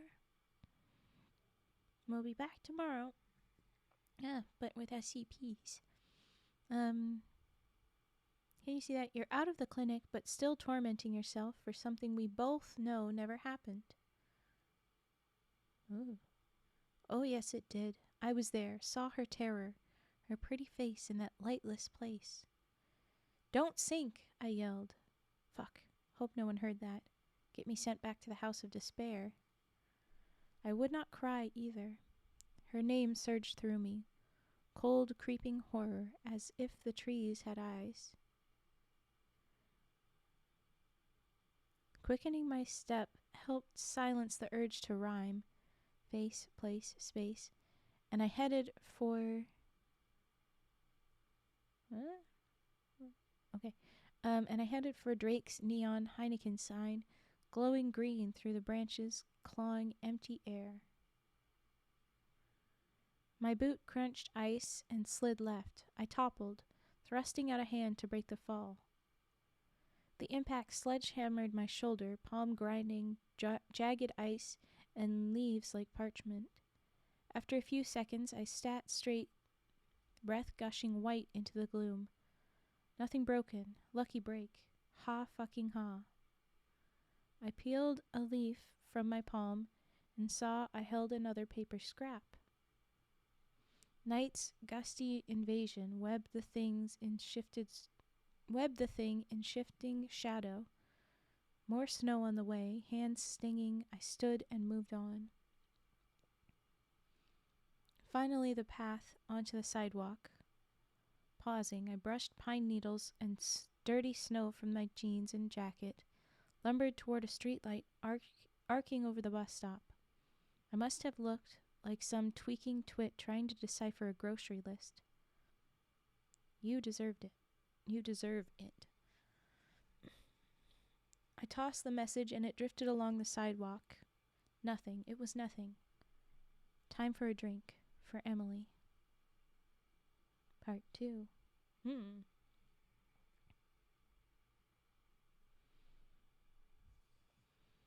A hushed room, institutional bed, her black hair adorned with fish bones stolen from dinner, green buttons threaded there too. So when the others came looking for things in the night, they'll recognize her. White as the moon, delicate hand clutching spikes swiped from the maintenance room, one for each limb. Jasmine aura, a haunt of misery. Rain ticking the window, each peck a dead star spat from oblivion. Her awful cry, hearing the magnitude of her exile. Lavender lips whispering, how did this happen? How? Take me back. Take me back. How?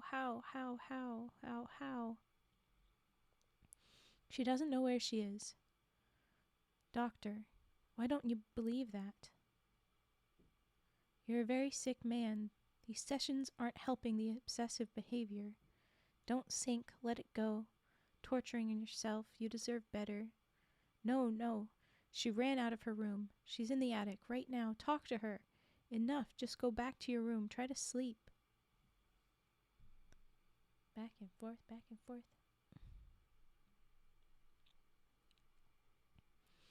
Part 3. Drake's was a letdown, but it beat the piss out of trudging through old darkness back to the apartment. There, a relentless subsonic drone stalked me like some invisible machine.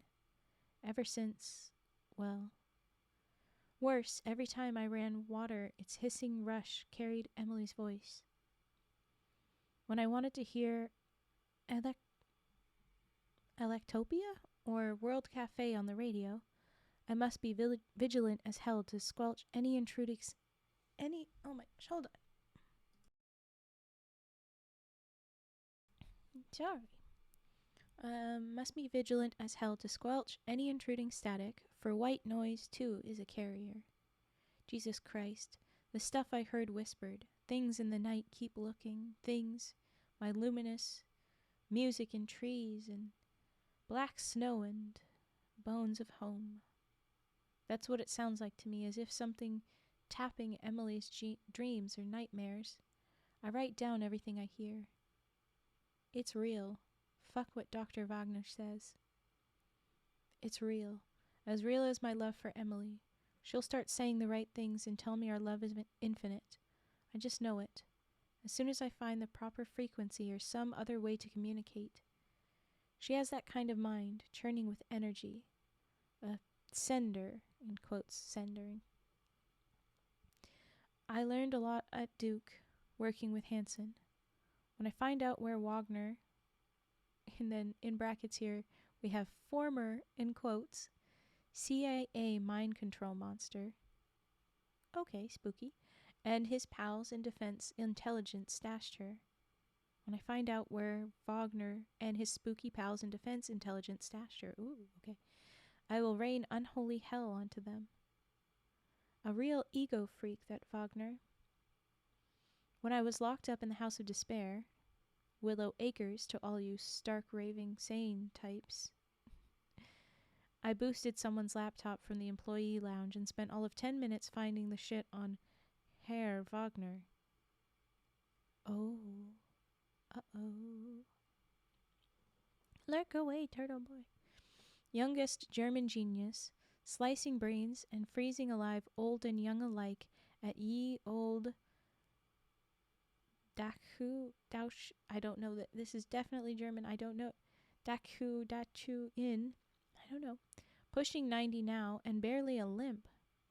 Those merciless great eyes, I wonder how long it took CIA linguists to neutralize the accent. Not drunk enough. And then in brackets, ever since the heavy meds, my alcohol tolerance is amazing for what that's worth. And tired of catching weird looks from a few people at the bar, I ended up in my place after 1 a.m. I am. I think after 1 a.m., but this was speech to text or something, and now it says I am. Okay, eat well, take care, Turt. We'll see you when we see you. Weepy and afraid of even being alive, the lacerating enigma of Emily turning in my mind like a dark galaxy. I opened a bottle of Matahari absinthe and took a few hits. The dark galaxy fizzed green. My one loyal friend might be awake, so I called him. Martin can't come to the phone right now, said his answering deal. He's too busy not earning out. You know what to do. Beep. Marty, it's me. Pick up, please. We have 7 lucky seconds. Like to talk to you. Duh. You have none seconds. Call me. And that was that. My other so-called friends had demonstrated their social integrity by clicking the can't have my hipster cred menaced by appearing in public with emotionally disturbed acquaintances, every word with the hyphen option. So I read a lot, watched too many movies, and avoided thinking about having to find a job when my benefits ran out in 8 months. This is on Creepypasta, so just kind of it's creepy horror fiction, yeah. It's not always properly horror, as we read recently, but, you know, they are meant to be upsetting, as the little trigger warning says.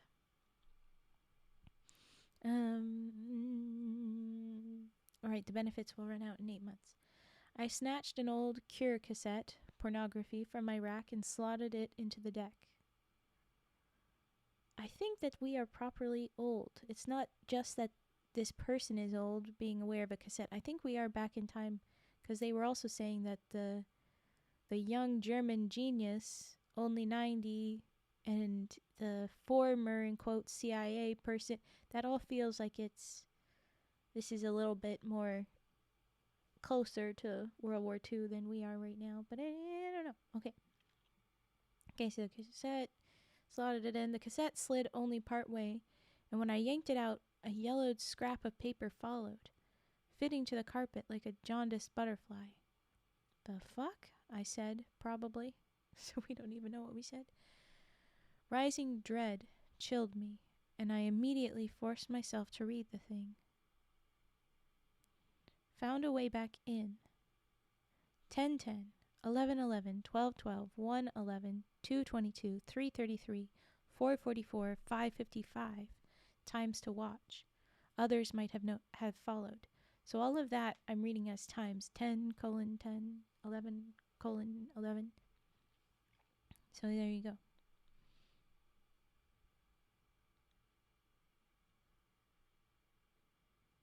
Yes, it's true. But sometimes they're not even quite well written, so they're not even properly horror, is kind of what I meant by what I said. They are meant to make you upset in some way, for sure. Creepypastas. 6:56? No, not 6:56. Hi, Darkstorm. Okay, part 4. After that message, I killed about half the Matahari. I had to sleep, but the old spiders of paranoia pricked my mind with dreadful ideas. The worst among them, Emily wasn't real, had emerged from my haunted wild unconscious. Wagner had hinted at this. Enigma, the woman within all men. That sounds okay. Your obsessions and personality disintegration needed to create Emily, you see, a not unheard of phenomenon. Carl Jung, I believe, first identified this. Yeah, sure. Talking major hallucinatory scenario here, and the test showed I was not schizophrenic, simply quote-unquote normal, up-fucked. If that was the case, well, who wrote the messages? And excepting the one shoved into my ancient cassette player, how did this enigma, in quotes, make certain they'd fall into my hands, or my hand fall onto them? Wagner knew nothing of sense, even though I found the first on my way back from our weekly evening council, in quotes there, in his lavish home study. Aware of my office phobia, Wagner offered his fussy service solely for my benefit.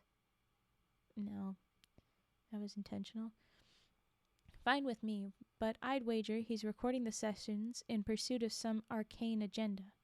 Why do I see a head shrinker whose past deeds are utterly reprehensible? Talk to my goddamn insurance company about that. Plus, I have my own covert agenda regarding Herr Wagner. In the early afternoon, I woke with an absinthe hangover, which did nothing to improve the effect of subsonic droning that once in a while rattled glasses in my kitchen cabinet. Heating the milk in the microwave for coffee, I noticed the time, 2:22. My landline rang and I flinched. Probably Morty. No one, not counting Wagner, called here but Marty. Hello? A vast, rushing wash, as if the caller stood near an ocean, or inside some cavernous structure. Hello? What the hell? After a few moments, I realized the sound was not coming from any beach. My shy caller breathed with some difficulty or affectation, my brain. Jeez. Where is this? Jesus Christ. A guttural male voice, profoundly deep. My heart thumped in my ears, agonized my head. Where is what? A low throbbing beat, quick as my heart, then a cloggy drain sucking or something. And it seems like it's interrupted. My luminous music. And gone. Not even a dial tone. I stood there dizzy, breath gushing, slammed down the handset. The toilet was light years distant, and I made it there in time to hunch and convulse, choke out a hot green ribbon reeking of anise and alcohol. I hugged the porcelain goddess for a few minutes, slowed my heart and breathing. So the handset, I will confirm, we are probably not modern at all. Okay. Leaning over the sink, I rinsed and spat. Forget mouthwash. Too much like absinthe. Cold water shocked my face, and in that gurgling swish, I heard Emily. Luminous music, my luminous music, my luminous music, my luminous music, my luminous music, my luminous music, my luminous music, music, my luminous music, my luminous music, my luminous music, my luminous music. And it turns into like, instead of having space between words, it's just slurred all in together. And I can't speak that fast and read and keep track of it very well. I'm sorry.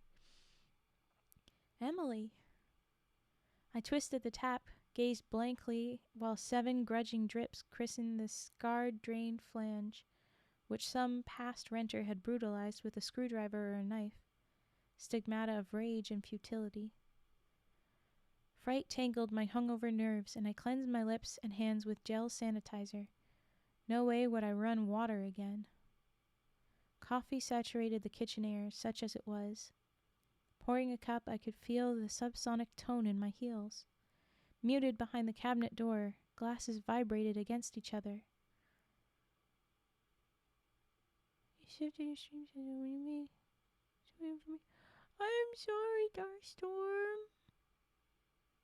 I'm sorry. I was trying things out, and it hasn't seemed to really get better. The first time I tested it, I got better views at this time, so I thought it was a good idea, but then I've stopped because I tried the other things. I came to this back one, and it's not really all that much better, but it's better than when the other ones were. And I don't know what to do, okay? I don't know. I think I should go back to the 2 a day thing, but I haven't yet. I think it would be possibly a good idea. Ugh, I don't know. Twitch is... I'm sorry, no. Okay. We're ignoring the droning, right? That's what we're doing. Muted, behind the cabinet door, glasses vibrate against each other. Feigning indifference, I counted the drone's duration and sipped coffee. After 88 seconds, the assault ended. Somehow, during the intense concentration of the counting, I'd emptied my cup. The chipped relic from my college days would sit unwashed. No tap could be opened, for I feared hearing Emily's voice. If I needed to flush the toilet, I must make sure music blasted from my stereo to cover the agonizing sigh as the tank refilled. Peering into the refrigerator for bottled water, I ran numbers through my head. The awful voice that had called the landline at 2:22. The subsonic attack vibrated my heels and thrift store glasses for 88 seconds. 2:22 plus 88 equals 3:10. Except that attack didn't happen right after the call, whatever. My cloistered, disinfectant-stinking room with brown blood splatter on the ceiling of the House of Despair was numbered 310. Then I knew. Anyone could see the pattern, even me. The yellowed paper scraps were gathered, concealed, and by way of some found or stolen fountain pen, inscribed in Emily's pale, green-veined hand. Why does Emily have green veins? The underlying oneness in all confusions that blurted into my mind. Leftovers from the old job looking for ghosts in overfed houses. Please. Fuck off, Charles Fort. I regret ever reading your books. Ooh. I had no idea how Emily had conspired to deliver the messages to me, the one responsible for her abduction by Wagner and his cult of atrocity. Oh.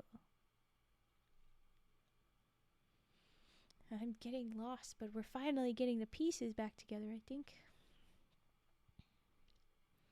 Part 5. Marty rang my annoying buzzer while I sat watching Chelsea Wolfe singing Feral Love, her eyes blank black ovals like oil. The hell, man, Marty said, thumping his boots on my mat. You look like shit. If the look fits.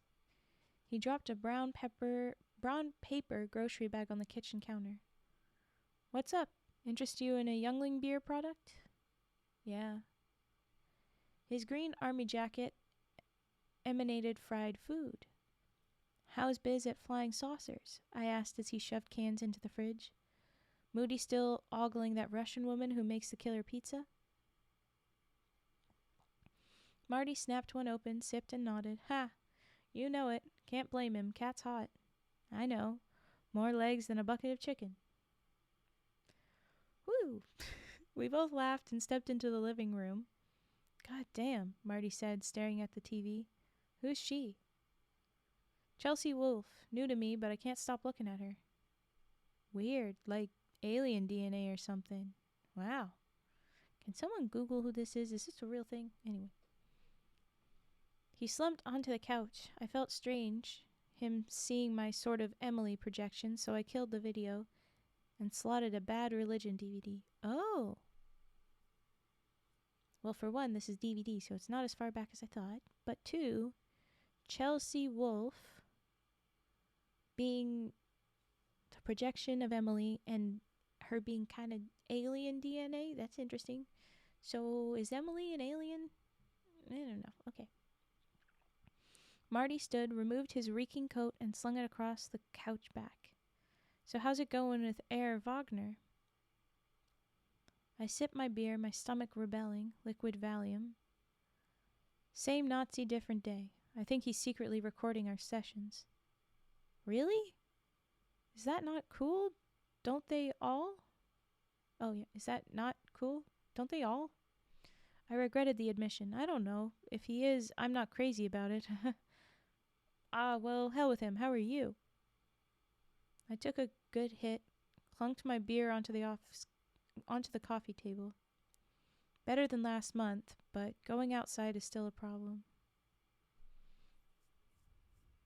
Wouldn't be surprised with a green vein. She's definitely not human. Yeah, you're not wrong. Okay. Where was it? Marty smacked my knee. Hey, I know you. I do. You'll get back into the old pain-in-the-ass Weisenheimer we all know and love. Don't sweat it, man. Sure. Fuck, thanks for saying that. Need another one? The sure being a thought, the thanks for saying that, and the fuck being what he said. Yep. Thought much about work? I mean, what you might do? I know you're not down with going back to Duke in the lab. North Carolina, can't blame you. Back with beers, I sat. I've been thinking I might approach Moody. Seriously? Yeah, I can handle the line, and Moody sure as shit can handle a culinary institute dropout. Marty nodded, a bit aggressively, sipped. Sure you can, I can see it, but the pay. Fuck the pay, I'll get by. Marty watched Greg Graffin yank the microphone from its stand. I guess that's the DVD they're watching. Moody has high expectations. Sure the physical effort won't nail you? I wanted him to leave. A sensation of false hope fluttered in my chest and a depressive gravity. I'll start running again, whatever it takes. Now he's got major turnover with the line cooks. Why do the line cooks need to be super physical? Okay, but sure. That he does. Want me to drop a ref for you? Now it felt real. You've only been working there, 6 months? 8, but I'm on his good side, ever since beating Johnny in that egg frying contest last month. Okay. Yeah, let him know I'm interested. God. He's thinking, God. Marty nodded again. Hey, you want to hit Drake's? I'll buy. Nope, I'm putting together resumes later. A shrug. Yeah, cool. He turned and looked at me. Rob, man, is it okay that I'm here? You can tell me anything. I won't be pissed or get all assholiness on you. For a moment I considered telling him about the yellowed messages, the pursuing subsonic drone that rattled my drinking glasses. No, it's good to see you. The others, well, you know how they feel. He slammed his beer onto the table. Fuck them, Rob, man. They are assholes of the purest sort. They always were.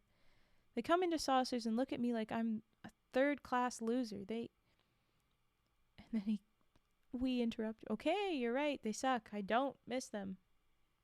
That was too loud. Marty mashed his lips as if he'd said the wrong thing. Fucking Greensburg, man.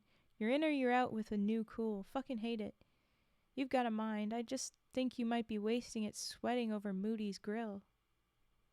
At that moment, I could have hugged Marty. Maybe, but I gotta get off my ass and do something physical and get paid for it.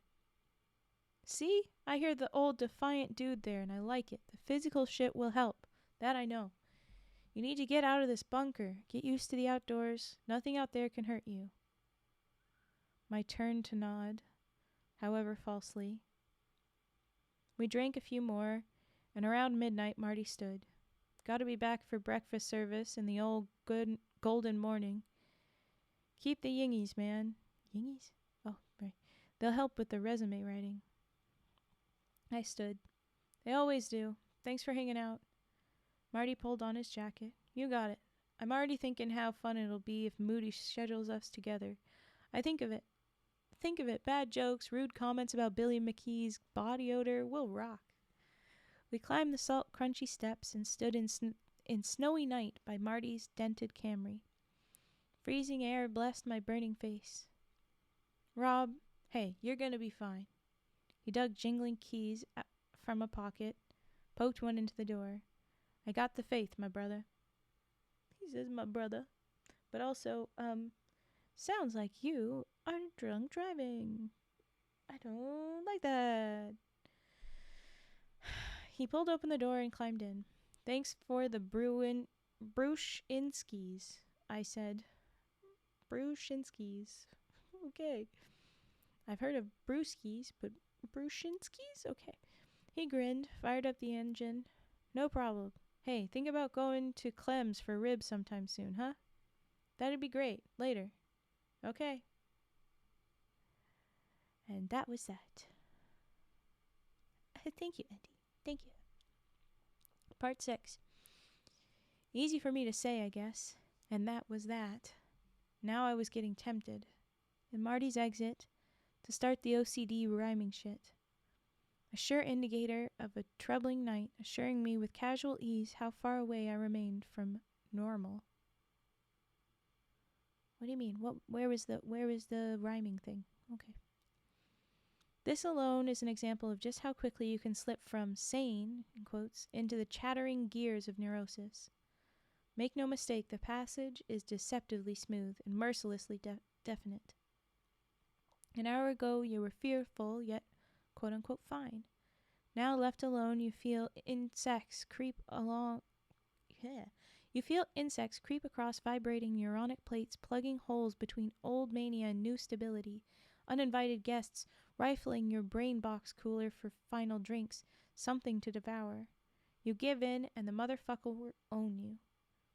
Sweetest memories become curses, plots designed to seduce, love, and tear apart your soul because you're so special, so vital.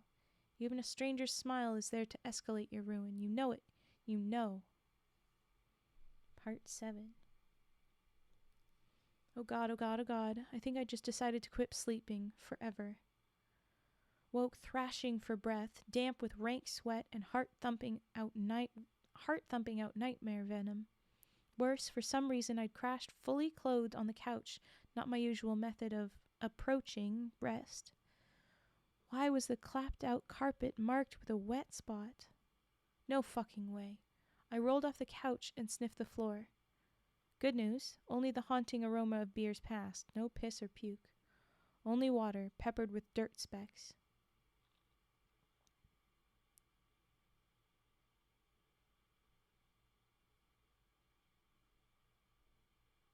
Was it beer or was it water? I'm sorry, but that's inconsistent. Anyway, okay.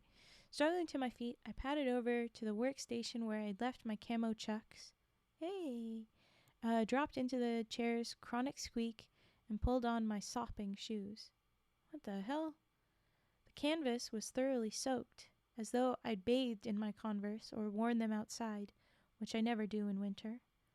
That's what Jesus made boots for. Jesus made boots. Okay. I pulled them off and did what the manufacturer advised for traumatic situations.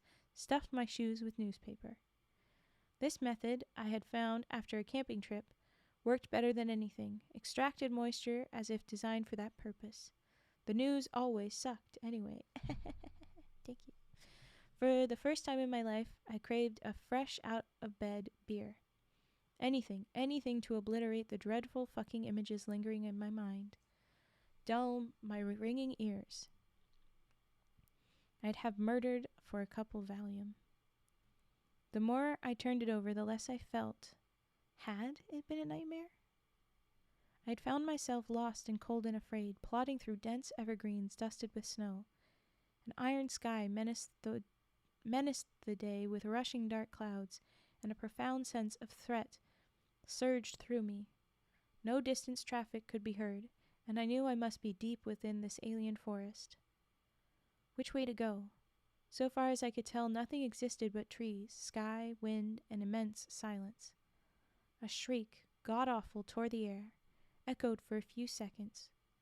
What the fuck? Was that a woman? Some animal? I sure as hell didn't ever want to hear it again. It had sounded way too close. Was something coming for me? Another shriek. Jesus Christ, something in pain. That was all too clear. My terror, eased to low fright. Already lost, now I felt as if I might help someone, human or beast, from their own misery, and trotted over crisp pine needles toward what I thought was the general direction of the sound. Here the pines gathered in crowded ranks, real beauties at least 80 or 90 feet tall and wide as houses. The snow bright on their branches confused me, as did the turpentine tang of resin in the air. More real than real, searing my eyes. Something snapped behind me. I turned.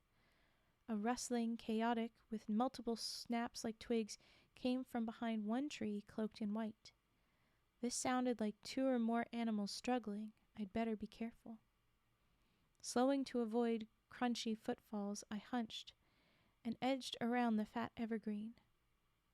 A naked woman with long black hair stood in the snow. My shock breath blast alerted her, and she glared with fierce green eyes like stars. Blood splattered her breasts and ran down her form, vivid against that white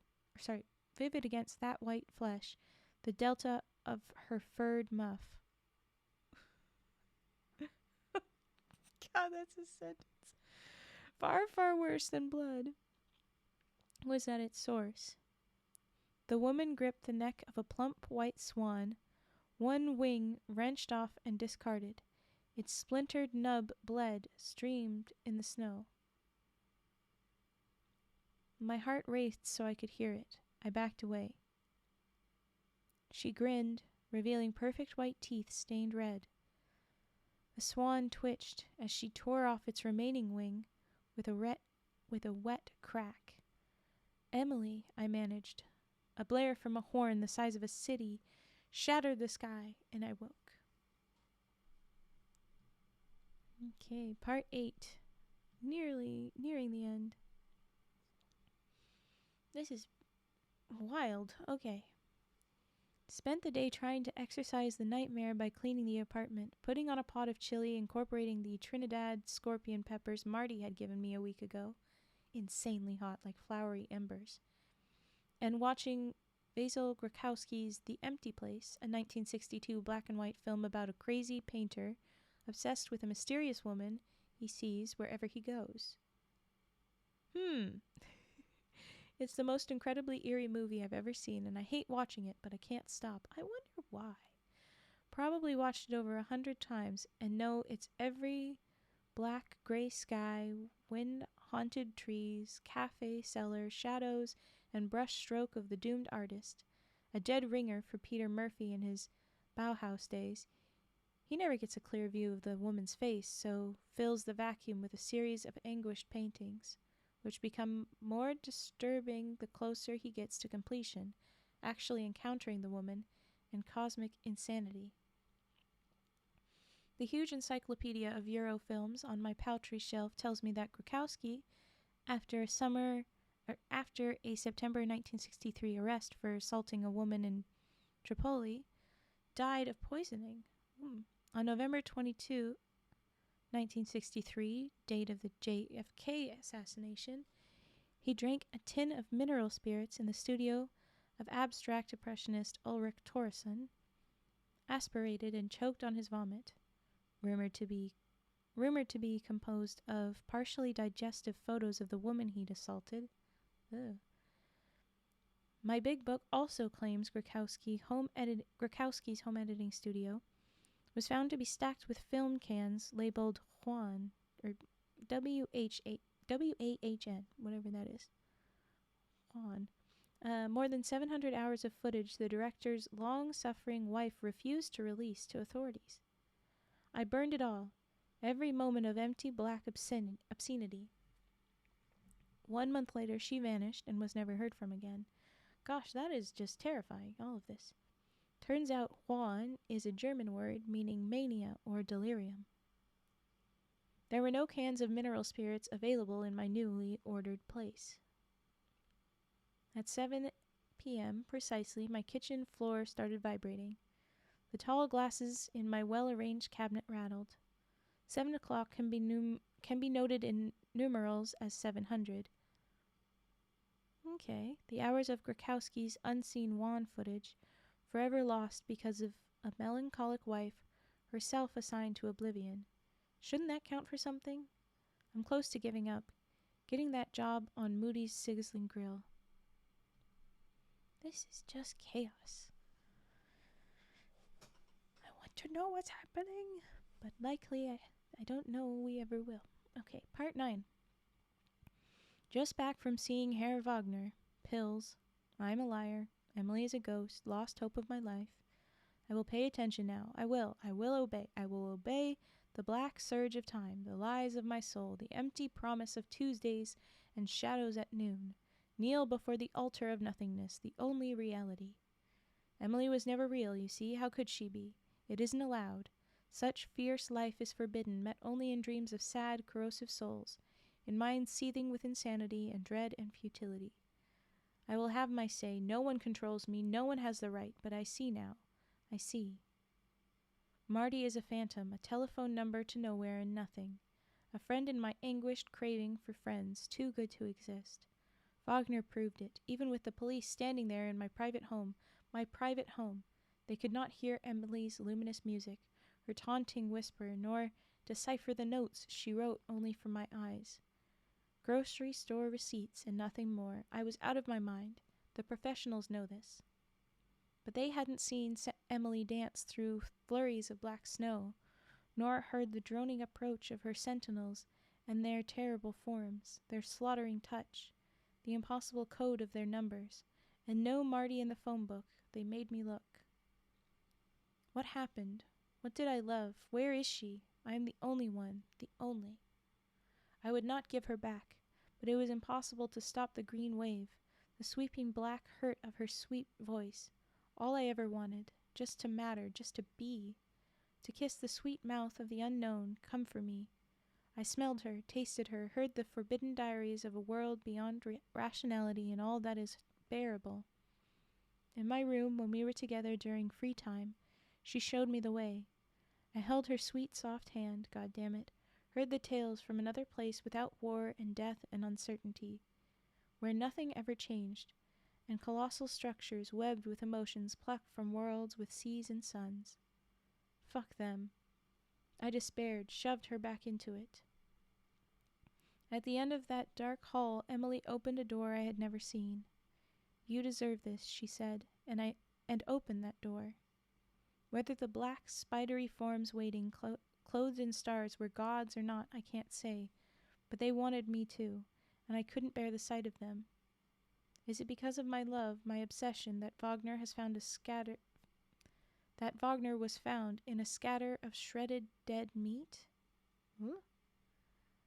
He who had murdered thousands because he could not find their souls, the ripper of essence, fucking eater of the hearts of starving children.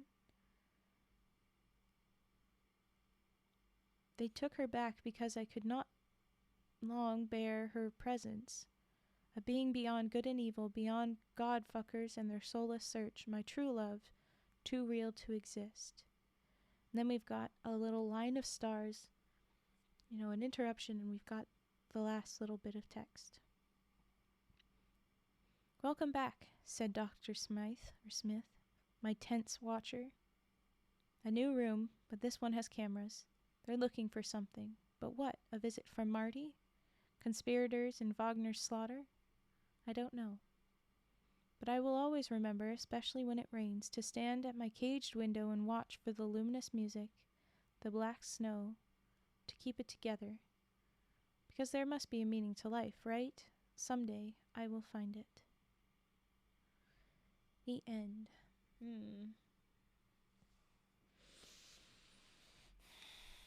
I mean, it's creepy. I'll give it that. Finally doing the stretch and hydrate and posture check here. Oof. The stretches. Ooh. Well, what do y'all think of that? What was that? My goodness.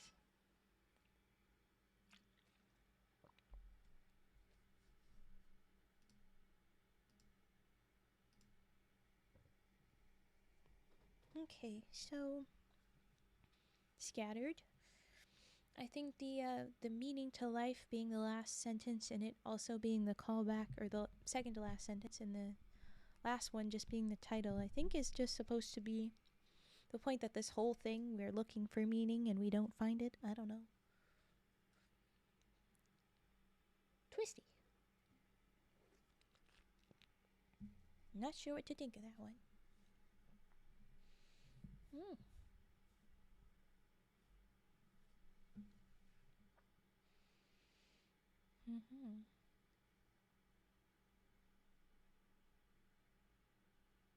But yeah. Well, the next would be another random story. And it will be our last story, I think. Honestly, I missed too much of the story. Just enjoying the storytelling. Very relaxing. Oh, I'm glad you're enjoying it. Thank you. Thank you, Handy. I don't know what to think of this one. Just confused. I have awoken. Oh no! I'm sorry. Go back, Eep. Eep is good. No. I've clicked for the next random story. Let's hope it's not too long and it's perfect. It's a little bit long. It'll be fine. But it'll be our last one, I think. Now I think I know it'll be our last one, but I think we'll be fine to do it. Woman on Sticks. What a title. Look at it. Look at that. Just goofy little emote. The Woman on Sticks, our last one. Pretty good rating for 19 different votes, so I think it could be very good.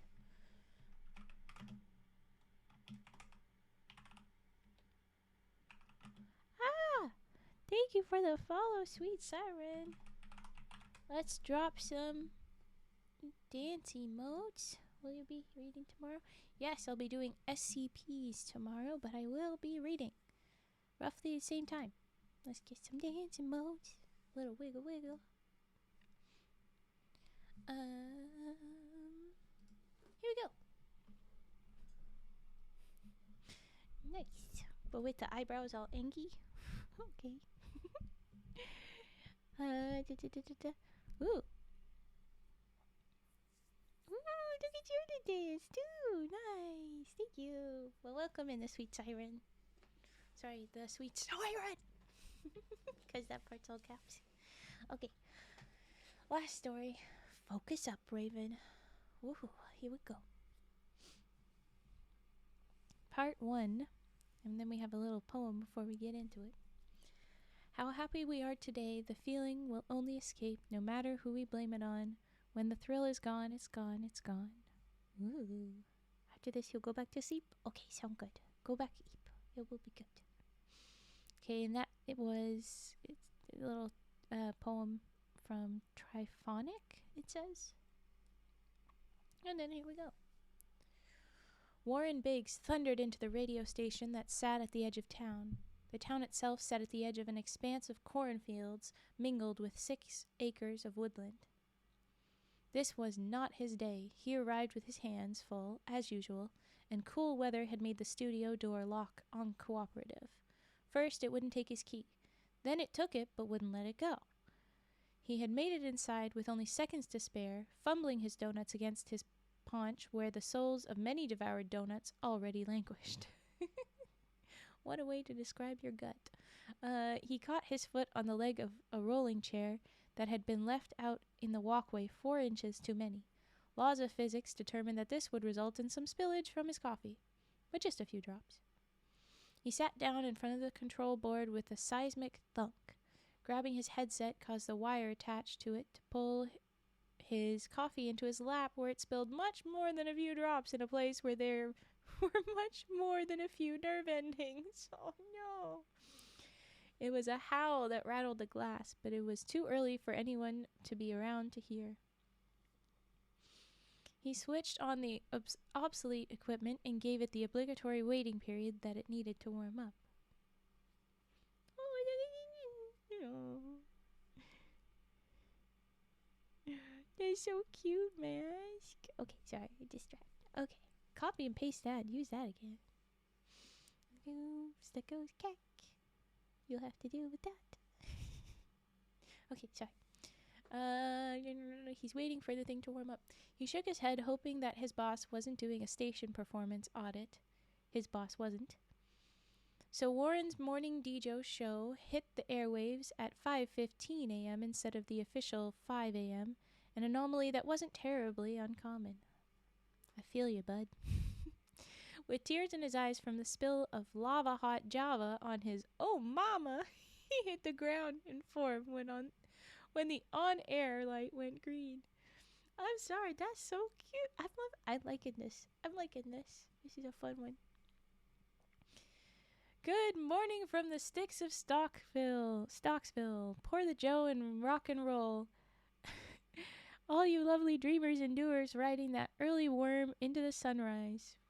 This person is funky. So weird. Okay, DJ War and Peace is gonna keep you warm on this chilly September day with the hottest tunes from the coolest artists. So stoke your fire and go get over the hump of today's hump day. It's Wednesday. Go get what's yours. Start a fire, start a fire, start a fire. This one's a good pick. I like it. That was the part he lived for. By the third start of fire, he was swinging one chubby arm in the air like he had a lasso. And then that cued the stretch where his failed career as a motivational speaker was replaced by music that got played through thin speakers in the back rooms of diners and employee lounges and hotel lobbies and gas station bathrooms. Songs that were veritable EVPs of people that had bought into the American dream, gotten it, and likely lost it by the time anyone could attach their names to their songs. And now the ghosts of their success were rained down on a quiet town full of people that were too busy to think about the American dream, all except for the teenagers. Teenagers are composed of nothing but dreams. For a teenager to give up on their dreams would be tantamount to self-mutilation. Teenagers like Jacob Pines, a lad who was 16 and every bit the pretty boy that girls swooned over along with their moms. Oh, did Jacob ever have dreams? Most of them centered around getting the attention of equally gorgeous Jane Corcoran. But like anyone else that bought into dreams, he didn't think much on the discrepancy between the volume of his efforts versus the results. He could have been one of the faces that music producers take under their wing and manufacture into pop stars with zero talent. Jake didn't know how to leverage his pretty boyness. He tried getting Jane's attention by staring at her longingly, the way some boys can manage when they're models in front of a camera. He just ended up looking like a creepy kindergartner sizing up a box of animal crackers. Not that it mattered. She didn't notice. He tried showing off for her in gym class. He was a capable athlete. He'd make the shots, the touchdowns, the winning points, but she never seemed to be paying attention during those critical moments. She always had that dreamy, faraway look to her, like she were in a perpetual state of being mentally absent, someplace where Jake's peacock feathers couldn't be seen. People willing to listen to Jake moan about his girl problems were a rarity in this world. You're not supposed to be prone to such things when you're hot. In spite of this, Ryan Lampert, with his bowl cut and poster-worthy dark eyes, was able to reach into the depths of his utter lack of experience with girls and offer good advice. Dunno, man. Maybe you'll have to start with something she actually likes. Like, get into what she's into. Yeah?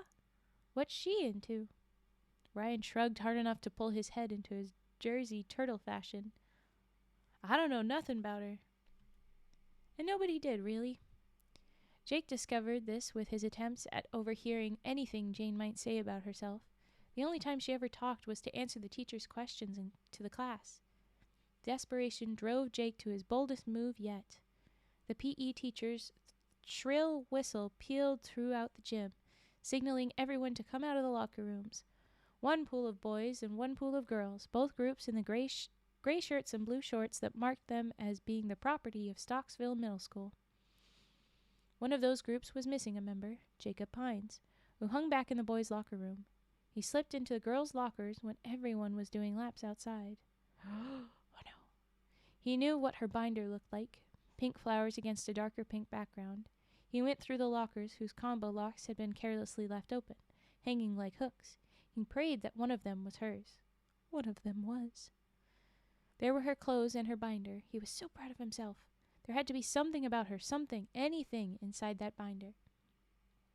The binder was closed with a tiny lock, the kind that wouldn't stand a chance against a screwdriver, but that was much more than a match for Jake's paws. He wasn't proud anymore. He resigned himself to the fact that Jane Corcoran was a safe he would never be able to crack. He put everything back in their places and even managed to slip into the line of red-faced teens doing laps in the schoolyard. Gym class ended, and he changed his clothes, and he sat with a vacant stare. He was gazing down the long tunnel of time at his future wife where Jane couldn't be seen. The bell rang. Jake was the last to file out. He turned the corner of the doorway and smacked right into Jane Corcoran, knocking her binder out of her hands and causing it to break its lock on the floor, sending the binder's contents scattering. Jake became a little more religious in that moment. I'm so sorry, he lied. Her crystal blue eyes flashed at him before she shook her head. No, you're fine, she said as she started scooping up the sheer volume of papers that should not have been able to physically fit inside the dimensions of that binder. He didn't ask her permission to help her. He began shoveling papers, and that he found that mingled with her schoolwork were all manners of sketches and handwritten notes on monsters, cryptids, Bigfoot, Mothman, the Jersey Devil, black-eyed children, and so on. This is where our spooky is coming in. Woohoo! But the bulk of the heap seemed to be devoted to the local monster. Some called it Peg Leg Peggy. Others called it Sally Stilts, Stick Woman. It almost looked as if there were more drawings of Peg Leg Peggy than there were sheets of schoolwork. Jackpot, said Jake's brain before the mound of papers he was holding were snatched away from him. Oh man, she was dead hot when she was mad. Her straight blonde hair seemed to flare out like the fur of an irritated cat. Thanks, she said, effectively dismissing Jake from helping her salvage her valuables. Are you sure? I don't mind help. I said thanks. He left her without a word and wearing his dumbest grin yet.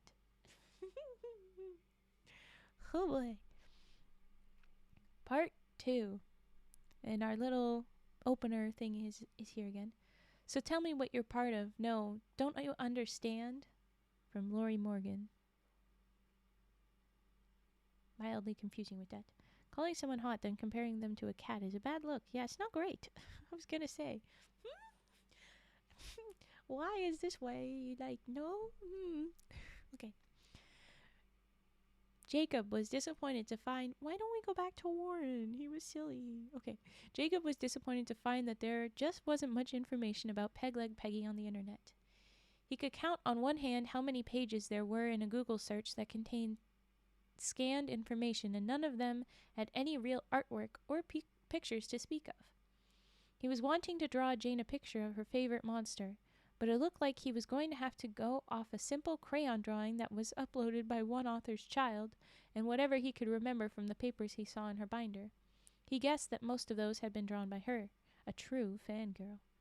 So he did the best he could, going off the vague descriptions of the creature that he found on the internet. An otherwise featureless human female torso, gaunt and emaciated from living a life in the wild, and with whatever limitations are brought on by having sticks for arms and legs. Perhaps it killed things by impaling them? It had a mouth that seemed to go from the bottom of one ear to the other, creating a long slit that allowed for it to open up extremely wide, almost like the way the jaw of a snake unhinges. Well, considering she doesn't have small utensils, it's probably required to be able to eat. Sorry. Just real. Okay. He gave it various injuries, as you would associate with living in the wild, with no medical treatment. The final product didn't look much better than the original children's drawing that guided him. He too was using crayons. But he was pouring every romantic fiber he had into this picture, as if it were the one prize rose that would woo his beloved, if a rose could ever do such a thing. It was finished. It was his most serious work of art since he was 6. It was beautiful, and she was going to love it. She would be so taken by his attention to detail and his realism with Crayola that she was bound to throw her arms around him and kiss him and confess for her eternal love. No. She wasn't at school the next day, or the day after. He boldly went to her house to deliver the picture in person. He didn't know why he was so certain that she would be the one to answer the door. The door was answered instead by her mother, a beakish woman with eyes that were always wide and a cross around her neck large enough to nail Jacob to it. "Can I help you?" asked the woman in a tone that said she didn't want to help anyone. "Hey, my name is Jacob. I'm just checking on Jane. She hasn't been at school." She smiled. Yes. The poor dear has been under the weather. Now, how are you involved with my daughter?" "Well, we're classmates." Yes, but how are you two involved?" Jacob felt very uncomfortable. "I mean, we just talk about monsters and stuff. See, I drew her a picture of her favorite monster for a project, and I was hoping..." The woman snatched for the drawing like a chicken goes for a fat grasshopper. She held the drawing aloft, crushed in her grasp. "Oh, yeah. It's not that Mask doesn't like cats. It's that Mask... What? Brain? It's just that Mask isn't associating cats with romantical moments. Which, fair, you know? This is slander. I'm assuming you mean don't like cats slander versus don't like to be romantic with cats, because I would hope that that is true. Okay. Okay. So, yes. Okay, yes. Good, good, good. If a woman answers the door with a giant cross on her chest, maybe don't immediately show off a monster because, yeah, Jacob, that was a bad move. So she snatched it up and she says, Jane Mallory Corcoran, you're still taking communion with demons? Demons? All caps, demons? The honk is slandering me. Yes, yes, yes. It is thy truth. No, stop. God, you guys, oh my goodness. They're so chaotic. They're such problems. Okay. The woman began speaking in tongues while citing scripture in English. She spun around like a dementia patient convinced that they were the Warner Brothers Tasmanian Devil. She saved the trail end of her babble for Jacob. A messenger from hell! Slam. A creeping dread settled into Jacob's stomach. He had just started a fire, and this woman seemed every bit the type to deal with fires by flogging them, or stretching them on a rack and demanding a confession. Yeah, you just caused big problem for Jane and for you, you dumbass. Okay. He began walking home, feeling awful. I get a feeling there is no they, there is only the honk. You participate sometimes, Mask. Be real. But sure, in this case, yeah, okay. That was the honks. But okay, so this guy has started a big problem for himself, but for also Jane, and I'm just realizing she probably had that lock on her binder not because other students would see, because maybe her mom goes through her stuff, and that's why she wasn't there the next day. Because the lock was broken, and Mom saw it, and has her punished. Anyway, okay. He began walking home feeling awful. How would he redeem himself from this one? He was walking past some garbage set out for collection when he noticed something pale and pink. The resident had set out a department store mannequin. It was just a head and torso. He knew exactly what he was gonna do. Make the problem bigger. Lovely. This is the real writing of teenagers right here, folks. This is the reality. This is good. Oh my gosh. Okay. It was a shot in the dark, but white-hot teenage love takes those kinds of crapshoots. Yeah. It took a lot of duct tape and balancing. Oh no. But there stood Peg-Leg Peggy on 4 sticks, her hair a mess, but her body poised to strike whoever dared to enter her woodland. The mannequin was just the right size and shape, and there was no shortage of tree branches littering the forest floor to make her arms and legs. An old mop supplied the monster's hair. Instead of offering Jane a drawing, he would give her an authentic photograph taken by him, and he would be her hero. She would forget about how he accidentally outed her to her mother. Maybe. Literally, it just says maybe. This is good. We read some interesting ones, but this is gold. Oh. The more he thought about the whole thing, the more foolish he felt going to this length. But again, teenage love was about feeling, not thinking. 1000% correct. Yes. I'm loving this. Oh my goodness. Okay. He was in the depths of the forest and positioned the fake cryptid and the camera so that the body was turned to a silhouette and the duct tape was thus hidden.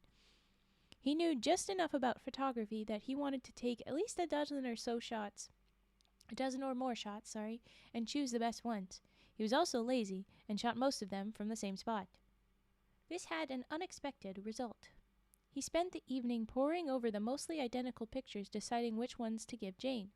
Maybe he would use a cool filter on some and make them look like bloody movie posters. He ended up including all the photos plus ones that he had edited with effects. He put everything on a flash drive and looked at it like it was a magic ring that would cast a love spell on whoever wore it. Was just going to say, Raven is loving this, and you said as much. I'm glad you understand me so well. We're at this point. So what's so marginal? Why do you have a 4-5 head? What the heck is this guy? What the heck is that guy? Okay. Ah. Oh, I see a 5% love between Mask and Lahonk. Psh, lies. There's more than that. There's 86% love. You scrubbed. You scrubbed. I made him scrubbed. Okay, anyway. Part 3. We begin again with another quote. Here we go. Tremble for yourself, my man. You know that you have seen this all before. Tremble, little lion man. You'll never settle any of your scores. Your grace is wasted in your face. Your boldness stands alone among the wreck. Mumford and Sons. Are we ever going to get back to Warren? It's all about Jacob and Jane.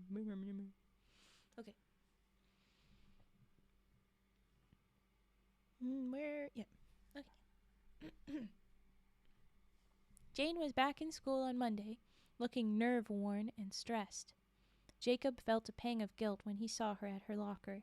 He braced himself before going up to her and offering the flash drive. "Hey," he said. She took one look at him and turned her back on him. "Yeah." "Look, I'm really sorry my drawing upset your mom." Jane turned around with eyes that were perfect circles. "You mean that was you that came to my house?" He hadn't considered that her mom would have been too worked up to supply a proper description of the man that exposed the apparently underground interests of her daughter. Jane looked fit to slug him. He wasn't going to get the flowery lead-in that he had hoped for, so he went for it. "I've got photos of Pegleg Peggy. They're on the flash drive." Because I imagine he did the very quick talk, because scared. She eyed the thing, looked at him. "I've never done anything to you. I don't even know you. Why do you feel the need to make fun of me and wreck my life?" "I'm serious. I took these pictures myself." "I don't know you. Why are you doing this?" she said with tears forming translucent pearls in her eyes. "I wanted to impress you." Scared. That got her attention. She was going to throw her arms around him and kiss him? Was she going to throw her arms around and kiss him? No. She just took the flash drive and looked it over. Looked at him the way a wild squirrel regards a hiker offering a peanut. Well, yeah, 'cause there'd be fear, but also like, well, that looks pretty good. I do want that peanut. Damn. "What's really on here?" she said. "I told you, pictures of Pegleg Peggy. I noticed that she's your favorite thing. That's why I drew you a picture of her. I just wanted to impress you." You would have thought that he told her that he was trying to grow a third armpit. "Just look them over and tell me what you think. My phone number and email address are on there too." She took the drive and walked off without a word. Yeah. Get out of there, Jane. It wasn't the scene from a modern romance novel that he had hoped for, but it could have gone worse. It absolutely could have. Now I would love to tell you that things went exactly as he hoped after that, but nope. His email pinged with a message from janepeg@famnet.net, and his heart was shot down just as soon as it had taken to the sky. See, this is now I would love to tell you that only was one line, but this has been silly enough that it feels right to have it kind of jumble in, and I'm waiting for it to, I hope that we get another I would love to later, but this one feels like it was more appropriately placed. I don't entirely know why. Anyway, it was a long, nasty, scathing message to the effect that he must really think she's stupid and he must really want her dead and really hate her. He was going to make a hasty reply, but she had blocked his email address. That was it. He failed. He didn't eat dinner that night, told everyone that his stomach was bothering him, which was partially the truth. He laid in bed but couldn't stop. Oh, sorry, just had a thought. The reason I think that now I would love to tell you that switch of suddenly using I in the narration is because we've already met two POVs. We've already talked through Warren, kind of, and through Jacob. That's why. Okay. We have multiple people. We know that there's a singular. Yeah, anyway. Okay. He didn't eat. Told everyone his stomach was bothering, which was partially the truth. I'm running. I'm taking too long to talk. Mods, hit the snoozes when needed. He laid in bed but couldn't nap. The sun went down, but he couldn't sleep. He just garnered what meager painkiller he could from the dopamine release of playing a game on his cell phone. It was around midnight when his email pinged again. It was from Jane. It simply read, "We need to talk." Beneath that terse line was an animated GIF made up of the photos that Jacob had taken. He almost thought that she was making fun of him, but he noticed something in the background of the GIF. He had taken the pictures no more than 2 seconds apart, and the GIF made it look like a cut from an amateur stop-motion film. Behind the fake Peg-Leg Peggy was the real thing.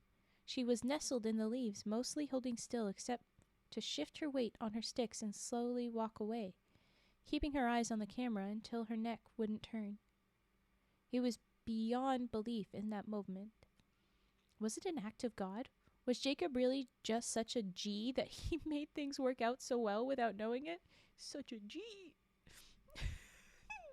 That's rough buddy moment. Oh, really? But then we get hit with such a G. Sorry. Either way, he was going to take it. He replied to her email and waited. She was waiting for him in the cafeteria. The anger and the distrust were gone from her eyes. Yeah, I can't... This is why I love this. I could feel it. This story was good. Okay, she was waiting for him in the cafeteria. The anger and distrust were gone from her eyes. "Hey," he said. "Hey." She patted the spot on the table next to her. Raven's too excited. Raven's reading too fast. It's fine. He couldn't hide how happy he was to sit next to her. She didn't share the glow. Instead, she wore the look of an addict trying to hide their hunger for a fix. "Can you show me where you took these pictures?" "Sure can." "Do you still have the mannequin?" He frowned internally. Why wasn't she talking about dating? Shut up, Jacob. "I took it home with me after I was done taking pictures, so yeah, why?" "Did you see the way that she acted? She wasn't looking at you. She was looking at your mannequin. That was territorial behavior. If we set it up again, it could draw her out and we could get better pictures." She was looking intense, like something important hinged on her ideas. "Yeah, to prove her weird mother wrong." Sorry. "Will you be able to get away from your parents without getting in trouble?" "Yes, don't worry about this. Don't worry about that." So it was a date. She just didn't know it. Didn't seem to care.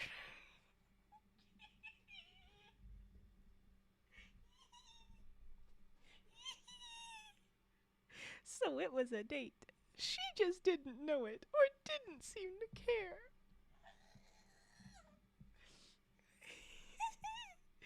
Oh, this one's good. Oh, this one's good. Part 4. I'm squeaking. I can't. Okay, part 4. We got another quote. We always got a quote. I think this must be the Warren thing, is that everything starts with like a song lyric or something, I think. The squeak laugh. It is. It's back. Okay. "You can run on for a long time, run on for a long time, run on for a long time. Sooner or later, God'll cut you down. Sooner or later, God'll cut you down." Johnny Cash. Raven is secretly a mouse. Don't tell Vi. No, of course I'm not a mouse. Just a mouse from the apothecary. No! Oh my gosh. Oh, don't tell Vi yet. I have a surprise for her. I don't know when I'll pull it off to give to her or show her, whatever I do, but like, I have a surprise for her. I'm excited. Okay. If she raids during a hand cam before I've decided, it'll be then. I'll show her then. But if not, I don't know. Okay. Yeah.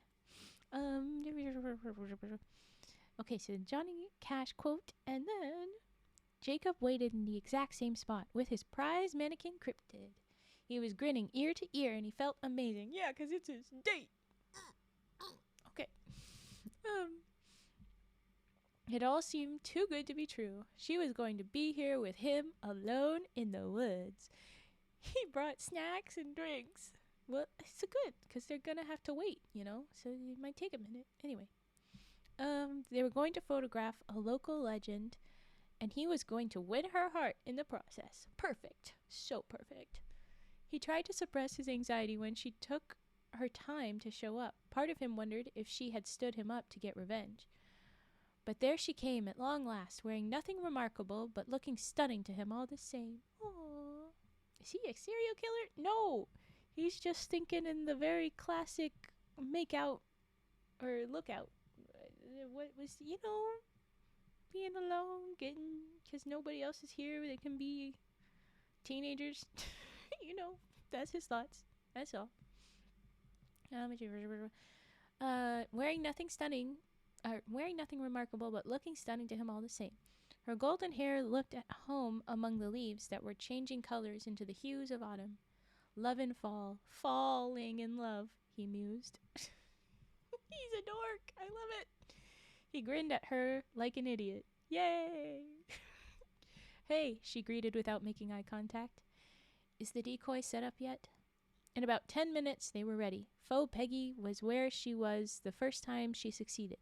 The two youths were poised with their equipment. Jacob made sure that they would be able to camp out long after dark, just not for the same reasons that Jane had in mind. See, that's what I mean. Okay. Jane looked like an over-prepared tourist who was lugging around half a studio. She had her own camera, a laptop, plus her cell phone at the ready. Her face was stern, like a grim Mona Lisa. A good hour passed before there was much talking. It was actually her that broke the silence as the two of them sat on a storm-fallen tree, leaves falling around them like snowflakes. This means everything to me, she said matter of fact. I can tell, Jacob said. I mean, this is my future. My mother thinks I want to be some kind of ghost chaser or demon hunter. If I can just show my mother that this thing is real and not some demon, I'll be one step closer to doing what I want to do with my life. Hard evidence is the best argument, right? I called it that this is why it matters to her. Sure, Jacob said as his hands started inching towards hers. Dumbass. Okay, warning to your ears. I'm gonna... Dumbass. Focus up. I need to bonk him. Focus. She's being serious. Don't do that. Not now. Okay. Her face scrunched slightly as if she were seeing a naked tarantula sneaking up on her. Why is the tarantula being naked concerning? Thank you for bonking, Jacob. Thank you. What? Should the tarantula have clothes? What? It's so silly. It's such a silly detail. Okay. Scrunched up. She looked at him. Tarantula in a top hat. Ah, there you go. Yes. She looks at him, right. So what's your favorite real-life monster? She asked as she moved her hand to where her other one was. AKA removes her hand from the scene. And then we have a response. And there's a very solid ... before he answers. And a question mark. But it's here. So here we go. Bigfoot? Really? His eyes danced. The Loch Ness Monster? Stop asking. Your lies are very bad. She looked away to hide the smile that was coming on. He saw it. He couldn't tell if it was due to amusement or ridicule, but it was a smile from her, and he loved it. So what do you know about the monster we're looking at right now? We'll start there. It's been popping up around here for the last 60 years. I guess it eats children. When kids go missing, it gets blamed. The name, Peg-Leg Peggy, is a reference to Peg Powler, a very old water spirit who is also said to eat the children. That made her smile for real. Oh wait, he's not throwing? Your lies are bad and you should feel bad.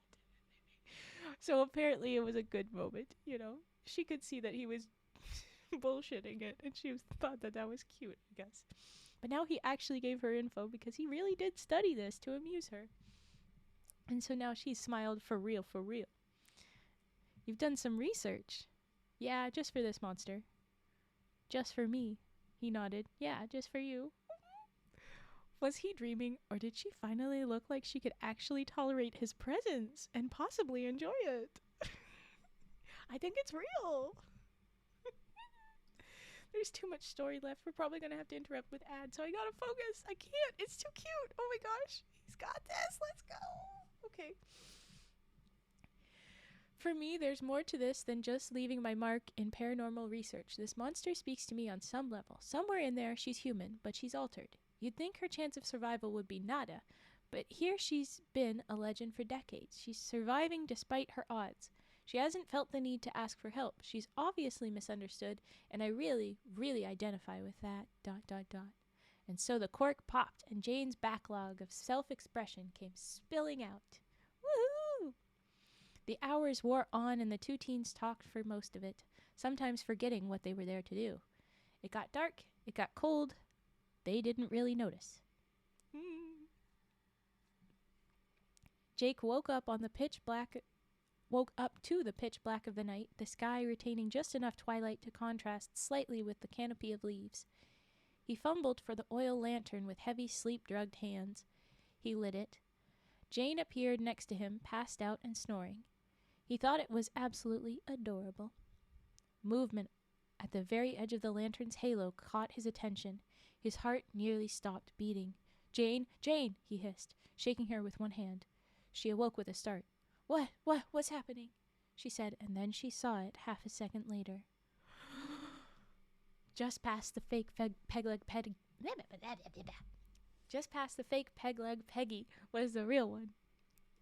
She had been studying the decoy, but the lantern got her attention. Her movements resembled a praying mantis sizing up a potential meal. Oh no, they are barely children still. Oh no. Maybe coming to the forest where the kid-eating monster resides was not the best idea. Noise recovery. I'm glad you enjoyed it. I hope you clip it. It was dumb. Okay. But yes, maybe not the best choice for these guys, but they are teenagers. Maybe they think they're safe because they're not children. You're children. Anyway, okay. She creaked side to side on her sticks in a hypnotic rhythm. Her red eyes had a fire to them, as if they would glow if the lantern went out. Jane's hands went to her face. Jake had the presence of mind to stop recording with his camera on the tripod, to start recording on the tripod. Jane seemed to have forgotten all about her own equipment. She stood up. The monster didn't back up, but her shoulders crept up next to her ears like a shrinking cat. Jake got up with the lantern and held it high, casting the horrid appearance of Peggy into even sharper clarity. She looked like she spent her years being used as a dartboard. Covered in cuts and scrapes and festering wounds, the yeasty stink of pus reached the teens. She was awfully thin, but from hunger and from wiry strength. The filthy hair hung straight down, and the movements of the head had an almost reptilian way about them. Especially clear was the mouth, a slit that ran from under one earlobe to another.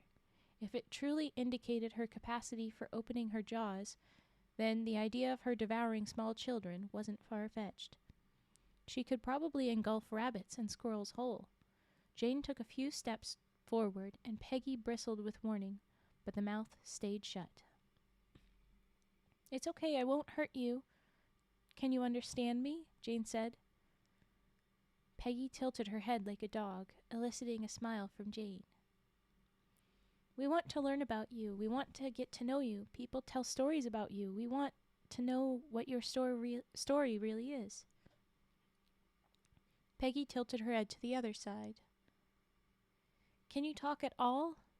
Hey, Jake, are you getting this?" "I'm getting everything." That's how I view him responding. "Okay, yes, we want to know what your story is. You see, everyone has a story." Peg's mouth flared wider than a hawk's wingspan, and she galloped toward Jane. Jacob reacted in the blink of an eye. The blunt ends of Peggy's arms jabbed onto Jane's shoulders as she was tackled by the stinking, grinning predator. Jane struck her with a kick to the side of the head, enough to knock her onto her back. He helped Jane up and commanded her to run. He mentally went through the contents of the backpack he was wearing and cursed himself for not bringing any means of defense. So good call. We should be worried. They are kids. Peggy knows that. Or she's not that picky. I don't know. They had a good start, but Peg was already galloping like some sort of bizarre deer and closing the distance between them. Her mouth gaped like a demonic basking shark. She leapt and caught the heel of Jacob this time, just enough to make him stagger and fall. The oil lantern dashed against a nearby rock and erupted into flames. He rolled onto his back just in time for his abdomen to sustain the blunt force trauma of Peggy's arms as she took another flying leap and impaled him in the stomach. No! No flesh was punctured. Okay, cool. But the pounds per square inch was agony for his internal organs. Then you don't know what impale means. But oh, that spooked me. Yes, there is incoming ads. I have tried to delay it, and now this only means it interrupts at the most crucial point. I'm sorry, I tried. But okay, we're gonna have an ad. Here we go. 30 seconds. Bam. It didn't work. It's still only gonna there we go. Yeah, okay. He was impaled, but not really. Yeah, that's it. That's it. Yeah, he was impaled, but not impaled. But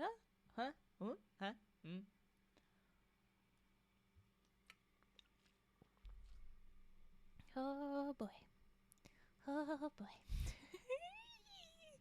Oh, it's good. It's a good one. 3, 2. Okay. Yeah. He was impaled. Really? No. Exactly. Okay, so he's not impaled. I was like, the blunt force trauma is different from impale, and then we specified. So okay, he's just ow. Okay, he's ow. He's not that ow. He was just able to slide his knees up between his stomach and the monster and plant his feet firmly against her chest and send her flying onto her back. He anchored his hands to get up and found something like a cylinder. Half a second of comprehension took him, and a light bulb went off in his head. I'm just picturing Queen from Deltarune with the I do not know who you mean. So I'll need drop that in our little Discord and let me know what you're referring to. I want to find out. Okay. Well, okay. So a light bulb goes off in his head. He got up, stood behind the fireball that the oil lamp had become, and waited. Peg writhed herself back onto her stilts just in time to get a face full of fire. Jacob had taken the container of lamp oil that had rolled out of his backpack and thrown it through the fire at her. An improvised flamethrower. A painful squeal wrecked the ears of the two teens as Peggy was engulfed. There was no recovering from that one. It was a direct hit. The monster's rage drove it to chase after the teens again as they fled, but they didn't need to run far. The fire overwhelmed the monster, but they were too busy running for their lives to notice. They ran until they couldn't run anymore.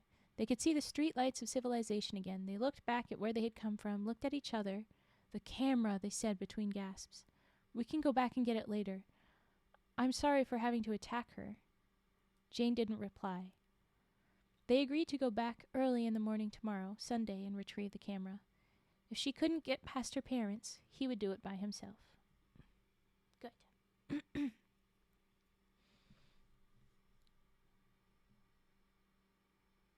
Okay, not everyone is an elite gamer who played super awesome RPGs. RPG where the heck you get an RPG? Guys. Okay, so we're gonna have part 5, but I gotta cough real quick.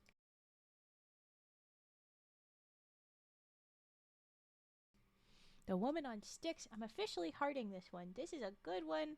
This is a good one. Oh, my lead broke. Okay, well, fine. Long, no one is giving you an RPG. Pout. Oh no, it's another Johnny Cash song. We have a favoritism. Okay, part 5. I fell into a burning ring of fire, went down, down, down, and the flames grew higher. I know that one. Okay. Fire Marshal James Baldwin got a phone call about 1 in the morning. At about 1 in the morning. There was a raging forest fire in a remote center of the woods that surrounded Stocksville, and it had progressed to an apocalyptic too apocalyptic proportions before anyone had called it in. After all, everyone was in for the night, not doing community fire watch. No! No! I will not cough because it will no longer be ASMR. It is too loud. When I cough right into the mic, guess what happened? It blows out. You can't do that. That's illegal. That's why I had to do warn it before not a bonk. 'Cause it's loud. Is ow.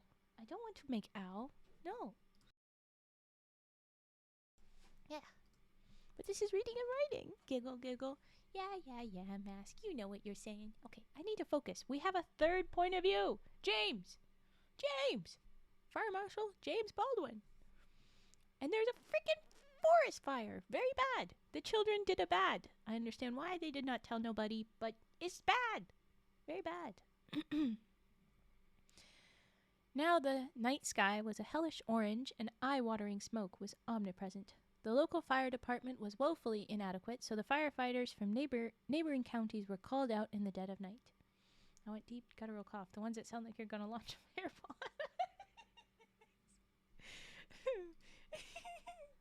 I gotta cough again.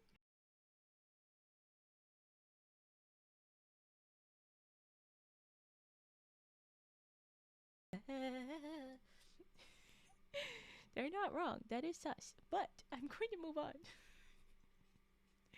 Okay. The fire would be out of control for 3 long days. Damn, are you kidding? All their stuff is burnt. Their stuff is burnt. They will not get the camera back. It is burnt. It is not. It's done. No. Darn. Okay. It claimed well over 90% of the forest. Damn! That's bad. The kids did a big bad. A good chunk of one of Stockville's I need to cough.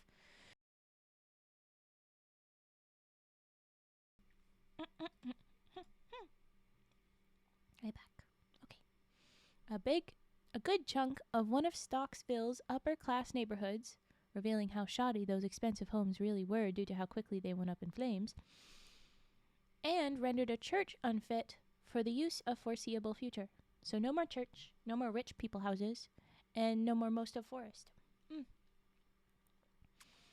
A black metal-loving Satanist teen tried to take credit for that so he could say it was one and done with his magic, but it didn't stick after Jacob came forward and accepted responsibility. Oh no, Jacob's going to jail. He just wanted to impress a pretty girl. No, Jacob, no. Not my dumbass. No. Okay. At the Stocksville police station, the room that they took Jacob into was small and quiet as a tomb. He could hear the tinnitus in his ears. He was alone with a female officer with dark red hair and chestnut eyes that were exotropic, causing her to stare around him rather than at him. You have a story for me, Mr. Pines? The officer said without introduction. He told her everything, except he edited out the presence of Jane at the incident of the fire. She looked at him for a long moment before sliding a few photographs at him. They were black and white, so it took him a moment to realize what he was seeing. Once it hit him, he would have thought that his hair would turn white. They were taken with PD equipment, shots of a badly burned female body that had no arms or legs and a monstrously wide mouth that hung open. You found her, Jacob croaked. This is the only reason you're not being arrested right now, she stated flatly. Because, yeah, if there wasn't any proof, buddy, you are arrested. You caused a lot of problems. No. But I guess no jail. No jail for Jacob.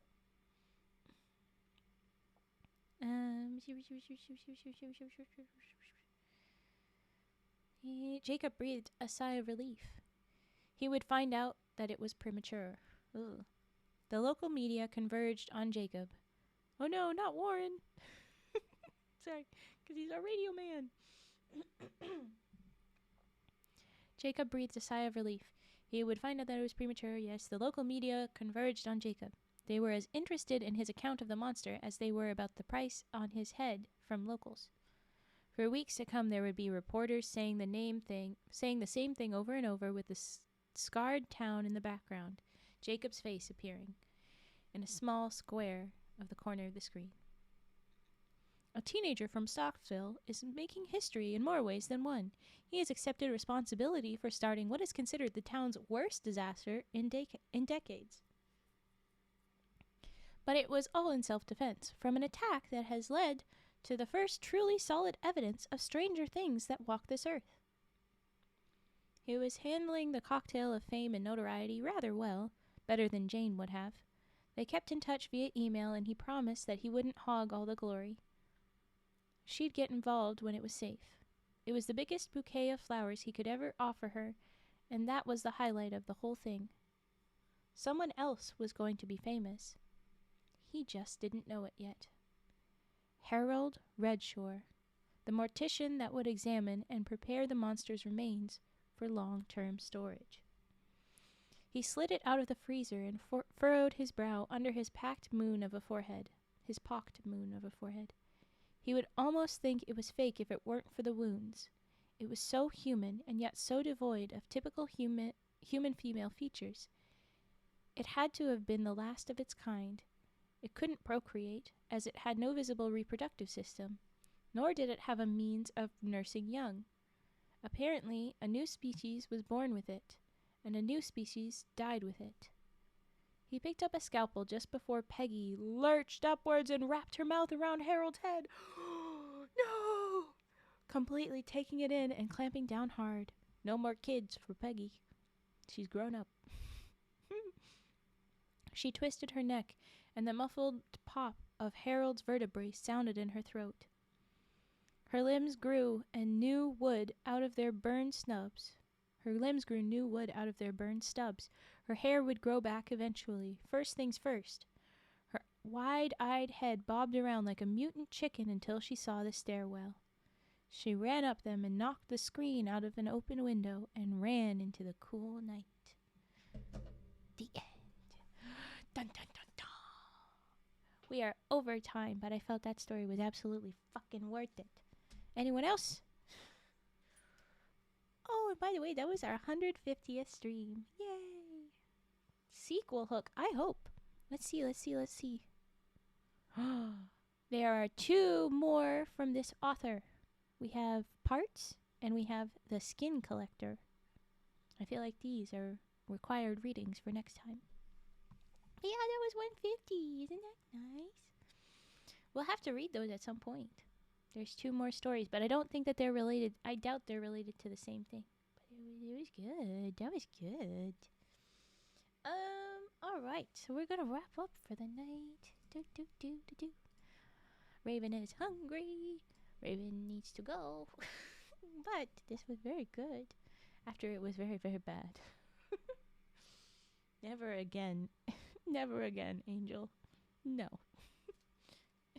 No. We're gonna put an X next to that one.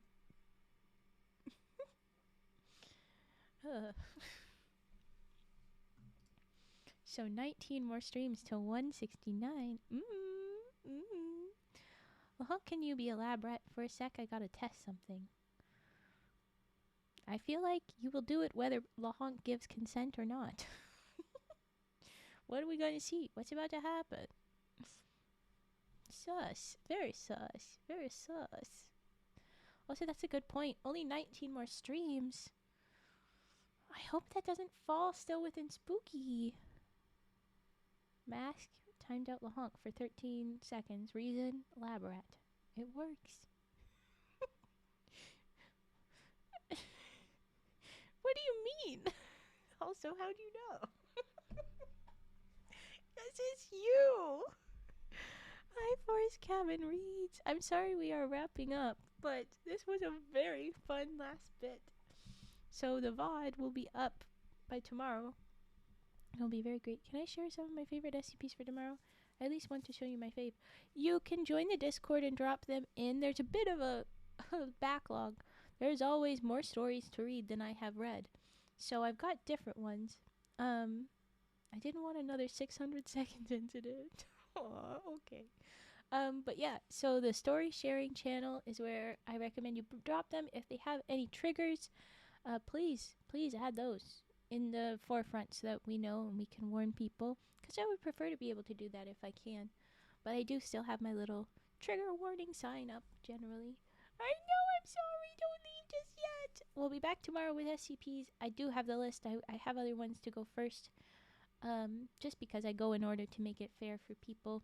With the only time I go slightly out of order is like, oh, this one's too long, that one's shorter. I can do a long one right now. Is kind of the only thing.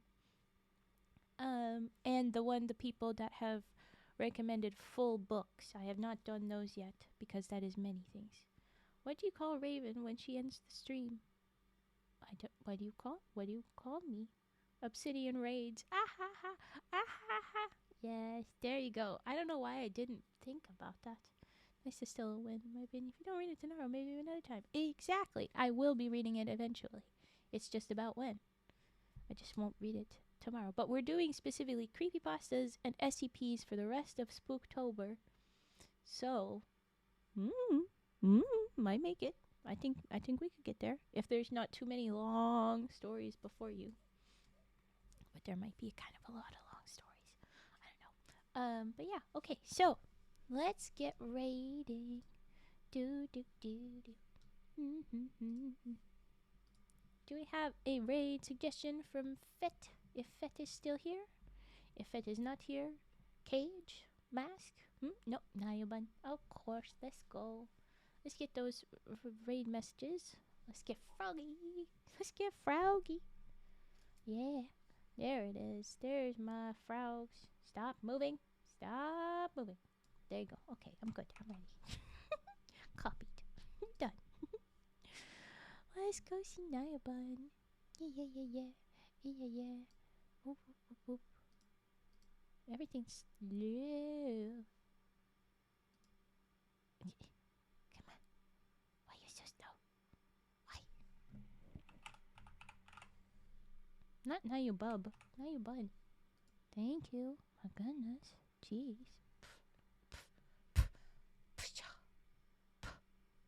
Sorry. Okay, we'll read out. Note that message.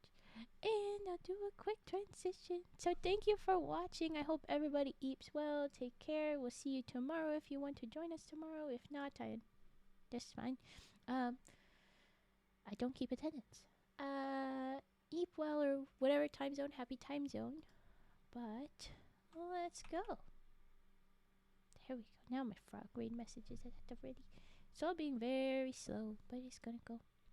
Yes, it's SCP tomorrow, and then I'll be back on the 13th, the Sunday after that. I might be able to do a short stream on Wednesday, so we might be able to do a short bit of creepypastas, but we'll see. But alright, let's go. Let's raid. Good night. Are we raiding? I said raid. Are we raiding?